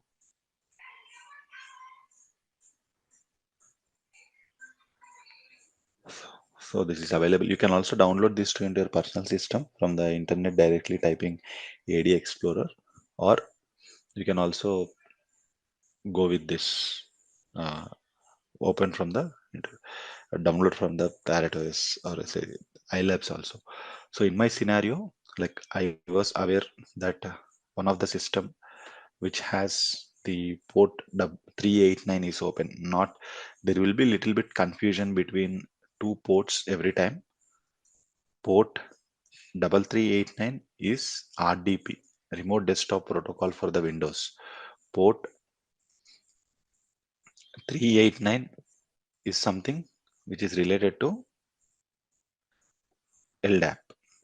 So 3389 is RDP, LDAP. RDP will give remote access, LDAP will give us information. So whenever you came across in your network, if especially there is a port number LDAP is open, you can use this tool and provide the respective IP. Okay, so this will try to get us information from that active directory, whatever is possible. So you can see it is showing you the system name, and if I start exploring this domain information, it will show me all the information they have. So like computers, deleted objects, domain controllers, like foreign security principles, infrastructure, all this information. In the bottom, you can also see TPM devices and users. So if you just click on users and expand users, you will also see all the user names, the employee names which are available. Like you can see like administrator, assist some of the system accounts, and also employee accounts like guest, Jason, Joshua, like Mark, Martin, so Sheila, like these are the accounts which are available in this system, along with some of the service accounts which are also present. So like for example, if you just click on Jason, so we will have all the additional information in the right hand side, like when was this, if there is any login attempt that was made, so what was the full name, so what was the like email ID for this employee, and also what was the mobile number, like account details, what is the address they have registered with, like all information we will have here. Like some of the information is missing here, but in general we will have all the information like employment status, employment department, employee address, location, like what was the device which is allocated to the employee, all the information we can have. So right now we are having only information related to the user full name, and also like user email ID, when was the last active, when was the last login, when was the last log off. So all such information we are getting here. So this will help us especially in the penetration testing to understand the various employee details. Okay, so this is something like lab information which we have. So you can see the employee. So this is something only going to happen if we have the port port open. So the see, if in general, if the services are running, we will have like active directories, ports will be open. So this is something enumeration part. So like you try to explore everyone. Like there is also something from the SNMP enumeration, and also TNS enumeration. There are few more enumeration techniques. Like you can give a try, but it's all about depending upon the port open, the kind of information we can expect. So either last one, I would say the SNMA enumeration or NetBIOS enumeration, like today LDAP enumeration. It completely depends upon if ports are open, getting some additional information related to the port services. So now we will be moving to the M5 vulnerability analysis. So the interesting topic and most uh, important topic, I would say, the vulnerability analysis. So there is something we are going to learn some of the tools here, like commercial tools as well as some open source tools, which helps us to. So major objective of this module is we need to know the complete in and out process of how the vulnerability management is going to run in an organization, how the organization is finding vulnerabilities in their organized employee system, what kind of tools, what is the procedure that is being followed. So all that is the expectation from this module. We are going to learn some important tools which you can even install in your personal system also without any lab assistance. So we are going to learn vulnerability management and assessment process. So when we say yes, vulnerability today, it is one of the most important thing today. every attack which is happening, there will be some kind of loophole that is going to help. So without vulnerability, we cannot be able to take access or control on any machine or any process. See, as I said, vulnerability can be in many way. It can be on an application, it can be in hardware, it can be on a human, it can be even in the process. So the complete vulnerability is something like a, you can see cat and mouse game. Like the way we are growing with technology, at the same time we need to check how important the systems are up to date without having any kind of loopholes that is going to help the threat actors. So vulnerability assessment, it is a kind of a procedure to identify, to analyze the systems like applications. What are they having any kind of security loopholes or any kind of missing patches? This all we will be getting to know from the assessment process. So it's all about identify, prioritize, and remediate the things. So, like if you remember, we have learned phases of hacking, like 5 phases we have, and also like we will be talking about OSI layers. Similarly, you can see on the screen from we have something called NIST. So this is something which is going to play an important role in terms of some key security decisions. Like we call it as a National Institute of Standard Technology. So like NIST, which is maintained by like US Homeland Security. So if you see, like they in this, like they are focusing on multiple areas like artificial intelligence, cyber security, so next gen communication. So they have provided something called NIST framework we have on a vulnerability part. Like as you see on the screen, now this is the process, something which is being followed by many organization, the NIST standards. So how we are going to evaluate what kind of vulnerabilities we have, what kind of thing. So NIST standards we are going to follow.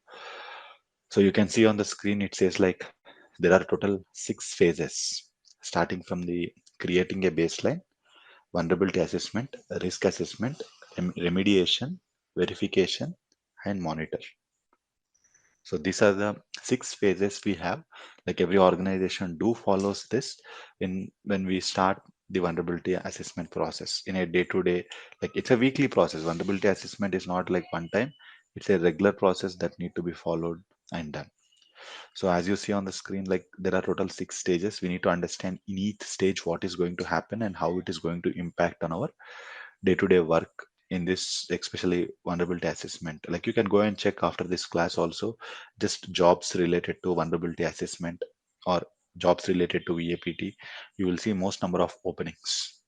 So this topic needs some research mindset because in and out we keep seeing too many vulnerabilities coming in.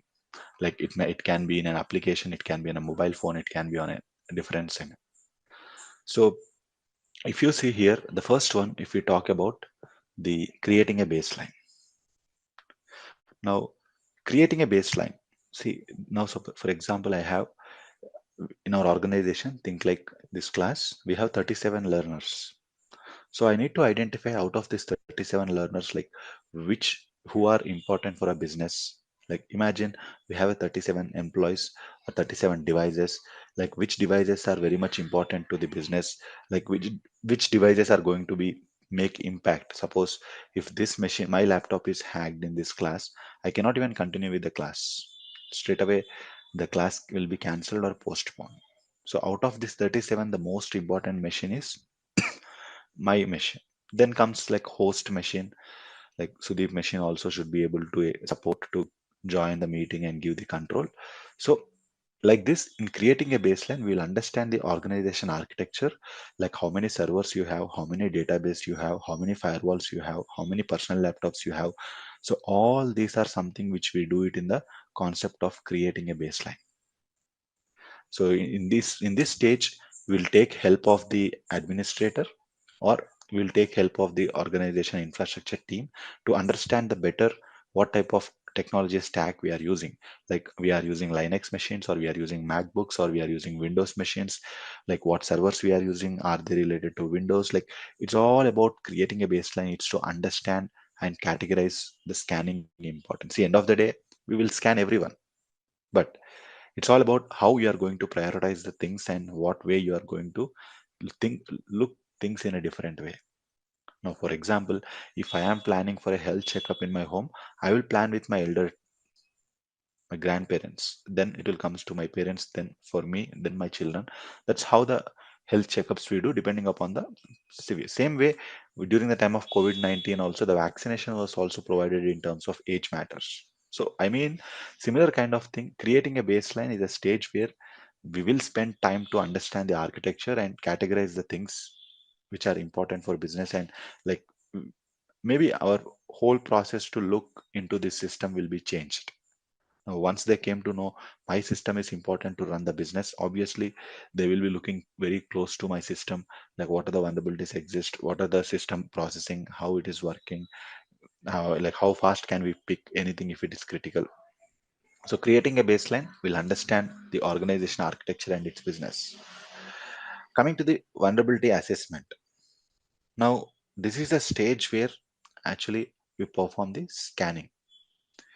This is a place where after creating a baseline, we will initiate the scan request. We will perform the scanning on the end user laptop. Then it comes to the risk assessment. Now, risk assessment is something where we will try to review the reports. We will understand out of these organization machines which one is having huge impact, or which one is having something we need to take a critical, we need to take immediate actions. So, in risk assessment, we need some knowledge of report review and report understanding. We will learn that.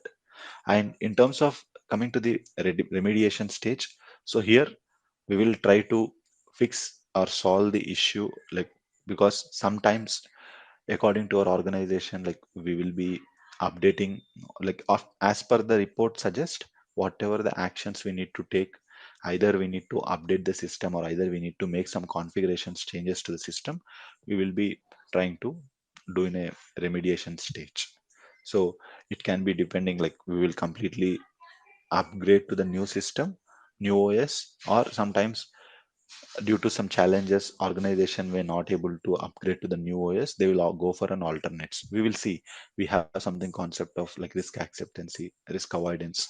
So this is something we'll have. See, remediations, end of the day, we will provide them.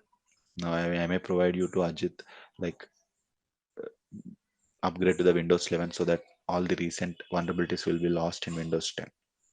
So I will provide you remediation set based upon your system profile. So if you if you are going to update them and if you are going to properly patch them, you will be not being attacked, like it will be mitigated. So the whatever the you have taken all the mitigation steps into as per the recommendations which we have provided, or as per the recommendations which we have received in the report.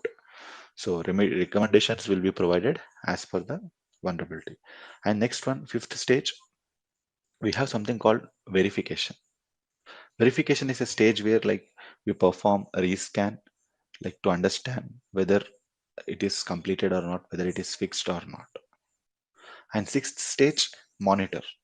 Monitor is something like to understand the behavior, like how the system is behaving, like is it working fine or is it not working fine, because there will we will see some issues after upgrading to the latest patches or latest OS. We will see some apps not supporting our job, or we will see some issues with the system performance. So it is better to monitor the systems once they have been updated, how they are behaving, what is their performance. Okay, but overall, these are the six stages we have from creating a baseline to monitor. So most important thing is for us, like okay, performing vulnerability assessment, it's a very small thing, but risk assessment and remediation is something which is very important. So before we go to the vulnerability scanning, three important things: CPE, CVE, and CVSS. These are the three things which are going to play an important role in terms of report review, that is risk assessment. Okay, so every vulnerability, now see, we have something called, I was showing you something, NIST NVD. So now this is a national vulnerable database. Now every information we are going to get it over here. So what are the recent vulnerabilities which were trending? What were the things? And remember, every vulnerability will have something called CVE ID, common vulnerability exposure. So if you see here, see, for example, not every natural disaster will, they'll give some names. Like for example, some of the climatic attacks, maybe cyclones, maybe some kind of tsunamis, some kind of earthquakes, they will give a name. Not every cyclone will be given name, or not every uh, earthquakes or tsunamis will be given name. Some of them will be given name because depending upon its impact. Same way, here also, some of the vulnerabilities we will have names depending upon its impact, depending upon its nature of infection. But when it comes to the what is a common thing for everyone is CVE ID, common vulnerability exposure, along with a year and along with a unique number of respective to the vulnerability. So every vulnerability we will have a CVE ID that is going to give you the information. Like for example, if I copy this CVE ID and if I check also, the first site every time it refers to is NVD site. Now this is one something which we should give priority to understand. Remaining all you can consider, but first thing which goes to NVD, National NIST site. So they'll provide you some short description regarding what is this vulnerability. And next important thing is score, CVSS, common vulnerability scoring system. So here we are having something called like none, low, medium, high critical scorings. So depending upon this scoring only, we will be giving some importance. Obviously, like critical is something which we need to fix within 6 hours or 12 hours in some organizations. In some organizations, they will give 24 hours time. So high in between like 72 hours or 48 hours, medium again in 72 hours. Like we will have this scoring metrics which is going to help us understanding what is the score of this vulnerability. So if you see this, the one which I opened, it is critical. So 9.8 the score is. So CVSS will help you to understand the score, whether it is low, medium, high, or critical. So critical means it is easy to hack, and also the damage that is going to perform for the system is very high. They will get complete access to the data, they will get complete access to the system, they will get complete control over the system. Like they can even make systems unavailable also. So it's a kind of an impact is high, easy to hack, and also the way once they hack the system, to what extent they can control, depending upon the score is like here we have 9 critical, 9.8 is something critical. So CVSS and CVE is something most important. Now when it comes to the CPE, common platform enumeration.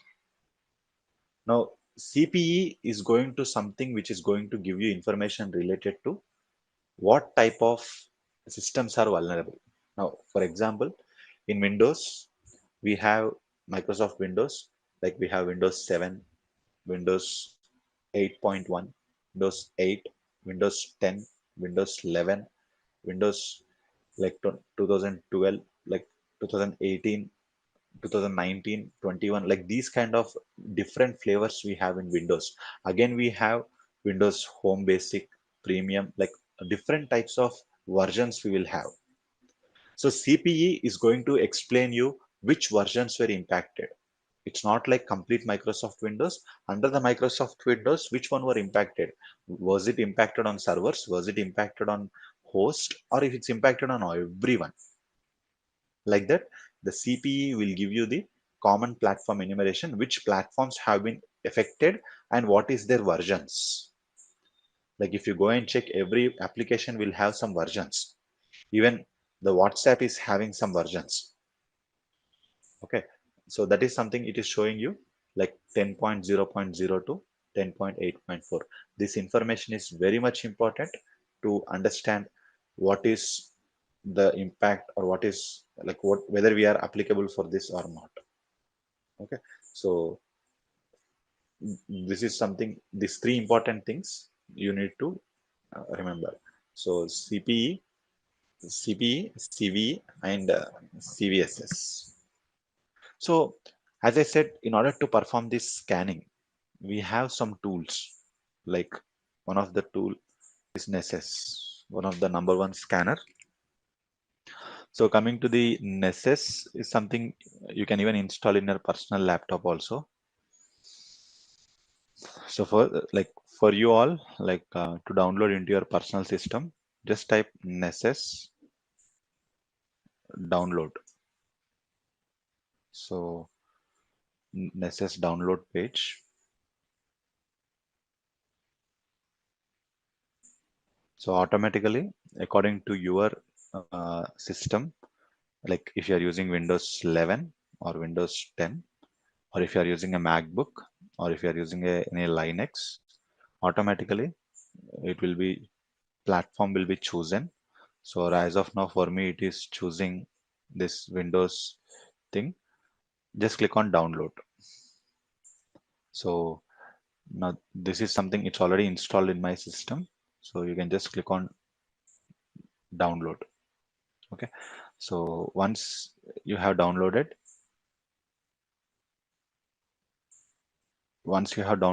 and once you have installed, so go with the Nessus essential license. Okay. Don't go with professional, go with Nessus essential license, and see, the moment you download and install this tool,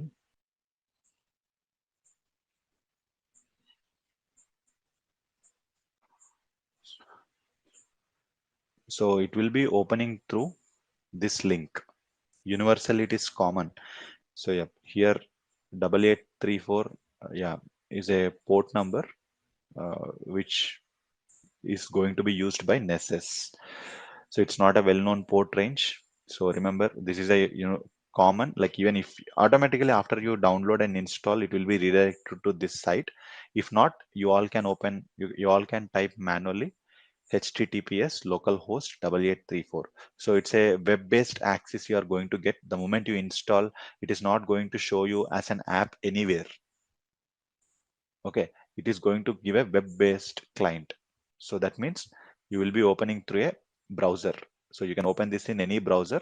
So just click on advanced. So everyone, for the first time when you're opening this tool, you will see this, like your connection is not private.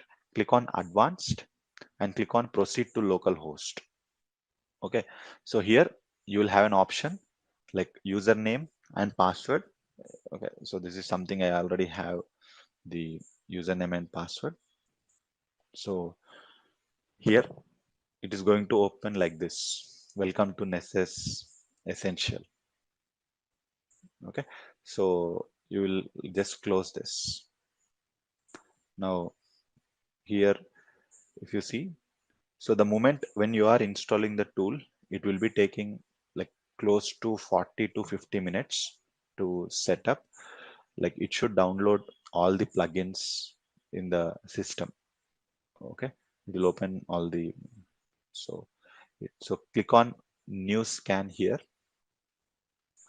So you will be seeing some scan templates. Okay, so you can see some scan templates like host discovery, basic network scan, advanced scan, and see Nessus. Not only Nessus, some of the vulnerability management tools, they will create some templates like with a trending vulnerabilities. Okay, with a trending, like what are the recent vulnerabilities which is most impacting. They'll create some templates. See, for example, during the time of the COVID-19, like when you visit any medical lab, you can either undergo full body scan or you can also undergo the selective scan. Like now, suppose if you go to any medical lab, you can go with full body scan, or you can also go with, you can only have scan related to blood. You can also have only scan related to heart. You can also have scan related to the liver, something like that. Same way, you can also perform full system scan. If not, you can also perform scan related to trending vulnerabilities. And so that's the reason these are the templates. Like here, if it is the latest version of Nessus I am using, there will be few more like tool shell. So they'll keep on adding the templates which make more impact. So actually the one you are seeing on the screen, like Spectra and Meltdown, WannaCry, Ripple 20, Zero Logon, SolariGate, Proxy Logon, Print Nightmare, Log4Shell, very, very, very dangerous vulnerabilities. As you see on the screen, so you can select anything. Now, for example, just click on basic network scan. Like if you want to see, you want to do full body scan, like full system scan basically. So the moment I select basic network scan, it is asking me the name, description, and target. So I can provide name like my first scan, and description, performing scanning on my machine. Then provide the IP address, or you can provide any target domain name, anything. How to know my system IP address, especially my laptop IP address, like the one which I am using right now in the Windows 11. Right. So go to the terminal. So you all also can do this. Go to the CMD and type IP config. This will provide you the IP address. So this is the IP. See, you can provide any website name, any public IP, anything you can provide, but you should make sure it is live. Prior to this only, you should perform port scanning or like ping. Then this will come to know here. So here 10.10.1.11 you can provide. All you need to provide is this information: name, description. Usually description will be according to your organization. Sometimes like I'm talking not in a attacking, but if you're attacking, you can directly scan. But in an organization, when you are doing the job, like description depends upon the company wise. So it depends upon organization to organization. So here I'm writing like performing scan on my machine, and my first scan, just click on save. Now here you can see my first scan, and just click on launch. See the scan which I did right now, we call it as an on-demand scan, on-demand scan or ad hoc scan. So what happens in this on-demand scan or ad hoc scan is, like, as we get the request, we will perform this scan. I mean, for example, if Ravi was instructed to do scanning on the servers, then he will immediately do ad hoc scan. If Murli was instructed to do some ad hoc, like some scanning on some IP addresses, that is called ad hoc scan.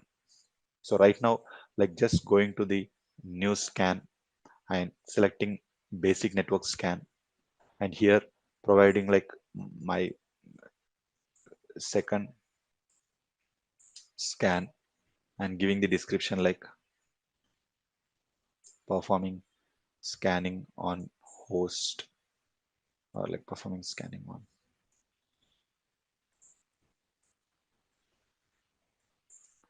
host.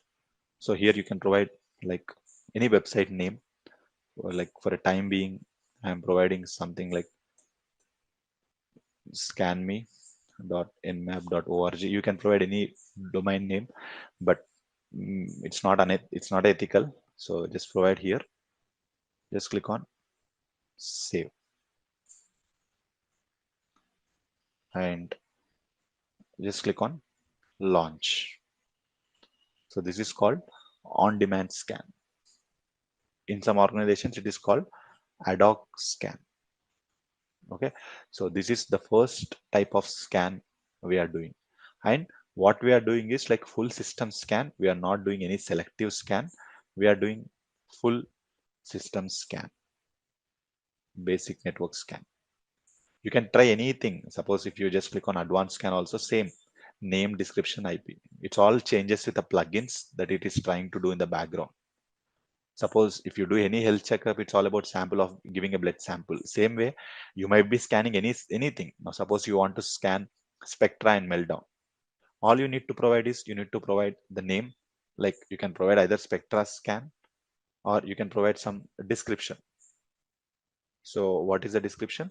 Like scanning for spectra. And remember guys, I want every one of you to read regarding spectra and meltdown, one of the first hardware related vulnerability. Like there were many, but this was very much impacted. 10 by 10, the hardware related vulnerability. Okay, so my spectra, scanning for spectra and targets, you can provide like this will only scan for spectra and meltdown. This is not going to scan full system. It is clearly providing you the information. This policy is used to perform remote and local host for spectra and meltdown vulnerabilities. They are also providing you clearly CVIDs. That means we are not performing full system scan. We are only performing the scan which is related to specific device, specific vulnerability. So first one, what we did is ad hoc scan or on-demand scan. We usually do this. For example, like you may get questions, or when we will do this ad hoc scan or on-demand scan. See, suppose when it's a new laptop which is going to the environment, like suppose there is a new employee going to join today and we are going to give a new laptop to them. First, make sure it is going to pass vulnerability check. Or tomorrow we are going to deploy a new server into the production. So make sure to check if it is having any vulnerability. So in such scenarios, we perform some ad hoc scan. Or if you feel like the system is something behaving weird or the system is hacked, then in that scenarios also, we will opt for some ad hoc scan to immediately get a scanning report. Okay, so the first scan is ad hoc scan or on demand scan. The second one we call scheduled scan. So if you go to this same format, new scan, basic network scan. So my fourth scan, so performing scheduled scan. So here provide the IP address. What is anything IP address or domain name? You can provide any IP, any domain, guys. All you need to do is you should be able to ping it. Like this is, I mean, indirectly, the system should be live. If system is not live, this cannot do. So like 10.10.1.19 and go to schedule here. So with the license we have, I can only do one time the schedule scan. Listen carefully. Like here, if you see schedule, you can more 90% of the scans in the organizations we do weekly. So here I have selected weekly scan and I will select the time. Like I'll go for 7:45, right? 7:48. So I will be doing, so this is going to repeat every week on Saturday, 7:48 a.m. starting on Saturday, November 1st. That is, it's going to be happen in next 3 minutes. I have scheduled this scan. So in organizations, they do weekly scans, like scheduled scans.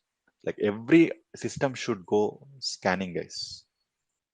I mean, it's not like something we can skip. Everything should be scanned. So just click on save, and this should automatically start the scanning at 7:48. We call it as a spectra scheduled scan. So in this, usually, well, like some you might ask like uh, some of the best practices. See, usually we schedule a scan on off business hours. When I say off business hours, like when there is like on a during after the office hours. or like during the weekends. Like that's the time when we go for this system.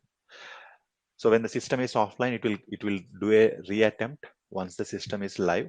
So that's how the scans are prepared in the background. So until unless they have been hit by the scanning and completed, they keep trying on the target machines. The limitation we have, we can, with this license which we have, we can only perform 14 scans. So the license which we receive, only 14 scans we will do. We can do. Okay. So in scheduled scan, it's all about, yeah, we will schedule weekly. So every system will go. It's not like monthly. Monthly is very too long. The reason is like we are not sure when vulnerabilities are going to come up. So weekly scans are something which the organizations will prefer to happen. So let's wait for some time. This should automatically start at 7:48. So 90% of our scans in the organizations will be scheduled only. Hardly we will do, very rare, the on-demand scan, like ad hoc scan. So you can see automatically at 7:48 it started. So the scan has been started, and you can see all three scans are running. One scan is completed. Any idea what is the reason?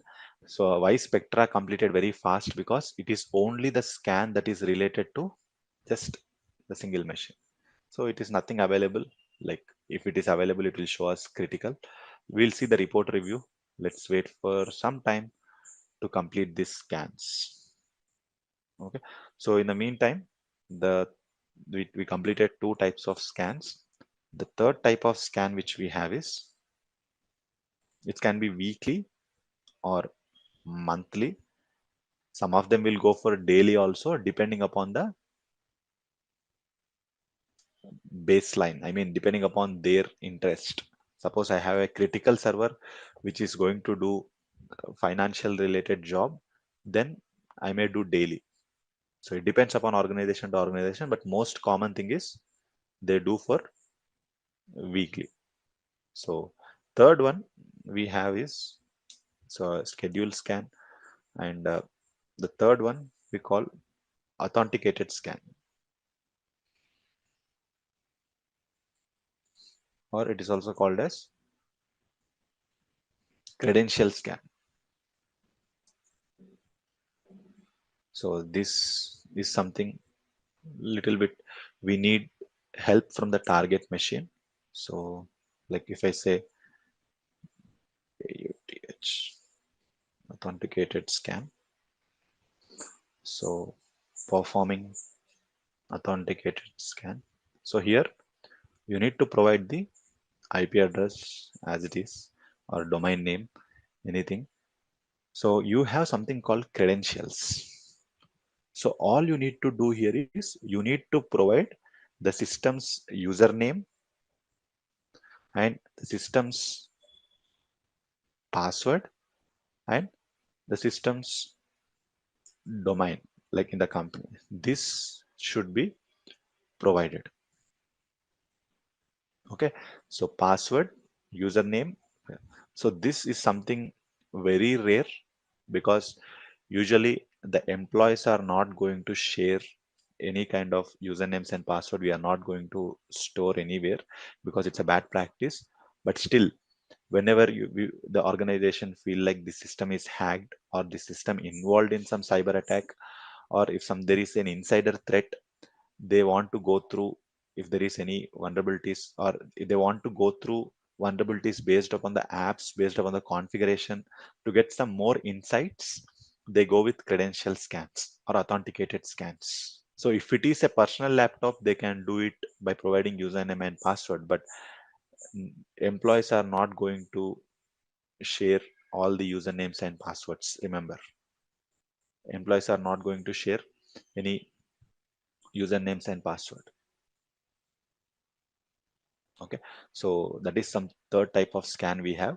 So usually we do that when you feel like systems are compromised, or if you want to get some more information on the target, we go with this authenticated and credential scan. So usually most you use schedule scan. So these are the three types of scan will be available on any tool. It can be an OpenVAS, it can be on a Qualys, it can be on a Nextpost or any tool. These are the three types of scans we have: ad hoc, scheduled, authenticated. So let's wait for some time to get the reports so that we can discuss what we got in the reports. Then first scan is completed. So if you look into this, whenever you open any scan, first look into the IP. So like if you see here, just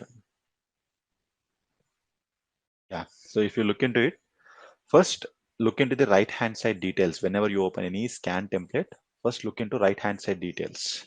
What are the right hand side? What are the right hand side details? Like the policy, which is going to let you know what type of scan it is. It is like basic network scan, or is it something related to Spectra and Meltdown scan or advanced scan? The scan profile, then status, then score metrics which are performed, local scanner, and start time and end time, total how much time it has been taken. And in the bottom, you have a share for each vulnerability what was observed on the screen. And then you can just click on this. Okay.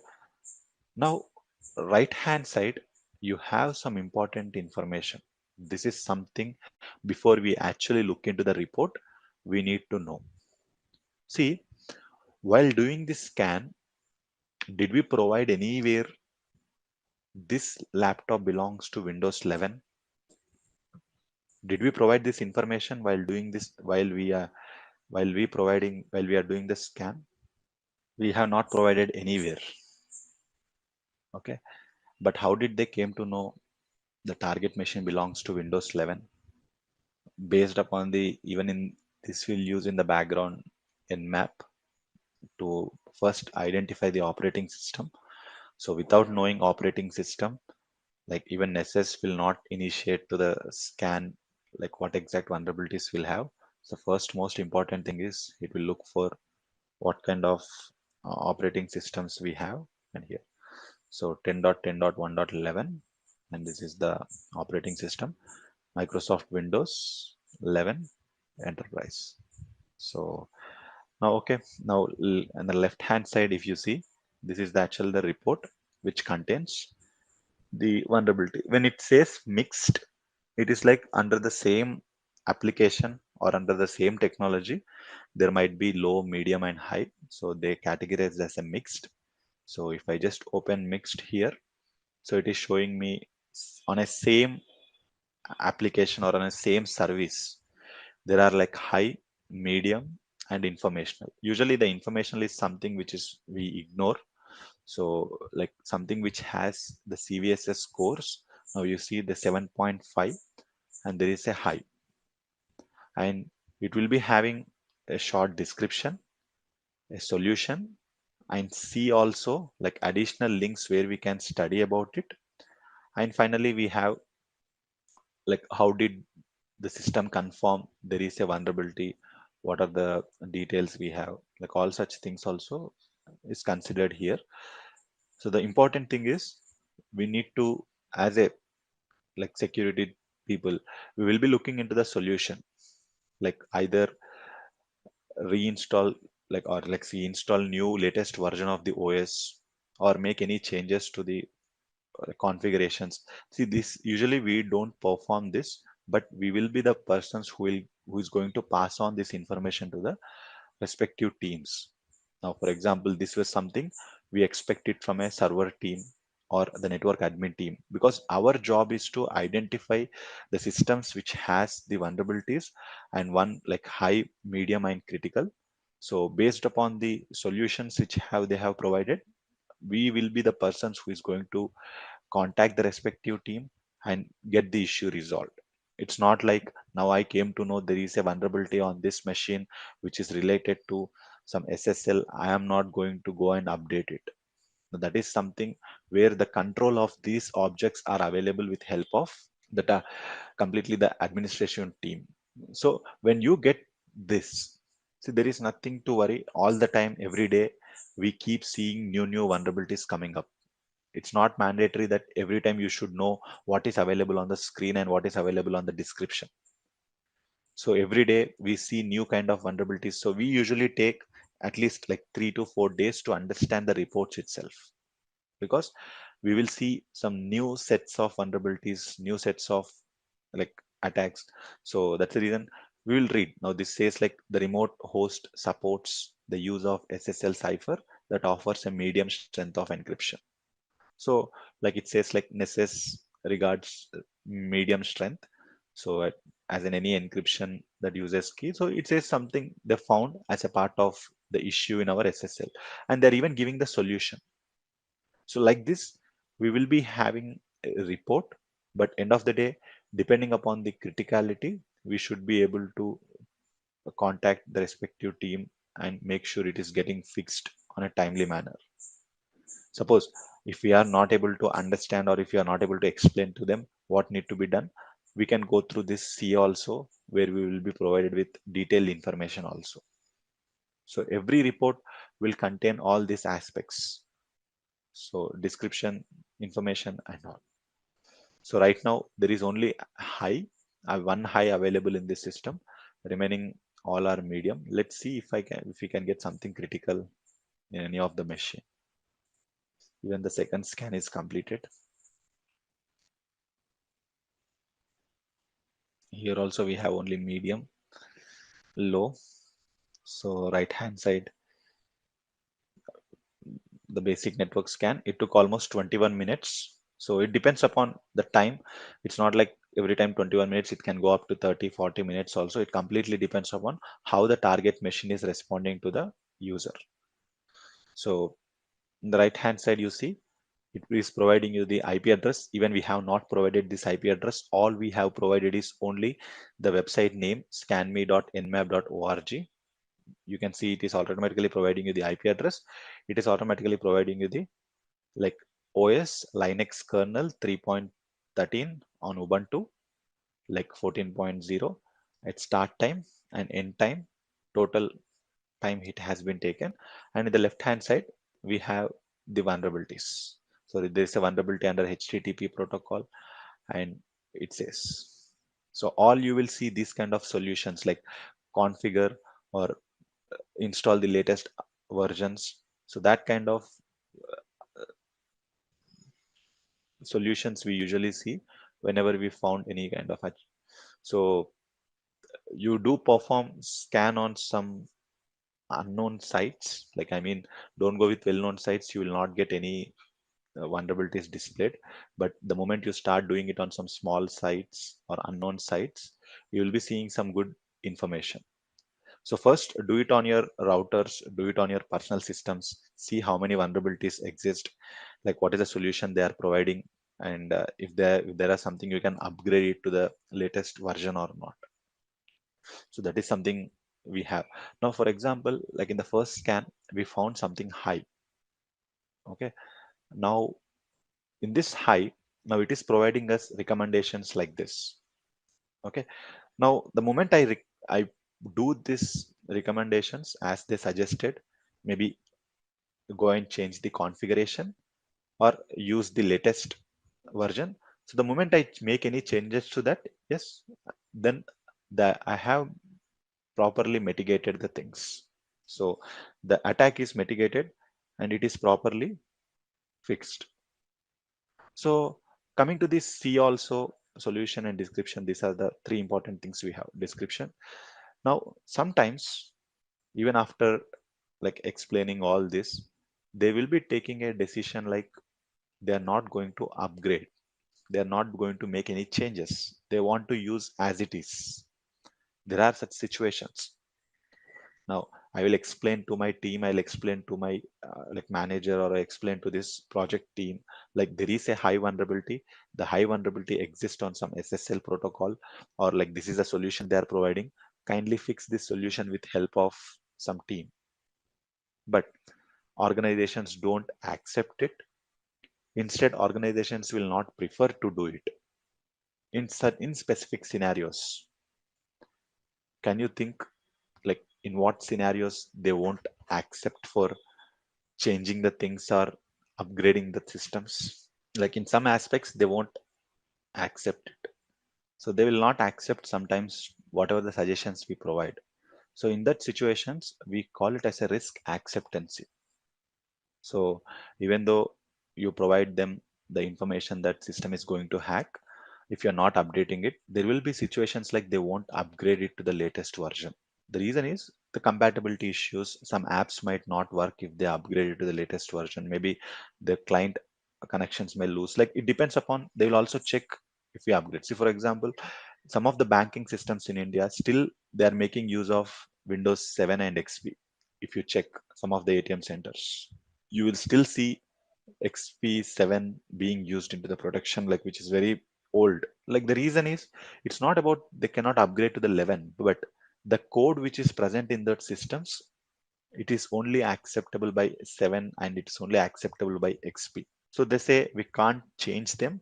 If we change them, we need to have a new code. So the thing is, the only thing is we say it's like a situation where you are risk acceptance. Like if tomorrow if the system is hacked, we are not the responsible persons. That is something we need to make sure we take with a proper evidence, and we make sure to modify the severity. Now, for example, I got a confirmation that they are not going to upgrade this or they are not going to make any changes, but they want to continue with as it is high. They are also aware of this. They are accepting the risk. They just want to modify it to informational. The reason I am doing this, and we should do this, because if every week the report is showing you high again and again, this will impact our organization audit or report. Like they will clearly ask you questions like, auditors, why are you not taking action if high is coming every week? So we, after we perform the risk acceptance, we will start changing the things. We will make it the informational, not hide it from the results. Informational, suppose sometimes they will give a deadlines like we are not going to change till 2026. So we can also provide the deadlines, like when you want to expire this. Like they gave a strict deadline saying that by 2026 March they are going to finish this update. So we can give that expiration date also, but we call this concept as a risk acceptance. Suppose whatever the suggestions, whatever the recommendations we are providing it, and they are properly fixing them, we call it as a risk avoidance. So where whatever the suggestions, like the risk mitigation, like whatever the solutions we are providing, if whatever the recommendations we are suggesting, if you are following them and if the changes are made accordingly, you are avoiding the risk. There is no need to like worry, the systems will not be hacked because you have updated to the latest patch and latest versions. This is how the scan, like, and also in the corner you have a report option. You can even download it in the form of a HTML. You can download in the form of PDF. You can download it in the form of CSV also. So like if I download it in the form of PDF, generate report,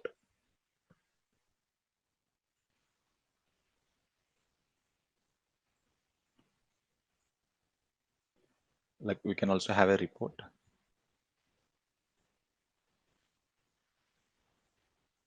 Okay. So like this will provide you information. So when they are see, all we try to take is when they are not accepting, like we'll make sure like the system should not be exposed to internet, or system should have a good monitoring, or having a good anti-malware tools. Because when you are going with a system which has a risk and vulnerabilities, we should take care alternatives like having a system security and make sure it is only useful for a business purpose, not using for a personal purpose, not installing any third party apps. Like all such things will be considered, but it's not going to happen, because once it is into the production they can use it for any purpose. So we saw some scenarios where they have accepted the risk, but due to not proper maintenance of the system best practices, they even involved in the compromise also. It leads to, but we got clear confirmation, we are accepting the risk. So we will see this OpenVAS. I'll show how OpenVAS will look like. How can we perform scanning with OpenVAS? So OpenVAS is something pre-installed in the Parrot OS. It's a open source, like it's free to use, no licensing cost.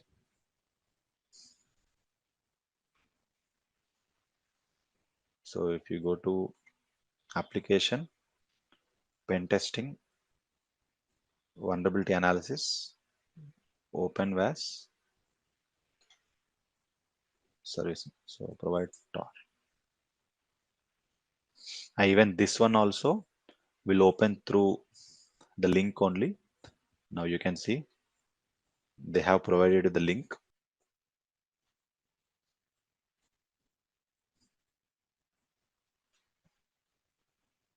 So same thing applies here. Advanced, accept the risk and continue. Okay.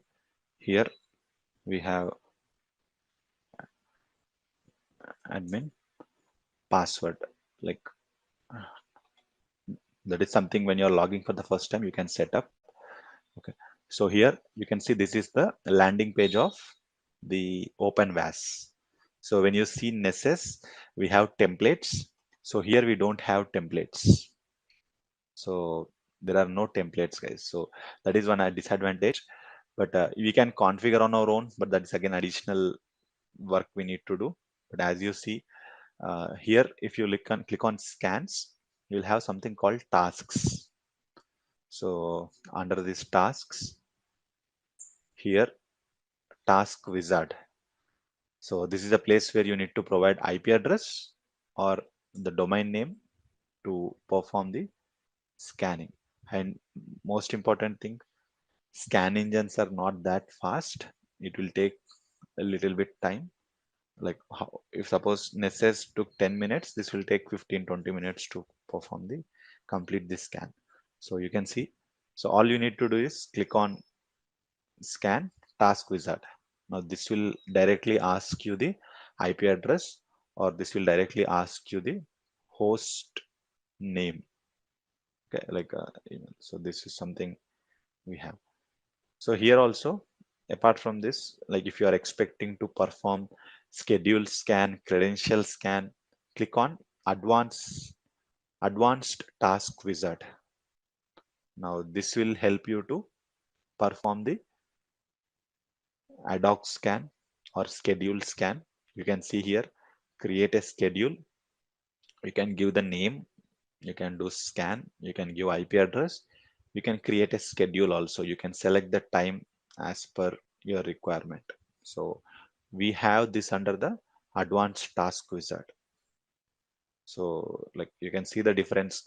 It's all about UI difference, but the scan types are same. So either ad hoc scan or on-demand scan or like this credential scan. Like what we did right now with help of the task is this is ad hoc scan or on-demand scan. Okay. So this is how OpenVAS will look like. Let's wait. It will take a lot of time, like to generate a report. But these are the different types of scans we have. So apart from this vulnerability scanning, something which you all need to be reading apart from like to do some work is some everyone should read about first what is WannaCry, then what is Spectra and Meltdown. Number 3, zero logon. Number 4, proxy logon. Number 5, print nightmare.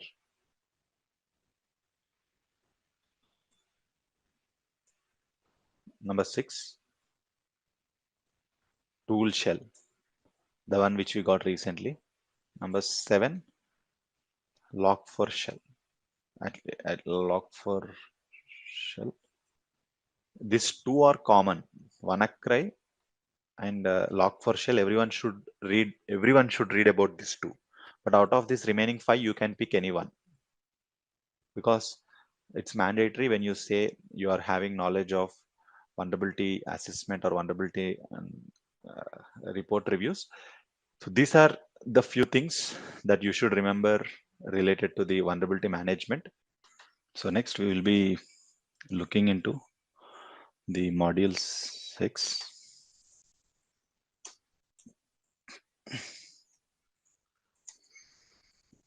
system hacking. In this system hacking concept, we will be looking into gaining access,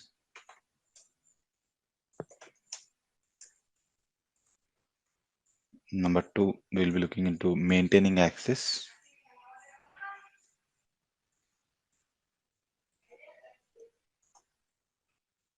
and also clearing tracks.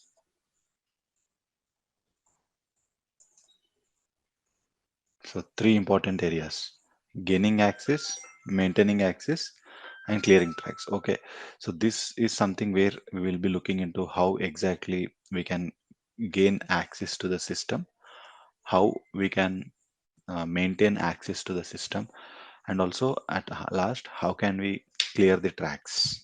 So there are different tools like Metasploit, Meterpreter, okay, and also some of the tools related to the password cracking.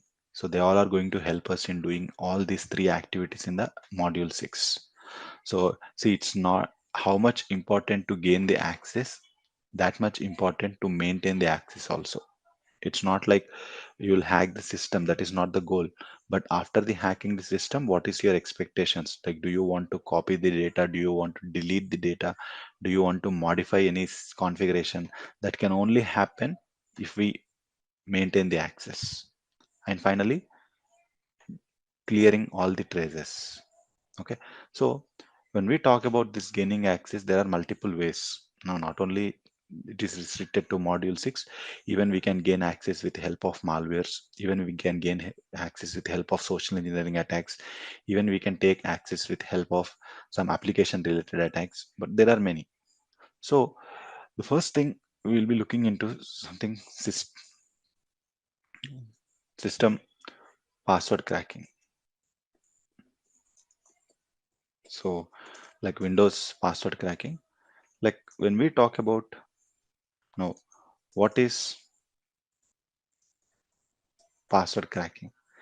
Yep. So the password cracking, yes, the one word is like password guessing, or like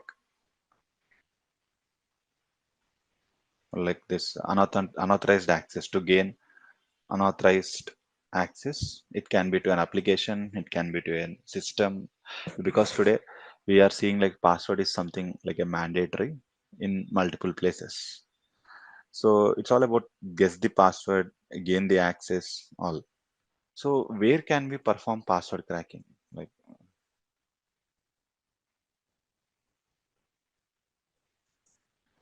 where can we perform password cracking? It can be on an operating system, like it can be on a Windows password cracking, or it can be on a Linux password cracking, or it can be performed on a server, like some remote services like SSH, Telnet, or RDP, and also some application like on a login page, and also Wi-Fi password cracking. So like these are the different types of places where we can perform password cracking, and we will also learn accordingly, like OS password cracking, remote server password cracking, or like application password cracking and Wi-Fi password cracking. We will learn. So like there are multiple modules which are going to cover all this variety of password crackings, because every one of them have a different set of tools. every one of them have a different methodology to crack. Like OS password cracking is different from like server password cracking is different from application as password cracking is different from Wi-Fi. So all of them have a different methodology, different tools, and different techniques. But the concept of attacking is some of the common attacks, like the password methods is dictionary attack. So dictionary attack, now this is a methodology where the password cracking is only with a combination of alphabets, like with a combination of alphabets or some well-known usernames or most commonly used usernames. Like all here is the password cracking is only depend upon alphabets. Like for example, anything in the dictionary words or anything like for example like QWERTY, like these kind of things. So dictionary attack means when they are trying to crack the password with help of only alphabets, then it is like dictionary attack. Now for example, like if your password is made up of with only alphabets, then they use dictionary attack. Now, is there any website today which is allowing us to use only alphabets as a password? Like, is there any website which helps me to use password like this? Like, can we use only alphabets in the password today? So the dictionary attack is a old methodology which is going to work if a website is only using password which is made up of alphabets. But today it is very rare. Like we don't have much sites where we are allowing only using alphabets. Most of them are using the complex password, which is having a combination of capital letters, small letters, special character, alphabets, numbers, all this. But if at all you came across a situation where you should crack a password which is only made up of alphabets, that is called dictionary attack. So the example of passwords will be only with alphabets. So that is called dictionary attack. But today we have something called number two, brute force attack.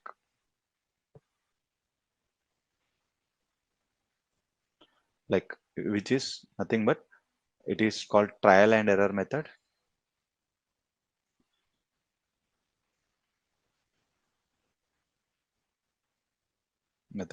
Here it is going to try all the possible combinations,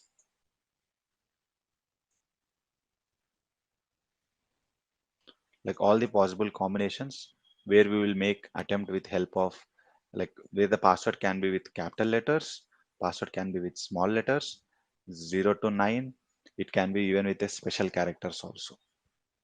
So when password is made up of with this, they will perform brute force. So it's a time taking process. We need some good system process also, process speed also. Because it's a there will be multiple combinations. So it's not just alphabets, it's like complex password cracking where we have password which is made up of capital letters, small letters, alphabets, and all this. Okay, so now this is something we have, we call it as a brute force attack. So trial and error method where we'll try all the password possible combinations. Today also 99% of websites or applications are allowing us to use only password with combination of capital letters, small letters, and special characters. Number three, we call it as a rule-based attack. Like sometimes if you know about what type of policy they are implementing, like they are only using capital letters, they are only using numbers, then like rule-based, like according to the password they use, we will be performing the attack. Now, if they are using complex password, that is fine. But rule-based is something completely depending upon the so next comes fourth one, hybrid attack. Like it is a combination of dictionary and brute force. Combination of dictionary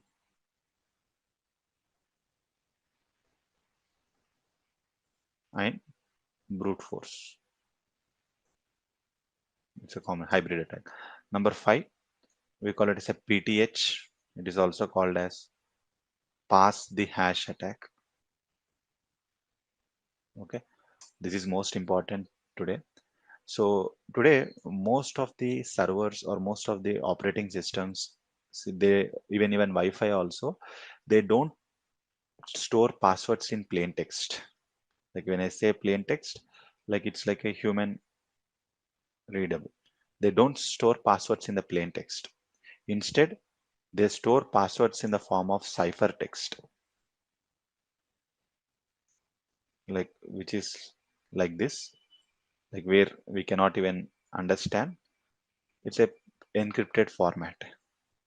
So what happens in this pass the hash attack technique is like in we can capture the hash and crack the hash.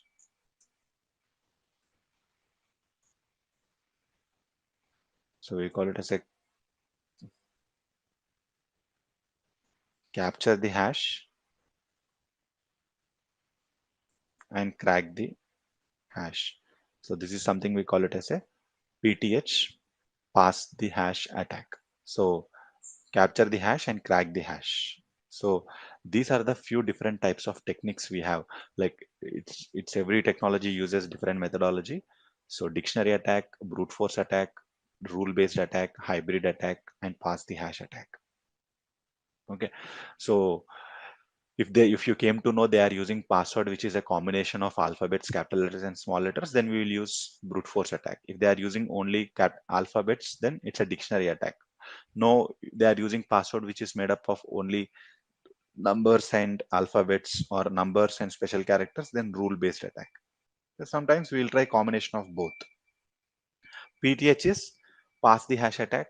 So here the passwords are stored in the form of hash. So capture the hash and crack the hash. We will.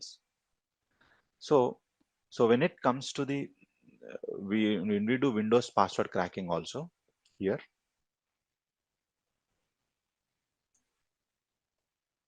So we will be doing concept of PTH attack. It is called pass the hash attack because Windows will not store passwords in the plain text. They will be stored in the ciphertext. So pass the hash attack. When we talk about the Microsoft authentication,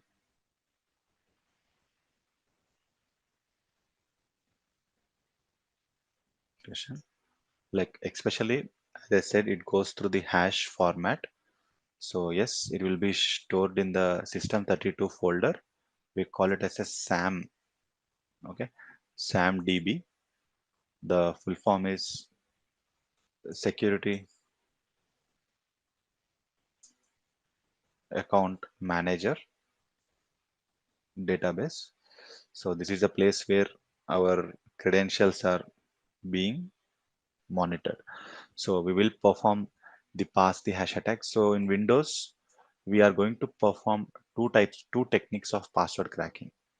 One is with help of uh, using black box concept, and there is also something called password audit. Like password audit is something which is coming under white box pen test. What is white box pen test, guys? So in white box pen testing, you will be provided with all information. That's correct. So a password audit, if you want to do, we need to have password white box. We will see that. But first we will see what way we can crack a Windows password. If it is like having a password protection, what is the tools and what is the technique we can follow. So let me turn on the lab. See, what is the process that is going to be followed in Windows password cracking is pass the hash attack. So we should capture the hash and crack the hash. So all we need to do is like where we need to capture the hash value of the password. Like as I said, Windows go through a password mechanism. It is not going to store in the plain text. It is going to store in the form of hashes. So log into the Paratos. So we have a along with this Windows 11 also. So I'm log. Let's go with JSON.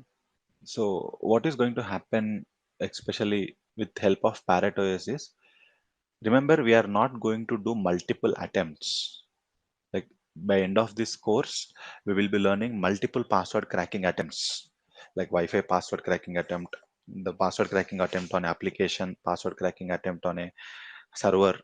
See, everyone have different set of tools and different set of methodologies. Now, actually speaking, many of them will think we will do multiple attempts. No, in some places we don't do multiple attempts, especially when the passwords are expected in the form of hash. So here we need to capture the hash and crack the hash. So first important thing is try to type ipconfig. You need to know some details. So IP route, like you need to know details like what is the IP address of your system and what is the interface you are receiving, network ETH0. Okay, ETH0 is the internet you are receiving here. So if I type sudo su, or the tool name is responder, okay, hyphen I ETH0. This is important. Now how did I came to know ETH0? Because I have connected to the same ETH0 network. Okay, so now here, so responder high ETH0, hit enter. See, this is a tool which is especially designed for capturing the login activity which is happening in the network. So if anyone is trying to log in, or if anyone is trying to take access to the systems, this tool is designed to automatically capture the hash and crack the hash. The only way we can, it's not like doing multiple attempts. Now what is happening, imagine I have visited some coffee shop. Okay, I have visited some coffee shop. Now I want to crack some of the Windows machine, or I want to know some passwords of Windows machine. So what is the concept we will try to do here is we will try to open ParetOS, type this command responder hyphen I ETH0.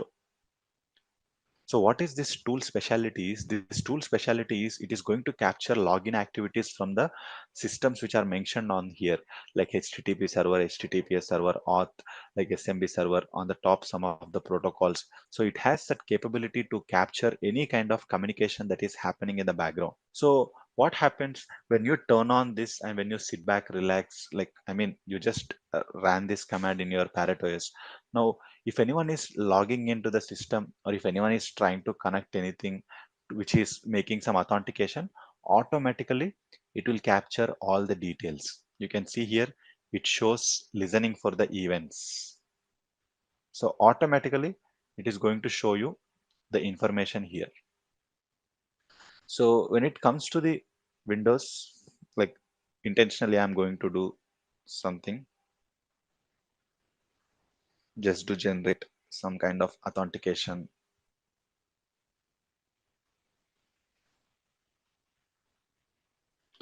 Like, intentionally I'm trying to generate some kind of traffic here. Now if you see, this is called the hash. Okay, so what is going to happen is this tool is going to especially wait and check. Okay, so until someone tries to log in, and it is going to provide you which IP address, what is the username of the laptop, what is the operating system of the laptop, and what is the hash. Now this is the hash. It is not in the plain text, it is in the cipher text, like which human cannot understand. That is how the password communication happens in the this. Okay, so what is all we need to do is, here I intentionally went and logged in, but in real time we need to wait for someone to log into the system.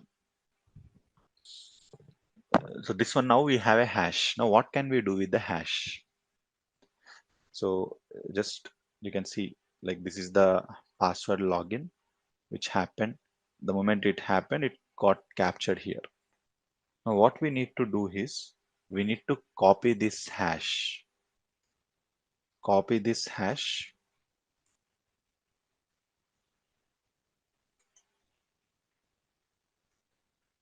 So once you copy this hash, so you can just save it.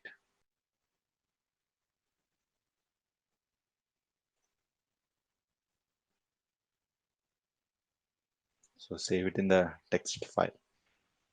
So once it is saved, so in order, now you can see it is stored on the text file.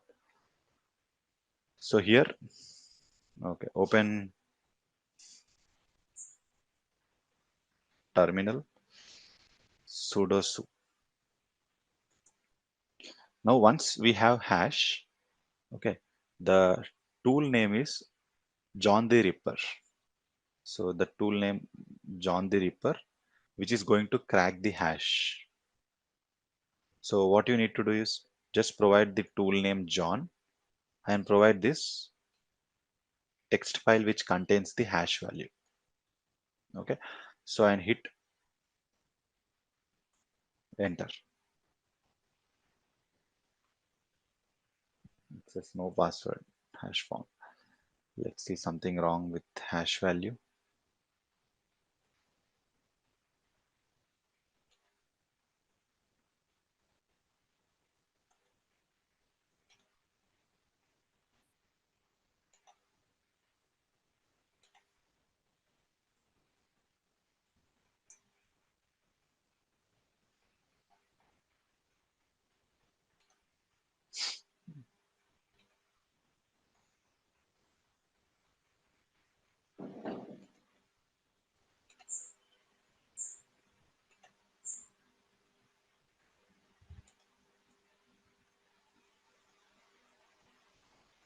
So you can see.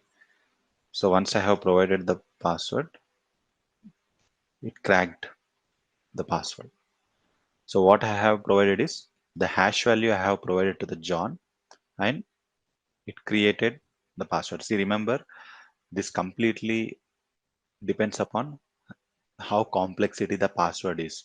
If it is a complex password, it may not even crack. It will show you like this. So no password hash is loaded, or like it was not found. So it completely depends upon the password hash. So as this is like for a knowledge purpose, like we used very easy one, but in the real time, it completely depends upon the password complexity. If they are using a strong password, this may not even work, because like you can clearly see, like this is a process, like we need to capture the hash and crack the hash. Like it is easy, but completely depends upon how complex password they are using. So we are converting this hash, which is not a human readable, into human readable by using the tool name called as John the Ripper. So the John the Ripper is a specialized tool that can crack the hash values. Okay, so it's all about when you are doing this responder, that whoever tries to log into their systems, and if their systems are having the concept of hash, it is going to show you clearly with all the details. That is how the responder tool is designed. So responder dot, this tool is designed in such a way to capture the hashes. So with the, if they ask you question like what is pass the hash attack, it is all about capture the hash and crack the hash. So that is possible with help of these tools. Like here, I have captured the hash, and to crack the hash, just save it into text file and use the tool name called as John the Ripper. And if they are using complex password, even this is not going to happen. Okay, now there is something which we actually do in the pen testing a lot, that is called as password audit. Now what is password audit is, there is slight difference between password cracking and password audit. Now password cracking is a bad intention. See, what is this password audit is, see, I have 40 students. Now what I'll try to do in password audit is, I will try to check all these 40 students, anyone is using weak password. So I will be given access with all information, like who all our employees are. I will be given access with all their passwords. I will be given with access to all the information. So what happens here is I will try to check if anyone is using weak password. See, in a company, I may have 1,000 employees. I want to see out of this 1,000 employees, if anyone is using weak password or if anyone is using password which can be cracked easily. That is something we call it as a password audit. So we will do with help of a tool name called as low path crack. And remember, in order to do password cracking, we need administrator information. It is only possible in white box pen testing. It is not possible in hacking. In order to do password writing, remember, it is only possible in white box pen testing, number one, and because it needs information related to the organization administrator. Okay, if you are not provided with any information, password audit cannot be done. Okay, password audit, we need the admin rights, admin privileges, and also we need access to their network. This all will be only provided in the white box. Like white box pen testing, full access. So give me 1,000 employees. Out of this 1,000 employees, I will say who is using weak password. So this usually happens in the organization for every 3 months. Okay, so let me show you. Let me perform the practical on this. It is this method responder is not possible for password audit. The method which we are doing right now is possible for password audit. So the responder method is not for password audit. Responder method was for attacking the system. Okay, the method which we are going to do right now, that is going to help us in the concept of if there are any n number of employees, how can we do the password audit. So all these tools comes under the same category: low path crack, O path crack, or rainbow crack. So same category, same methodology. So if you look into this low path crack, you can even download from your direct Windows also, direct system also, but it's already available in the iLabs and the toolkit. So just click on next.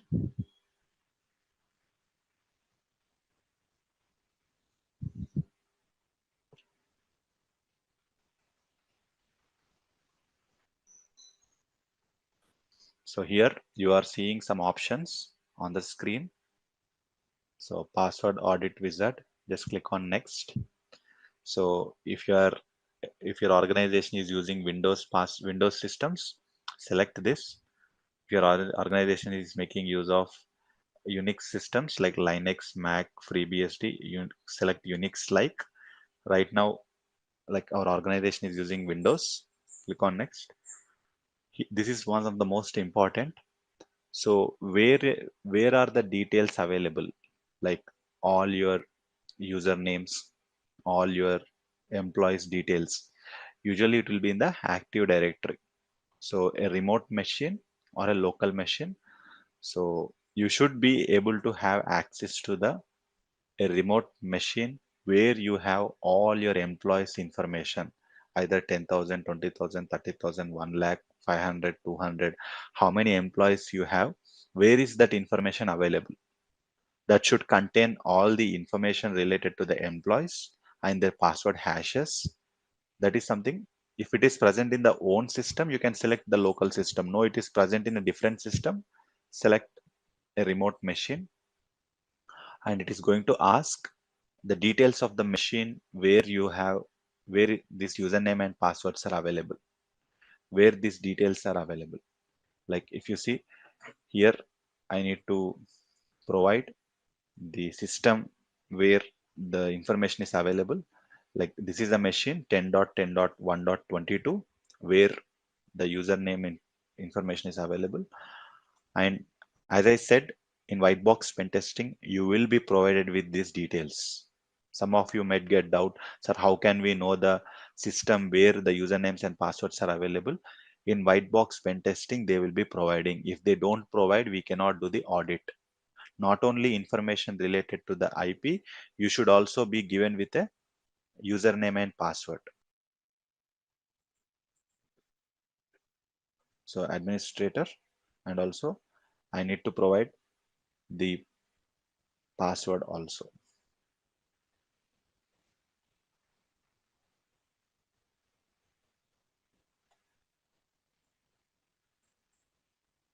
So this all information will be provided in the white box pen testing.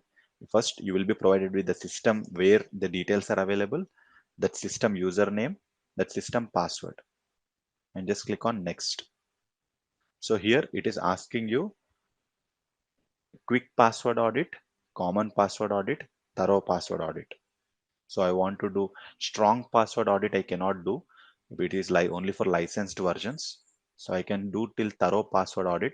Like it will try for maximum of 24 hours with all the possible combinations. Like it will be trying up to 10 characters, like 24 hours it will be trying. So just click on next and just click on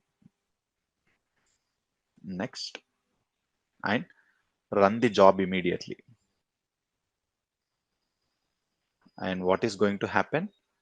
It is going to extract all the employee usernames first, and it will try to crack the password. So right now everyone is saying not cracked, not cracked, not cracked. But let's wait for some time. Okay. Now you can see right now we are having only 6 employees. One is guest and one is system account. One is Martin, Sheila, Jason, administrator. These are the different usernames I have.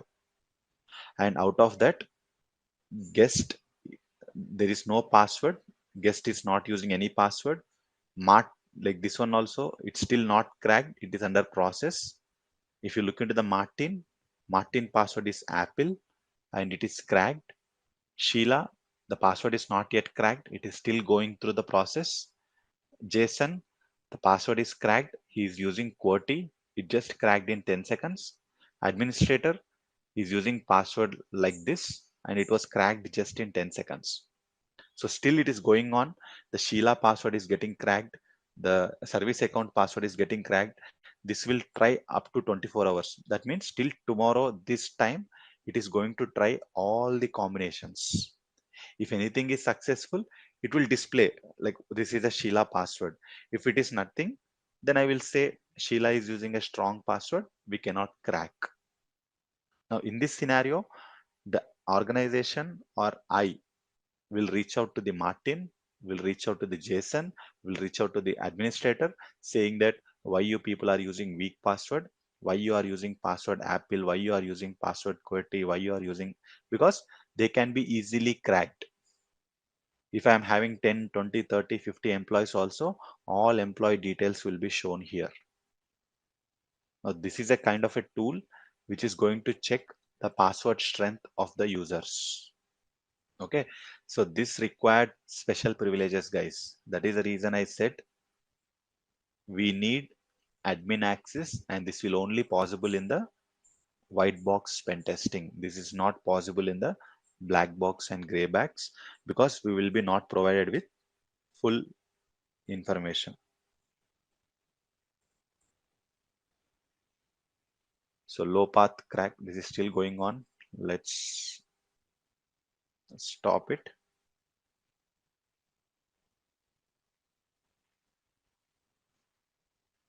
So it's already installed now. Low path crack. So open. So password audit wizard. Click next. So if it is Linux, select Linux. If it is Windows, select Windows. So if your where details are stored, and so this IP address will be provided by the organization and use credentials. So you should provide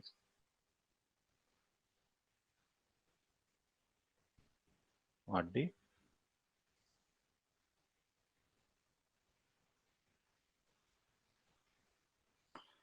this, click on next. So thorough password audit, next, and run job immediately.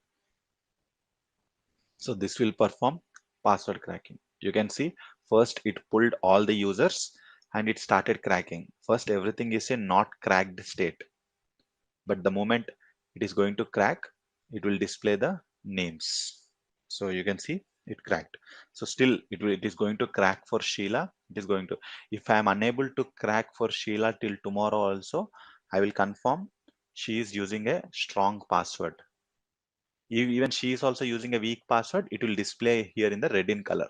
So this is what password audit, guys. Here we need to check the password strength of all our employees. Exploitation like Metasploit tool,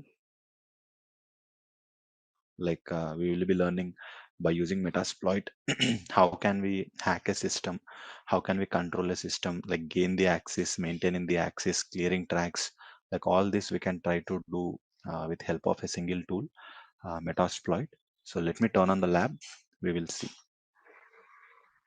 So you can see here the first command is sudo su. So once you type sudo su, the command is msf console.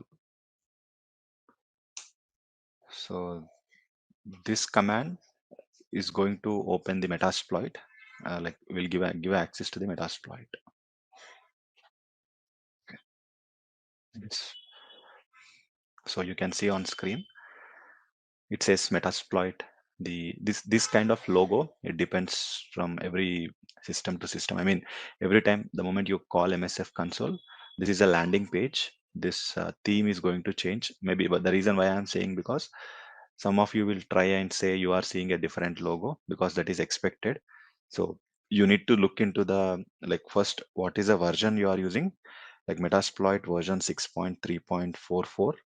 This is the version we are using. So this might be some old, you might all see the latest one in your Parrot OS which you installed recently, or the iLabs version of the Parrot OS, and it is clearly giving us information like total how many exploits, like auxiliaries, scans. See, this is a combined set of tool which can help you to exploit the system, and also which will be where you will be able to control the system, where you will be able to bypass some of the security controls also. Like it is all inbuilt, we can control all these things from this. So now exploits are helpful for taking control of the system. Auxiliaries are some advanced scans, some payloads which are going to help us to take control of the remote machine, and the way we are going to send it to the third party or a secondary machine. Encoders will help you to, like encoders, evasion, these techniques will help you to bypass the security controls which the user is having. So all such things, they all are combinedly available in the Metasploit. So the command which we are going to use is msf console.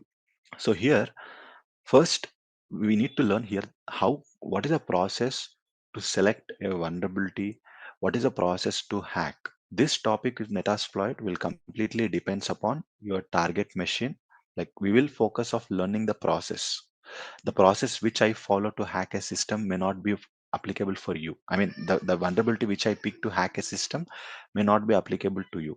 Process might be the same, but the selection of vulnerability, the selection of exploit will completely depends upon some factors like the target system, what operating system they are running, what services they are using. So primarily we need to focus on learning how to pick right vulnerabilities, or how can we pick right attacks.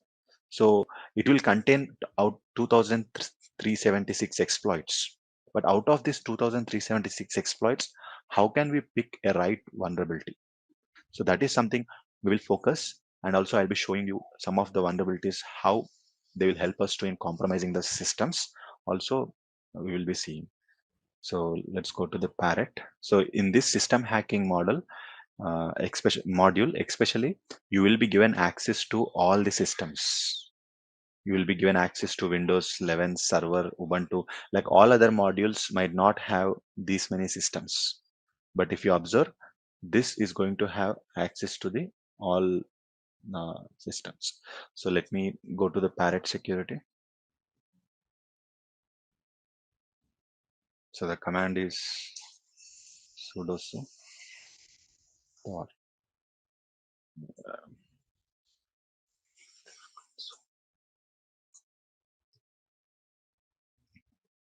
previously I was running in my system.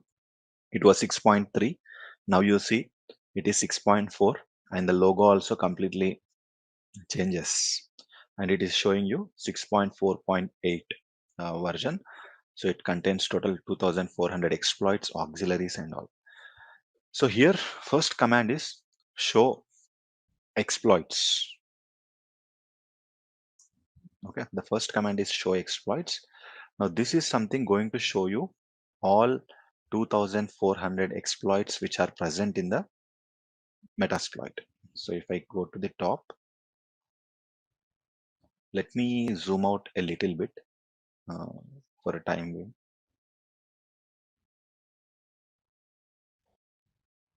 Zoom out. So, so you can see here, we will have number, name, disclosure date, rank, check, description.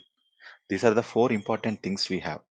The name of the vulnerability, the disclosure date, the rank, the check, and description. So in which year it was disclosed? What was a rank? Rank is nothing but like we have excellent, good, normal, and like you can see manual. What is this rank is going to let you know is rank will let us know like two factors, like how it is, how easy to hack and what kind of damage it is going to happen if at all system compromises with this. Now, excellent means the hacker will get complete access to the system and they can control complete data. Like it is like moreover easy to hack also. The rank excellent is something which is which indicates that this attack is more powerful and if at all we use this exploit and hack a system, we will get good access. And what is this check yes is? Check yes is nothing but it is related to the Metasploit team has tested this manually in their environment or not. So if they have tested, the check is yes, and they'll also give you a short description. So these are the total four important parameters we have: name of the vulnerability, disclosure date, rank, check, and description. For all 2300, whatever we have the list here, for everything, we will have the names here. If you start looking into it, the starting one says exploit is a common word for all 2300. Exploit is a common word, but the one which is in the second category, AIX, this is going to indicate the operating system name, like AIX,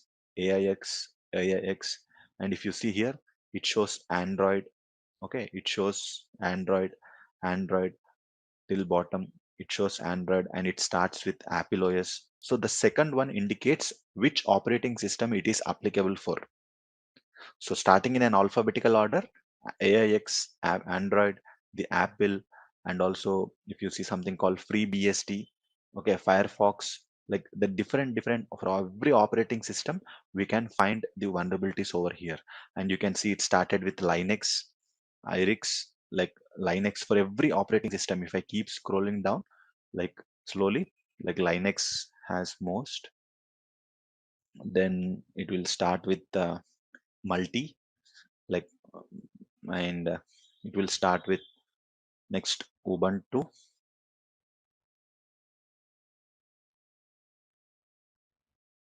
You can see if I keep scrolling down, like it start with multi, like all the operating systems we have. So it starts with Ubuntu and it is having something called OS X. Uh, it's something related to MacBook only, the Mac OS X. So if I keep scrolling down, Solaris is also one kind of operating system. Okay, and Unix is also one kind of operating system. Like if I keep scrolling down, yes, so Unix operating system. So so altogether till 1235 we have vulnerabilities for all the operating systems. I mean From 1236, it started Windows. From 1236 to bottom of the line, from 1236 to 247, 2417. That means almost 1200 vulnerabilities we are having only for Windows. Listen carefully. For all operating systems combinedly, we have 1200 vulnerabilities. For just Windows is having 12,000 vulnerabilities. Now, according to you, which operating system is more prone to hack? So after seeing this list of exploits, which operating system do you think it's more vulnerable? Like after, see, this 2400, think like they are exploits which are going to help to hack a systems. So for every operating system, we will have the exploits available here. Which operating system is most vulnerable? See, the reason attackers are also very much interested to attack Windows is, see, if you take this class as an example, we have total 40 learners. Out of this 40, I can clearly say at least 35 people will use Windows. Maybe 5 will be using Mac. I expect very few people using Linux as their primary operating system. So when I am trying to attack also, I want to attack 35 people instead of 5 people, because the majority of people are using Windows. So when majority of people are using Windows, this kind of attack is expected, and this kind of like compromise is expected.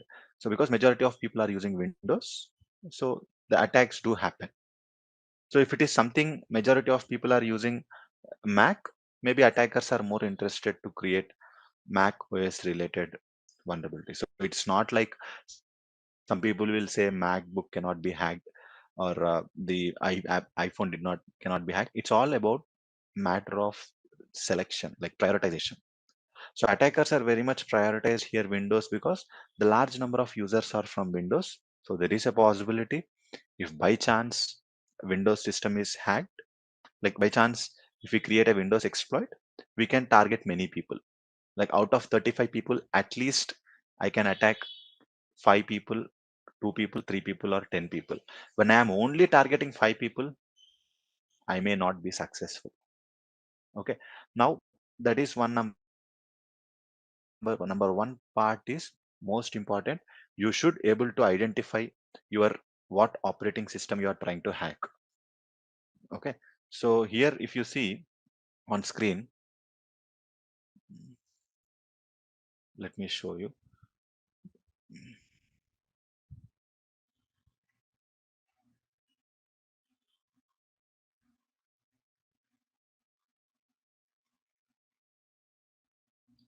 So suppose uh, I have been selecting this 3 vulnerabilities.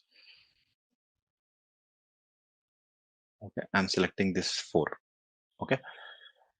See, if I give you an option, out of these 4 vulnerabilities, select one to hack a system. Which one will you select and why? Like imagine, like I'm showing you 4 guns and their properties, and I'm asking you to pick one gun to perform this shooting. So which one will you pick out of this? Like out of this 4, will you pick the first one, or second one, or third one, or fourth one? Like there is something I have selected 4. Out of this 4, like which one will you select and why? We should go with the latest vulnerabilities to attack a system instead of going with a outdated. You can try, there is nothing wrong. But imagine there will be no one without updating a system for 22 years. If you are selecting 2003 vulnerability to attack, like imagine there will be no one using a system which is from 23 years old. So I would say here, like from this list which I showed you, first most important thing is blindly, if you get a doubt, sir, out of this 2400, which one I need to pick if I want to hack a Windows machine, go with the latest vulnerabilities. like it's if you have been given some so latest vulnerabilities which are recently released like 21, 22, 23, at least you cannot go beyond 20, because like it's something when you try with latest vulnerabilities, if they are not updated, maybe the systems can be hacked. One of the most important thing to pick the vulnerabilities is, one, you need to find out your target operating system. Either you have been given with IP address, or either you have been given with a domain name, either you have been given with any host name. The most important thing is, first you need to find out the operating system. Suppose if I give you a website name called as olp.com, or if I give you an IP address like this, how to find operating system of this? So if you all remember, like you should nmap hyphen o operating system, nmap hyphen a will reveal the operating system of target machine. So remember this, guys, important. So the concepts which we learned from the information gathering are going to help in the metasploit. In the information gathering, you can come to know operating system from Shodan.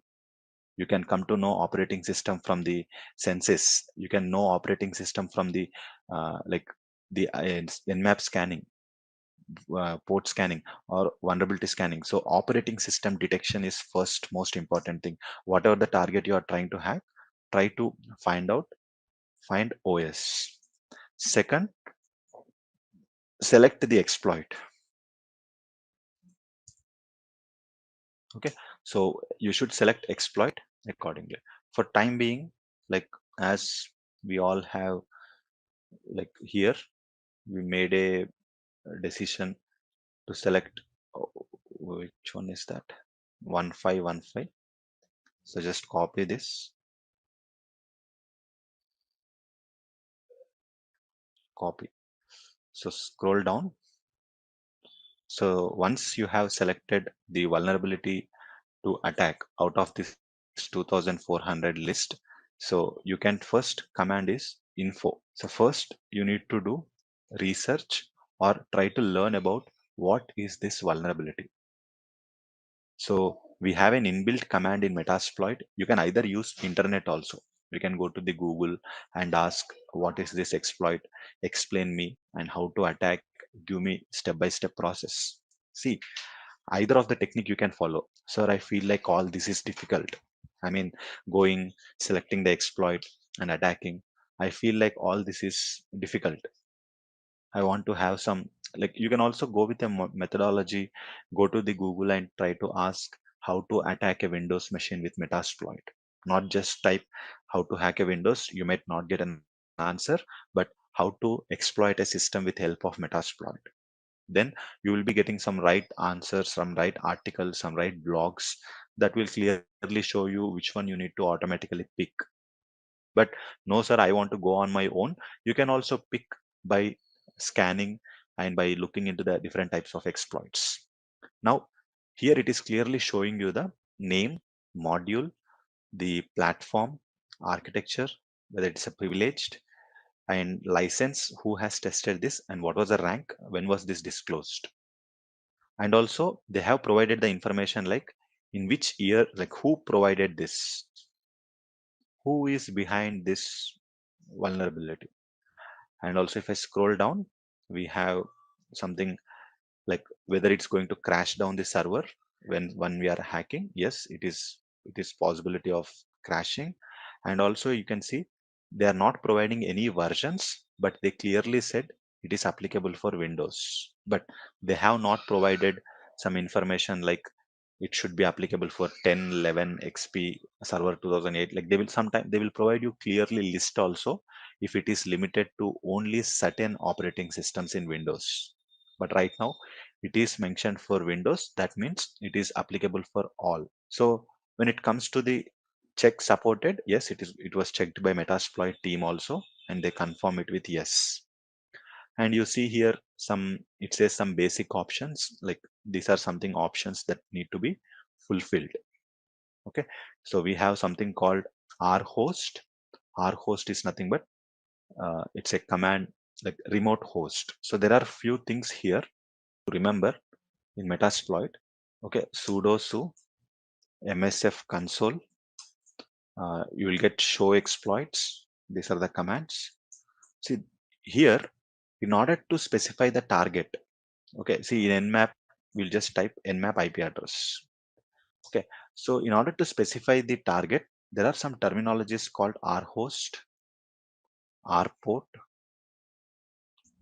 lhost, lport.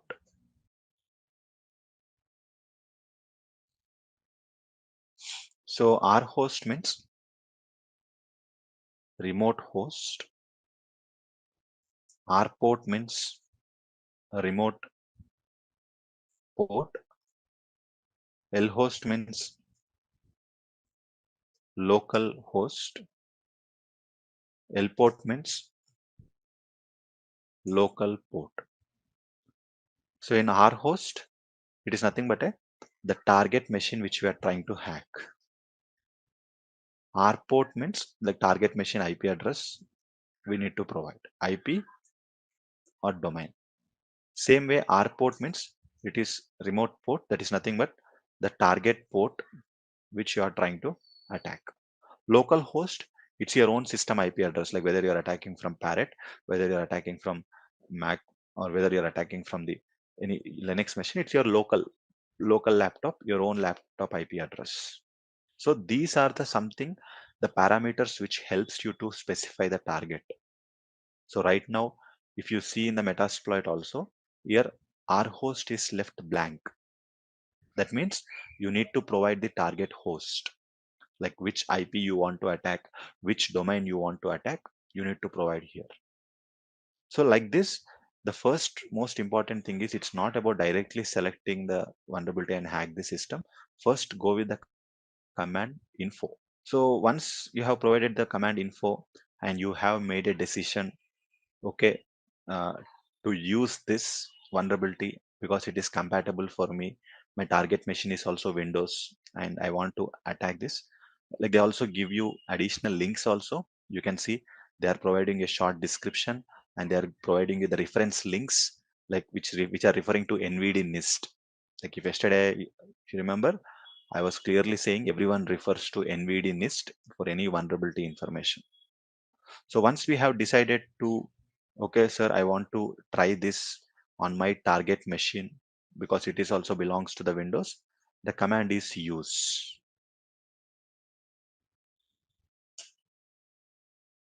Okay, the command is use. Now we can just type set rhost and we can provide like 10.10.1.22 or 19, like any IP address or any domain name.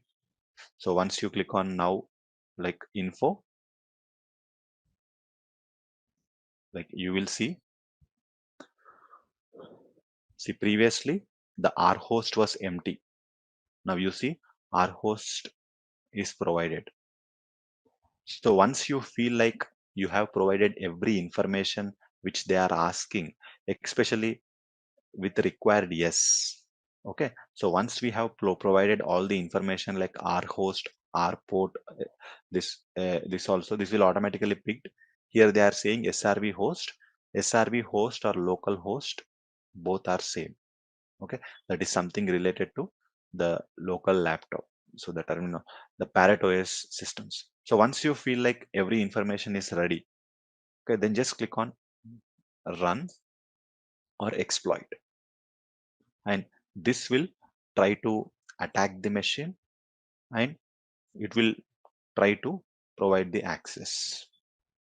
Now you see here it was trying to attack, and you can see like it was first running some checks, and this is a most possibility scenario if remote machine is not vulnerable to attacks, or if it is properly up to date, we will be unable to hack the system.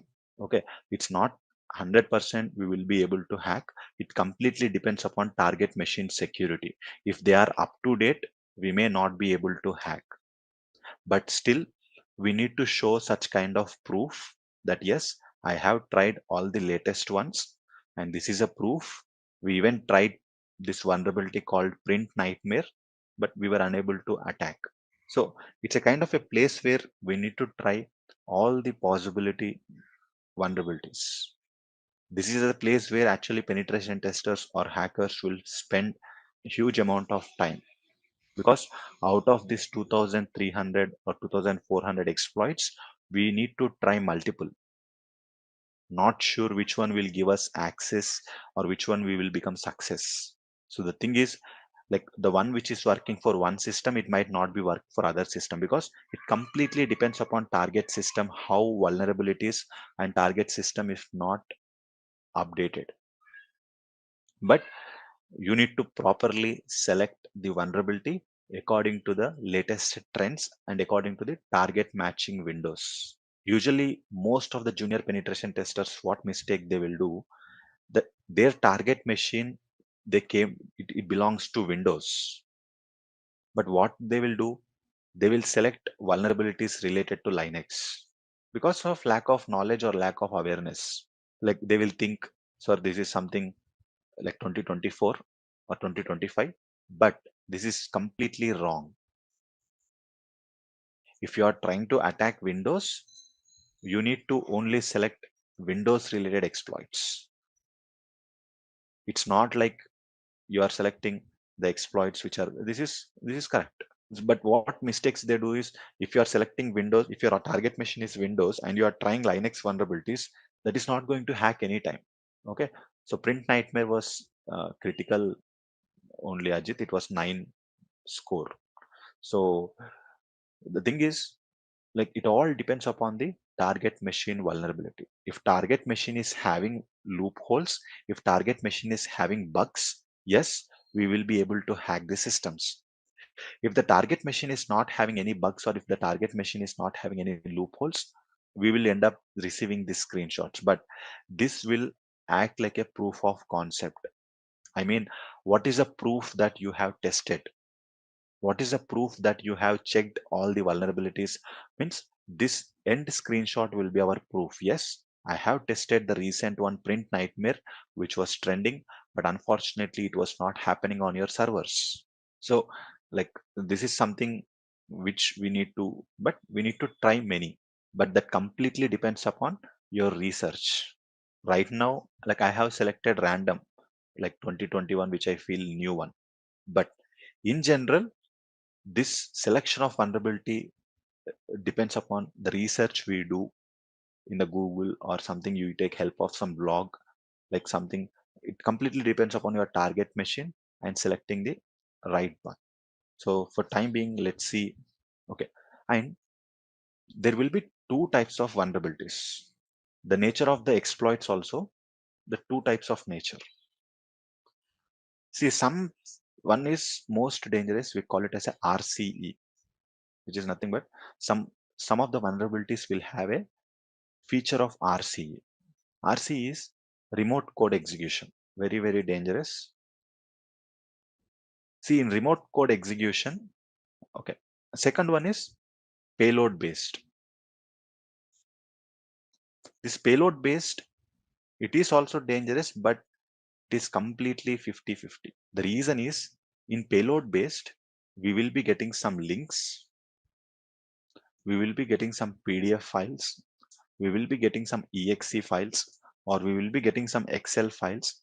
We should make user to click on them, then only systems will be hacked.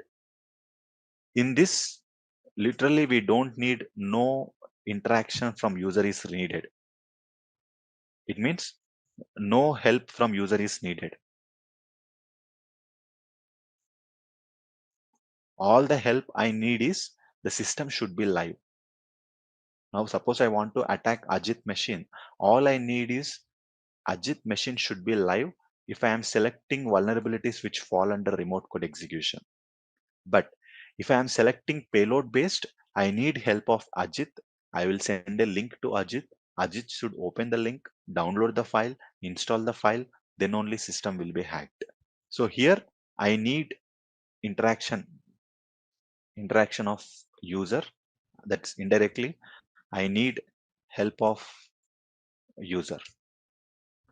Now, after seeing this two nature of Which one do you think most dangerous?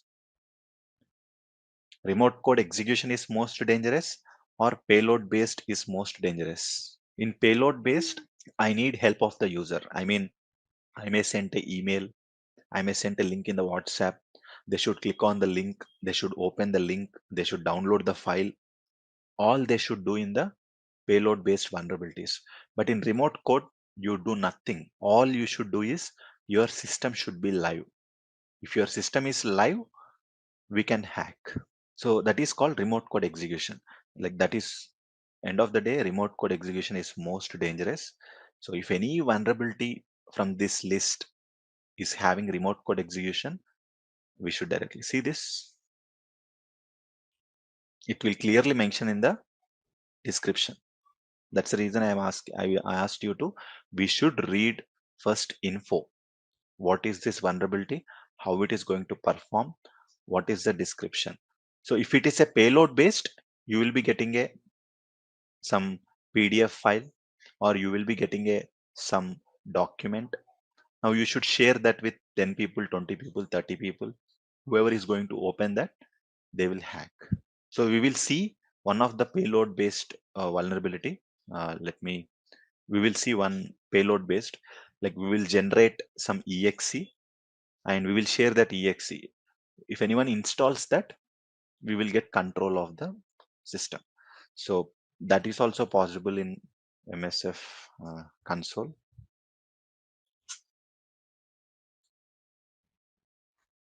So we will see how can we generate. Okay. So how can we generate the payload? And so here, let's try.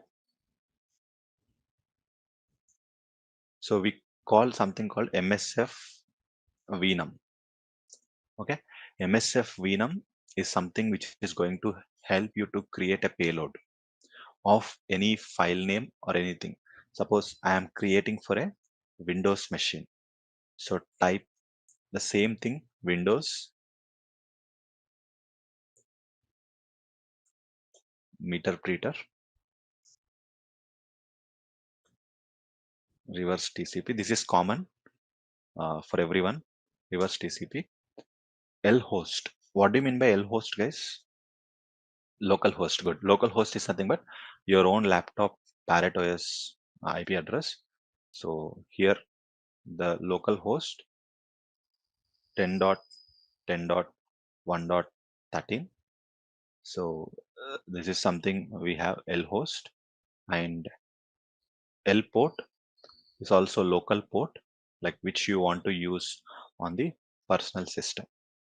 So local host and L port, and hyphen F stands for the output file, in which format you want. You want PDF file, or you want exe file, or you want to have a document file, like whatever. So I'm expecting an exe file, and it should be created on the home attacker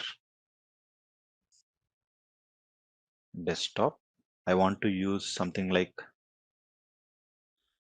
ch test.exe. So I want to use this as a name. The reason I am using this name, because maybe a few people will think like this is something related to ch test and will install.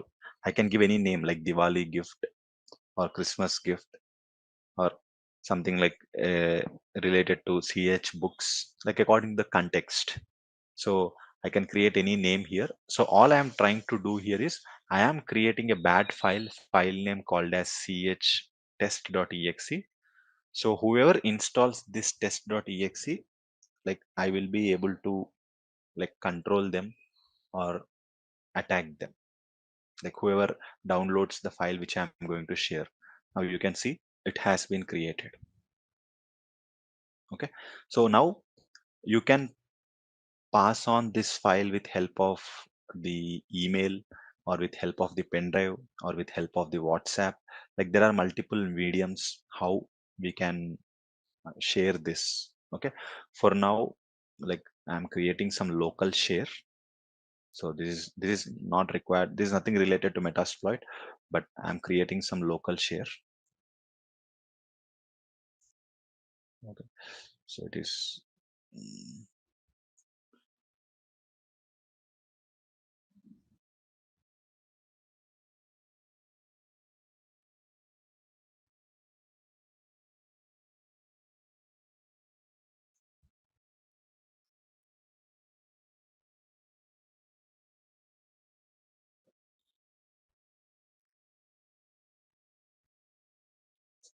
This is nothing but I'm just creating some local share, guys.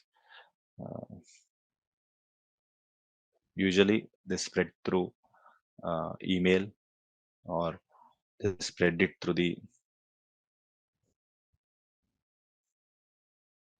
chtest.exe. So,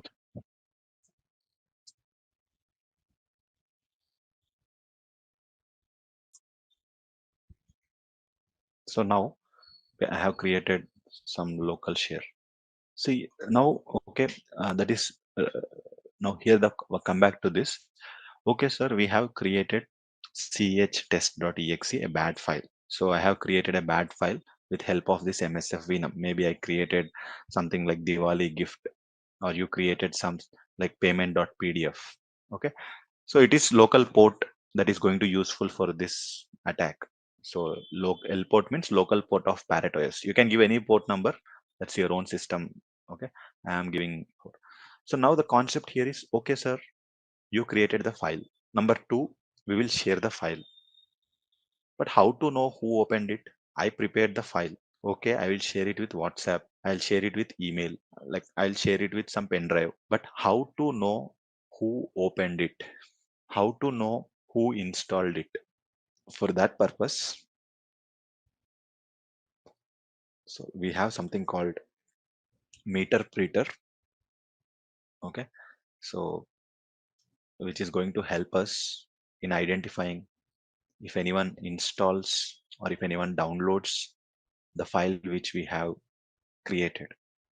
So use, this is going to be common for everyone. Use exploit multi-handler and set Windows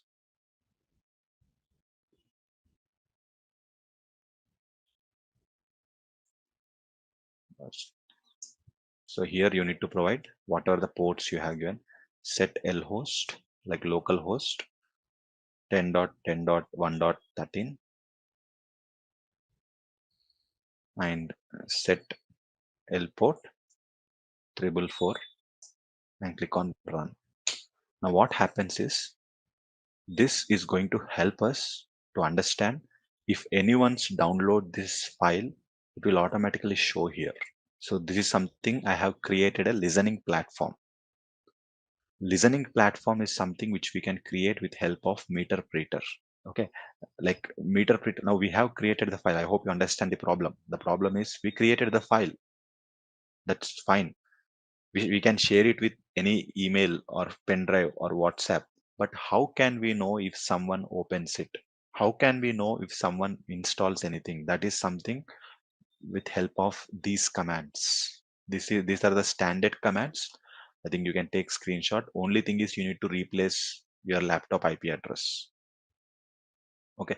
Okay. Now let's go and install this or open this ch test in one of the machine.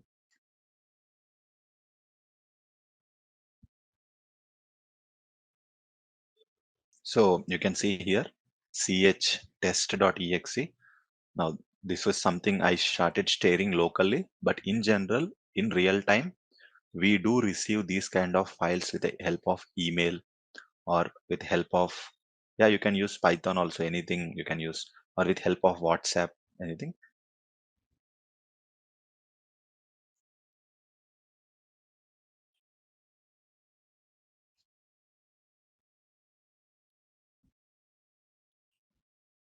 Nothing can do firewall also. It's not about firewall. Actually, the why fire Google Chrome is detecting it as a bad because like I am downloading from this path, like especially if it's a local path, something which is recently created, it is happening. But the same file, if we downloaded from Firefox, it happened. Okay, and you can see the file is downloaded here. Okay, so the moment the file is downloaded, and when the user try to open, it will automatically show you here. See which user opened, at what time they opened, from which laptop they opened, and it clearly says you are right now in the downloads folder. This is the concept. Now C drive, I am in the C drive of the Windows. The moment anyone downloads the file and installs the file or double clicks the file or try to open the file, automatically you will see here. The moment you see this, this is a confirmation the system is hacked. Okay, so the system is hacked. You can see clearly I am right now in the downloads folder. Like if I click on here dir, like it will be showing you all the files which are available in the download folder. I can also click all the Windows commands directly. I'm having access to the command prompt, so I can just click on dir. It is going to work. It is going to show me all the things which are available on the system. So the thing is, here it is going to show you all the activities, like whatever the system is trying to do. The right now I'm having the meter preter access. For example, if I type system info, I should be able to get the information of, okay, sys info. So I will be able to get the information related to the system. So especially in the meter preter, what is the specialty of meter preter? Suppose if I type help, this is going to show me what all commands I can execute. Okay, what all commands I want to execute on the system. Suppose I want to see what are the things running in the background, just type background. Suppose if I want to kill anything in the system, I can just type bg kill. If I keep scrolling down, if I want to shut down the system, I can also do it shut down. If I want to download anything from the system, download it. If I want to edit any file, type edit. If I want to like upload anything, I can just type upload. Or if I want to do something like networking commands like ARP, ipconfig, ifconfig, even I can do this. Apart from that, what can I do? I can also suspend the system, reboot the system. I can like execute anything. Okay. Suppose if I scroll down, I can also take the screenshot. I can also take screen sharing. I can also take access to the mouse. I can also get access to the complete system. See, I can also see if I type record mic, it will also record the mic. If I type webcam list, it will show me all the list of webcams. If I type webcam stream, it will stream the live camera of the user. Suppose if I type now screenshot, this will provide the screenshot of the system. You can see it provided the screenshot also. If I copy this,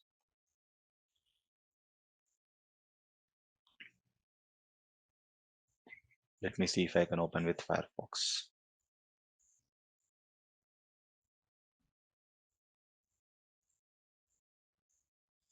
See, this is a screenshot.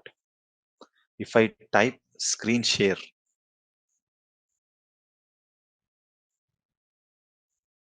this will provide me direct link. Oh, where is this? So it is providing me a direct link where I can watch the live screen sharing. Like if I copy this and open in the Firefox, I can watch the live screen sharing. Now suppose if I go to the Windows 11 and let me open other apps. So it is going to show me the live screen share, whatever the user is trying to do. the parrot security, it says it is right now the status is playing and all the information we have. So like this, like whatever the command I want, I can control from this system. So once we have a meter preter access, that is like very much uh, dangerous. Like it's almost we have access to the entire system from here. So this is something what meter preter can do once the system is hacked and once we get the control. So meter preter is something most like dangerous part. So just click on Control Z. So background session, yes. Okay. So now I hope you got the point. So it's all about once the users should install. So once the users install, we can do anything. See, this is all the negative sides of the Metasploit. But in penetration testing, usually we will only stop here. Like we will only stop here. We don't go beyond this. Like going beyond this is something going to reveal the confidential information related to the user. So, but attackers do perform this. Metasploit will help you to hack the system. Meterpreter will help you to control the system. Like Meterpreter has multiple commands, but the challenging is here. It all depends upon how you are going to get the access, how you are going to convince the people to install the file you have created. If they are not going to create, it is not going to provide that. So it's all about how we are going to make them install. Nothing, user will not get any notification. You can clearly see this user has no point of information that the system is already hacked or involved in the compromise. Nothing, no point of information. So that's how the meter preter is powerful, guys. So okay, now uh, in my laptop we will see to attack without iLabs. Like we tried with iLabs, we'll try in my laptop to attack the systems. Now sudo su. Okay, so how can we know the IP address of my system?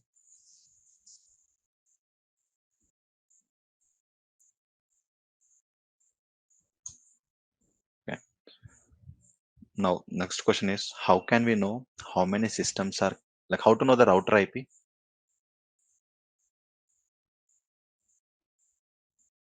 IP route. Now next question is, how can we know how many machines are connected to this router? How many machines are connected to this router? How can we know? See, whatever I'm trying to do here, you all can replace that IP address or domain name with a public exposed. Again, I'm saying the same thing. I'm trying only targets which are mentioned by EC Council. We are restricting to the trainings. In the place of these targets, you can produce any public IP, any domain name. All you need is the target system should be live. If target systems are not live, not providing you any information, we cannot attack. How can we know how many devices are connected to this router?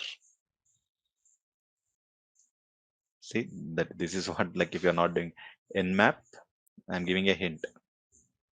Hyphen small s n, provide the router IP 172.20.10.1 hyphen 255.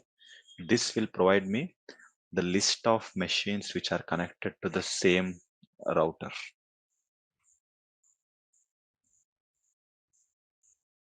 So you can see there are multiple machines which are connected to the same router. Okay. Now, if I do this, it will provide me with all ports.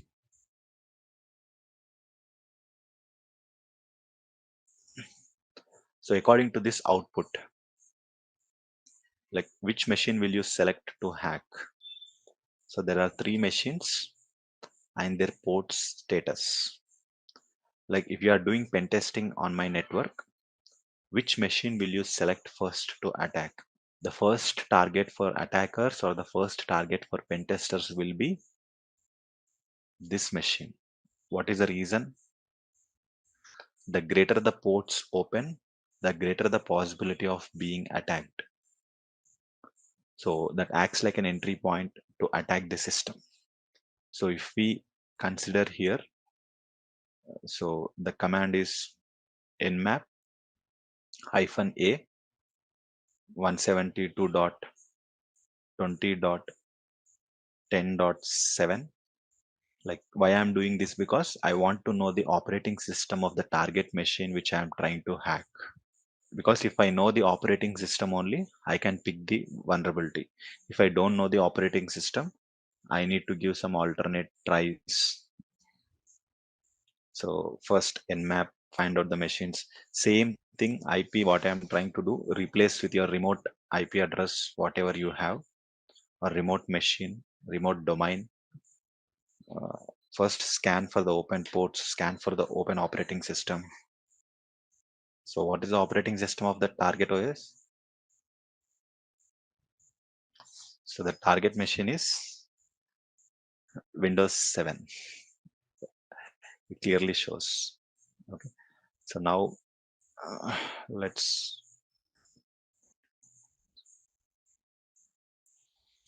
MSF console.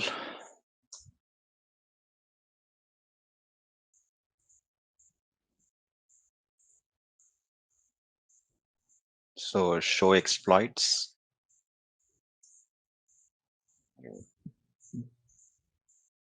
So show exploits here.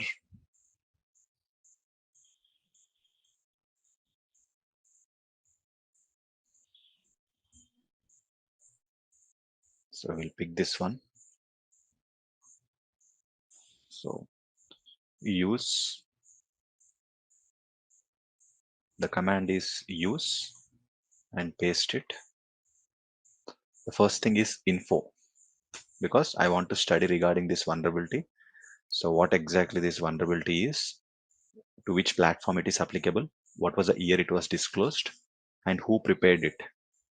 It was prepared by Equation Group Shadow Brokers. They are the attacker names, and it is applicable for Windows 7, Embedded 7, Server 2008, 8, 8.1, Server 2012, 10 Pro, 10 Enterprise Evaluation. And it is check supported, yes. Okay. And also it is saying I need to provide R host. So all I need to do is set R host. Okay. Like R host 172.20.10.7. So just click run. Now the system, it will be trying to attack. So you can clearly see here, it says the target is vulnerable, the host is vulnerable. Now it clearly created meter preter. So if I just type like screenshot, it will create a screenshot. If I type screen share or like sysinfo, I am getting system 32 access. System 32 is something only administrator will have access. Sysinfo here. See guys, this one we don't even need any help from the target. All the help I need is the target system should be live. It is not going to create any payload. It is not going to create any exe file. It is not going to create any link.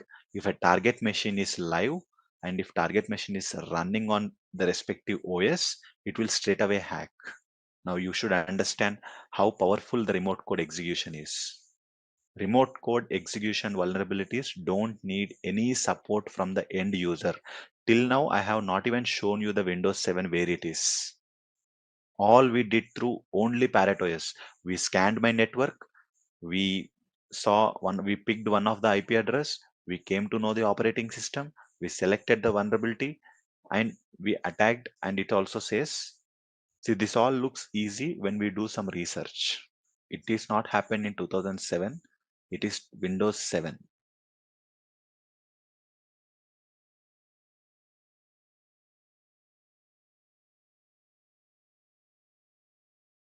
We have something called clearing tracks. That is nothing but clearing all the logs. Okay. So in Windows laptop, in general Windows laptop, we have something called event viewer, like which is responsible for storing all the logs. Like when did this system start, when did this system shut down, when did this system applications are installed, everything we will have event viewer, which is available in every Windows laptop. Yeah, application logs, system logs, everything. I can directly clear those from here. I don't want to get remain like they don't want to know my traces. So the command I can type is clear EV. This will clear all the logs. See, wiping all the records. I will show you the system if you want. So this is the system which I attacked, the Windows machine. There will be no traces, guys. The Windows system user will also be not aware that this system is hacked. So that powerful remote code execution vulnerabilities are. So this user is not even aware that the system is hacked. Like they are generally browsing the system. So like event viewer, now this is a place where all the logs will be available, all the logs will be present. See, Windows logs. Now this actually helps the forensics department or investigation to do some. But unfortunately, as a part of last step of hacking, we cleared the logs. Like everything can happen from meter preter once the system is hacked. Usually in the pen testing, we will only stop here. Yes, the target is vulnerable. Here only we will stop. Okay, but but as we are learning the attacking, I'm showing you here. Okay, so this is all about the Metasploit, the next module, malware threats. So in this module, the different types of malwares. Yes, malware stands for malicious software. It's a bad file which is designed for compromising the host. Like there are multiple activities can happen, like malware can give access to the complete screen, give access to the data. Like there is a full range of malware like that's going to degrade the performance, like different types of malwares we have today. So if you it's all about malicious software, the full form of malware. And if you see the different types of malwares like worm, trojan, virus, adware, botnet, ransomware, scaryware, spam, like there are many more. So we should have a clear understanding of each and every malware type, how it is going to behave and how it is going to impact the systems. Like there should be a clear understanding, because see, as a technical people, we should have a clear knowledge of how system behaves if it infects with a ransomware. Because when normal users or when employees infected with a ransomware, we as a technical people know it is a ransomware, but don't expect that knowledge from developers or don't expect that knowledge from the marketing team. They don't know, they'll just explain behavior. Hey, my system is becoming slow, or I am seeing unexpected restarts, or I am seeing some multiple ads, but we will give a proper name to it. Now, for example, for a doctor, if you explain your symptoms, then they will come up with a disease name. Same way, if you explain the system nature, we should think, okay, this might be this kind of malware which is infected in the system. The first thing which we can discuss regarding the malware is virus and worm. Okay, like this is something I hope virus and worm. Virus, now this is something today the main intention of virus is to impact on the performance,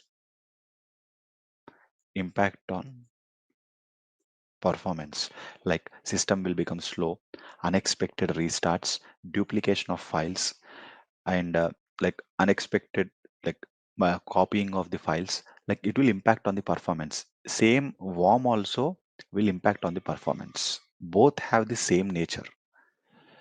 If your system infects with a virus, it will become slow, unexpected restarts, too much of lag, copying of the files in multiple places, like you will feel uncomfortable to use the system. Same with worm also. But what is the primary difference between both? Like what is the primary difference between both is, so like virus and worm is virus, it is something no self replication, no self replication. It needs human help. It needs human help. That means like when you are trying to transfer files with pen drive, or when you're trying to transfer files with any like when you're trying to share something through a network, then only the file transfers from one system to other system. Like suppose Ajit's system infected with a virus, it will only spread from one system to other system if Ajit is transferring some files through a pen drive or from through network. There is no self replication. But when it comes to the worm, it is having nature of self replication. When I say self replication, like suppose if my laptop infected with a worm, there is a nature all my systems will in my home will also get infected, because we all are connected to same Wi-Fi, same internet. Okay, so this is something which is related to, called as self-replication. If my system is infected with a worm, automatically all other systems, because we all are connected to the same Wi-Fi, same network, maybe there will be some file sharing activity going on, some data sharing activity going on. It will automatically spread across the systems. But when it comes to the virus need human help. If my laptop is infected with a virus, it is not going to spread on its own until unless I am sharing something through a pen drive. Suppose if I connected a pen drive, I'm copying a movie or I'm copying a games, I'm copying some documents, then virus from my laptop will be attached to the pen drive. But worm has a self-replication. If one system infected in your organization, entire all systems can be impacted. That's a primary difference between virus and worm. The first one comes adware. This you might have seen in recent times. So it's all about, the main intention is infect the system with adware and generate multiple pop-ups. Like you will see multiple pop-ups as an ads. So it's a special type of malware, like which is used to advertisements. Now what happens if you just click on them? They will be getting paid. So they will be redirected to some pages. They will be redirected to some ads. Like the whole idea behind infecting this system is infecting the system with adware is to generate some ads so that they will get some financially supported. Again, this is not a direct revenue generation.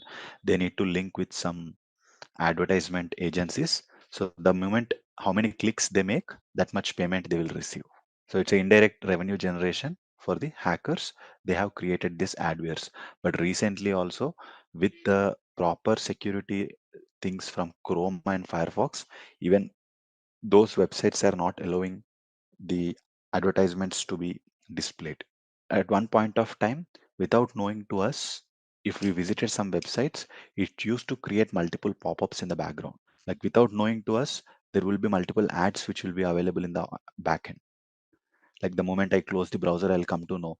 But today, because of this browser security, it is not happening. They are just restricted to the browser and their web page.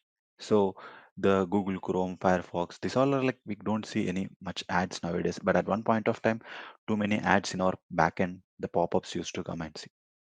So the major agenda of adware is infect the system with adware, and the moment they click on them, they will generate some revenue. So that is called adware. Coming to the spyware. Spyware, the name itself says spy. The major intention behind this spyware is to steal confidential information like email ID, passwords, financial information, browsing habits, user settings, or like all user behavior. Especially, they are designed to steal confidential information from the system. It is going to be very difficult if a system infects with a spyware to identify. Okay, if a system infects with a virus, at least it will become slow. You cannot do your job very fast. You will see multiple shutdowns or restarts, unexpected closing of the apps. But adware, you will at least see some pop-up of the ads. Spyware is a silent killer. You won't see any indication. You will only come to know if your information is misused in the online. If your information is misused in somewhere in the online, someone posted something regarding you, or someone is trying to log in, that is something happens in spyware. Coming to the next, browser hijacking software. Browser hijacking software is something I am expecting few might at least experience this.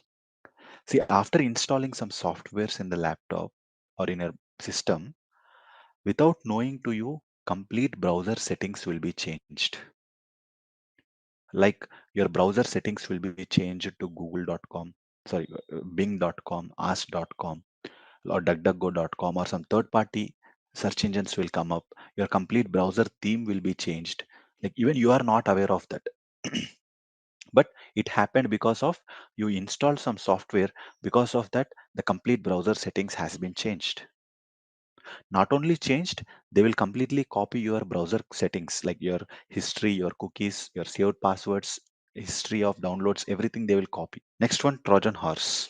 Again, now this 100% few will be experienced these questions. They can steal cookies also. There are malwares which are designed to steal cookies. Okay. Coming to the Trojan horse. This is something we'll discuss. Trojan horse. If you look into the images, we'll can. So there was the Troy movie. It's all about a war. So there was a war between like two countries. So now country A wants to stop the war in the name of peace. So now country A has decided, let's stop the war in the name of peace. So what happened? In the name of peace, country A said, we will gift a horse as a recognition of this war. Like as a peace, accept this gift, horse. Okay, country B said, okay, I'll accept. Now what happened? Unfortunately, the country A has completely loaded this horse, wooden horse with, they have gifted a wooden horse with all army troops, army weapons, and tools that helps to attack the city. So what happened? The country B has accepted this horse as a name in the name of peace. But once they are into the city, or the night time, army troops they came out with the weapons and they started attacking the city. So what happened here? Country B believed the horse and accepted the horse, but unfortunately, the horse was built up with a bad intention. That is the specialty of Trojan horse. Now coming to the next, scaryware. The name itself says scaryware. So you will see some pop-ups, like automatically the phone starts vibrating and it says your phone has 13 serious virus, and within you should respond within 2 minutes 52 seconds. People think this is real and they will respond to them. They will download the apps suggested by them. They will buy the premium suggested by them. This is something comes under the category of scaryware. So it says like your phone has 13 serious virus. And if we maintain some kind of common sense, I mean, like if we look into this some kind of basic knowledge, this says Google, but if you look into the picture, it says turnate.com. So this is a clear indication it is coming from a fake site, but many of them don't have this knowledge until unless they are security experts. So that's the reason like we see online scamming happening. People get infected and get a call to the fake call centers and they make them to pay or buy some coupons. So these are scary ways. They make you threaten and install the files. Next comes keyloggers and rootkits. Keyloggers, now today, some of the banking sites, they will provide you the on-screen keyboard. So like if experienced any time, like they'll provide us some on-screen keyboard. They'll ask us to log in from the, like if you see this bank, like what is the reason they provide this on-screen keyboard? We already have a keyboard, but still they'll provide a keyboard like this. The reason is there are some malwares which are going to steal each and every keystroke, whatever I am typing. We call them as a keylogger. In the background, every single keystroke is being monitored. Every single keystroke will be monitored and pushed towards the hacker for every 5 minutes or 10 minutes. Even I'm typing an email, even I'm typing a username, even I'm typing a banking details, even I'm typing a passwords, everything. That is something called as keylogger. So there are many keyloggers available in the market which are made up of Python. They use it and try to attack. Then comes rootkit. Rootkit is a malicious software. Yeah, System32 is a root folder. So what happens? They design some of the malwares to take root level access. They will design some malwares to take system level access.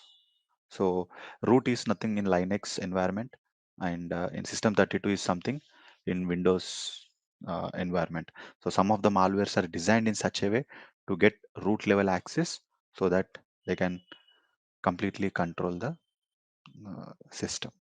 Okay, so ransomware, it's a malicious software. Yes, it's a malware, but it is designed to get direct revenue generation.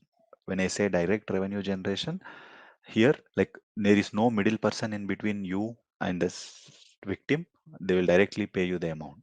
So what is concept going to happen here is there are two types of ransomwares. One is locker ransomware. It is also called as a computer locker. In this locker ransomware, if your laptop infects with this locker ransomware, your laptop will be locked, your passwords will be changed. In order to get back your logged system, you need to make the payment. Maybe they'll ask for $500, $1,000, $2,000. It's up to them. This was a failure ransomware, the locker ransomware or computer locker, because people opted for alternatives. They choose for directly resetting the system or contacting the support team to get the password or use the forgot password options. So they were able to clearly get back the password. So locker ransomware also was not that great, but the idea behind this is infect the system and lock the computer, like change the password and lock the computer. That's the whole idea of the locker ransomware. When user is typing, entering to the system, he will be not able to access any files. He need to basically they will be not able to clear the login. But as I said, this one is also outdated. But today we have something called crypto ransomwares. If your system infects with a crypto ransomware, all the files in the system will be encrypted. You can't even open them. So you can't even open them. Like when you try to open them, like there will be all your important files, personal documents, personal files, photos, everything will be encrypted in your system. Like when you try to open them, any of the file, you will be redirected to some payment page. Like all your files in the system will turn out to be something like this. Like all, like your photos, your documents, your personal files, everything, they will become like this. Like you can't blank, you can't even open them. The moment you are trying to open them, they will be first asking you to make the payment. So the overall, the concept is here, when system gets infected with these kind of ransomware, none of the files will be accessed because there will be no options to the users, either pay or lose the data. There is no other option. Are you going to pay, make the payment, or are you going to lose the data? And there are situations, even after making the payment also, like it's not 100% guarantee you will get back. because like we may not directly reach out to them. They may again ask extended amounts. The only solution for this is active backup. If you are having a backup, then you are half safe. I mean, like once you, because you have a backup, now you can completely lose this data, delete the data, like completely take a new system or perform this malware cleaning and come back again online. But if you are not having a backup, there is no anti-malware or there is no solution which can help to the ransomware. If it is completely new, none of the tool can help, none of the system can help, because every ransomware is prepared with a new motive, with a new techniques, with a new script and codes, encryption strategies. Okay, so that's the reason this is a malware. Direct revenue generation, infect the system, expect the payment. There is no one in the middle. How malware enters into the system or a mobile phone?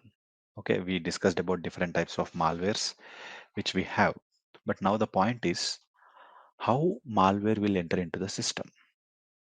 So which is a combination of when we when a user clicks on a link, or when user opens some websites unintentionally, like knowingly or unknowingly, some bad files will be downloaded in the background. So that is something called as drive by download.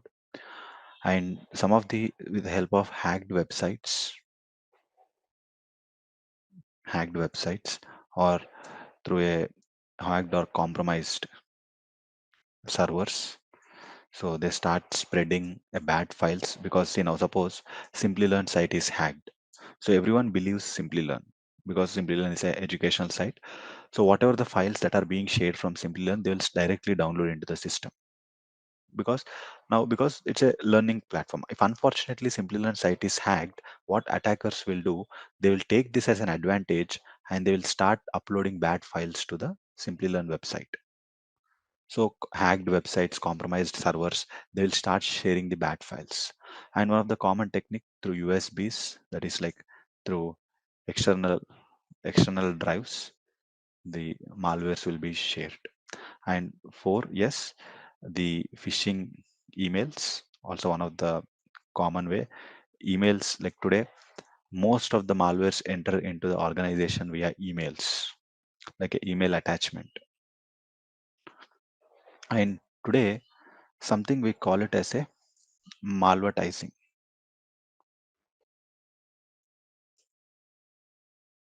So what is this malvertising is? Spreading of malware with ads with help of advertisement. So for example, if I go to some browser, okay, and type something like uh, HP mouse drive download, something, if I keep this, okay, right now it is showing me all HP sites, okay. Or else let me try VMware, or like 123 player. See, if I do this 123 player download, like sometimes, as of now my laptop is not showing you, sometimes you will see the sponsored sites. Okay, the sponsored sites, like they will make you to land on a different website, or they will try to sponsor to make like on the, to be to appearing on the top. So what happens today, attackers are using that as an advantage, because people have a tendency to click on what is coming on the top. So like this happens, like if suppose if I type Splunk, so what happens is they'll sponsor here. So sometimes you will see directly in the bracket sponsored, sponsored, sponsored. So what is happening over here is the attackers are using these kind of advertisements to spread malwares. So they are sponsoring and making the searches available on the top and making them believe, okay, this is something.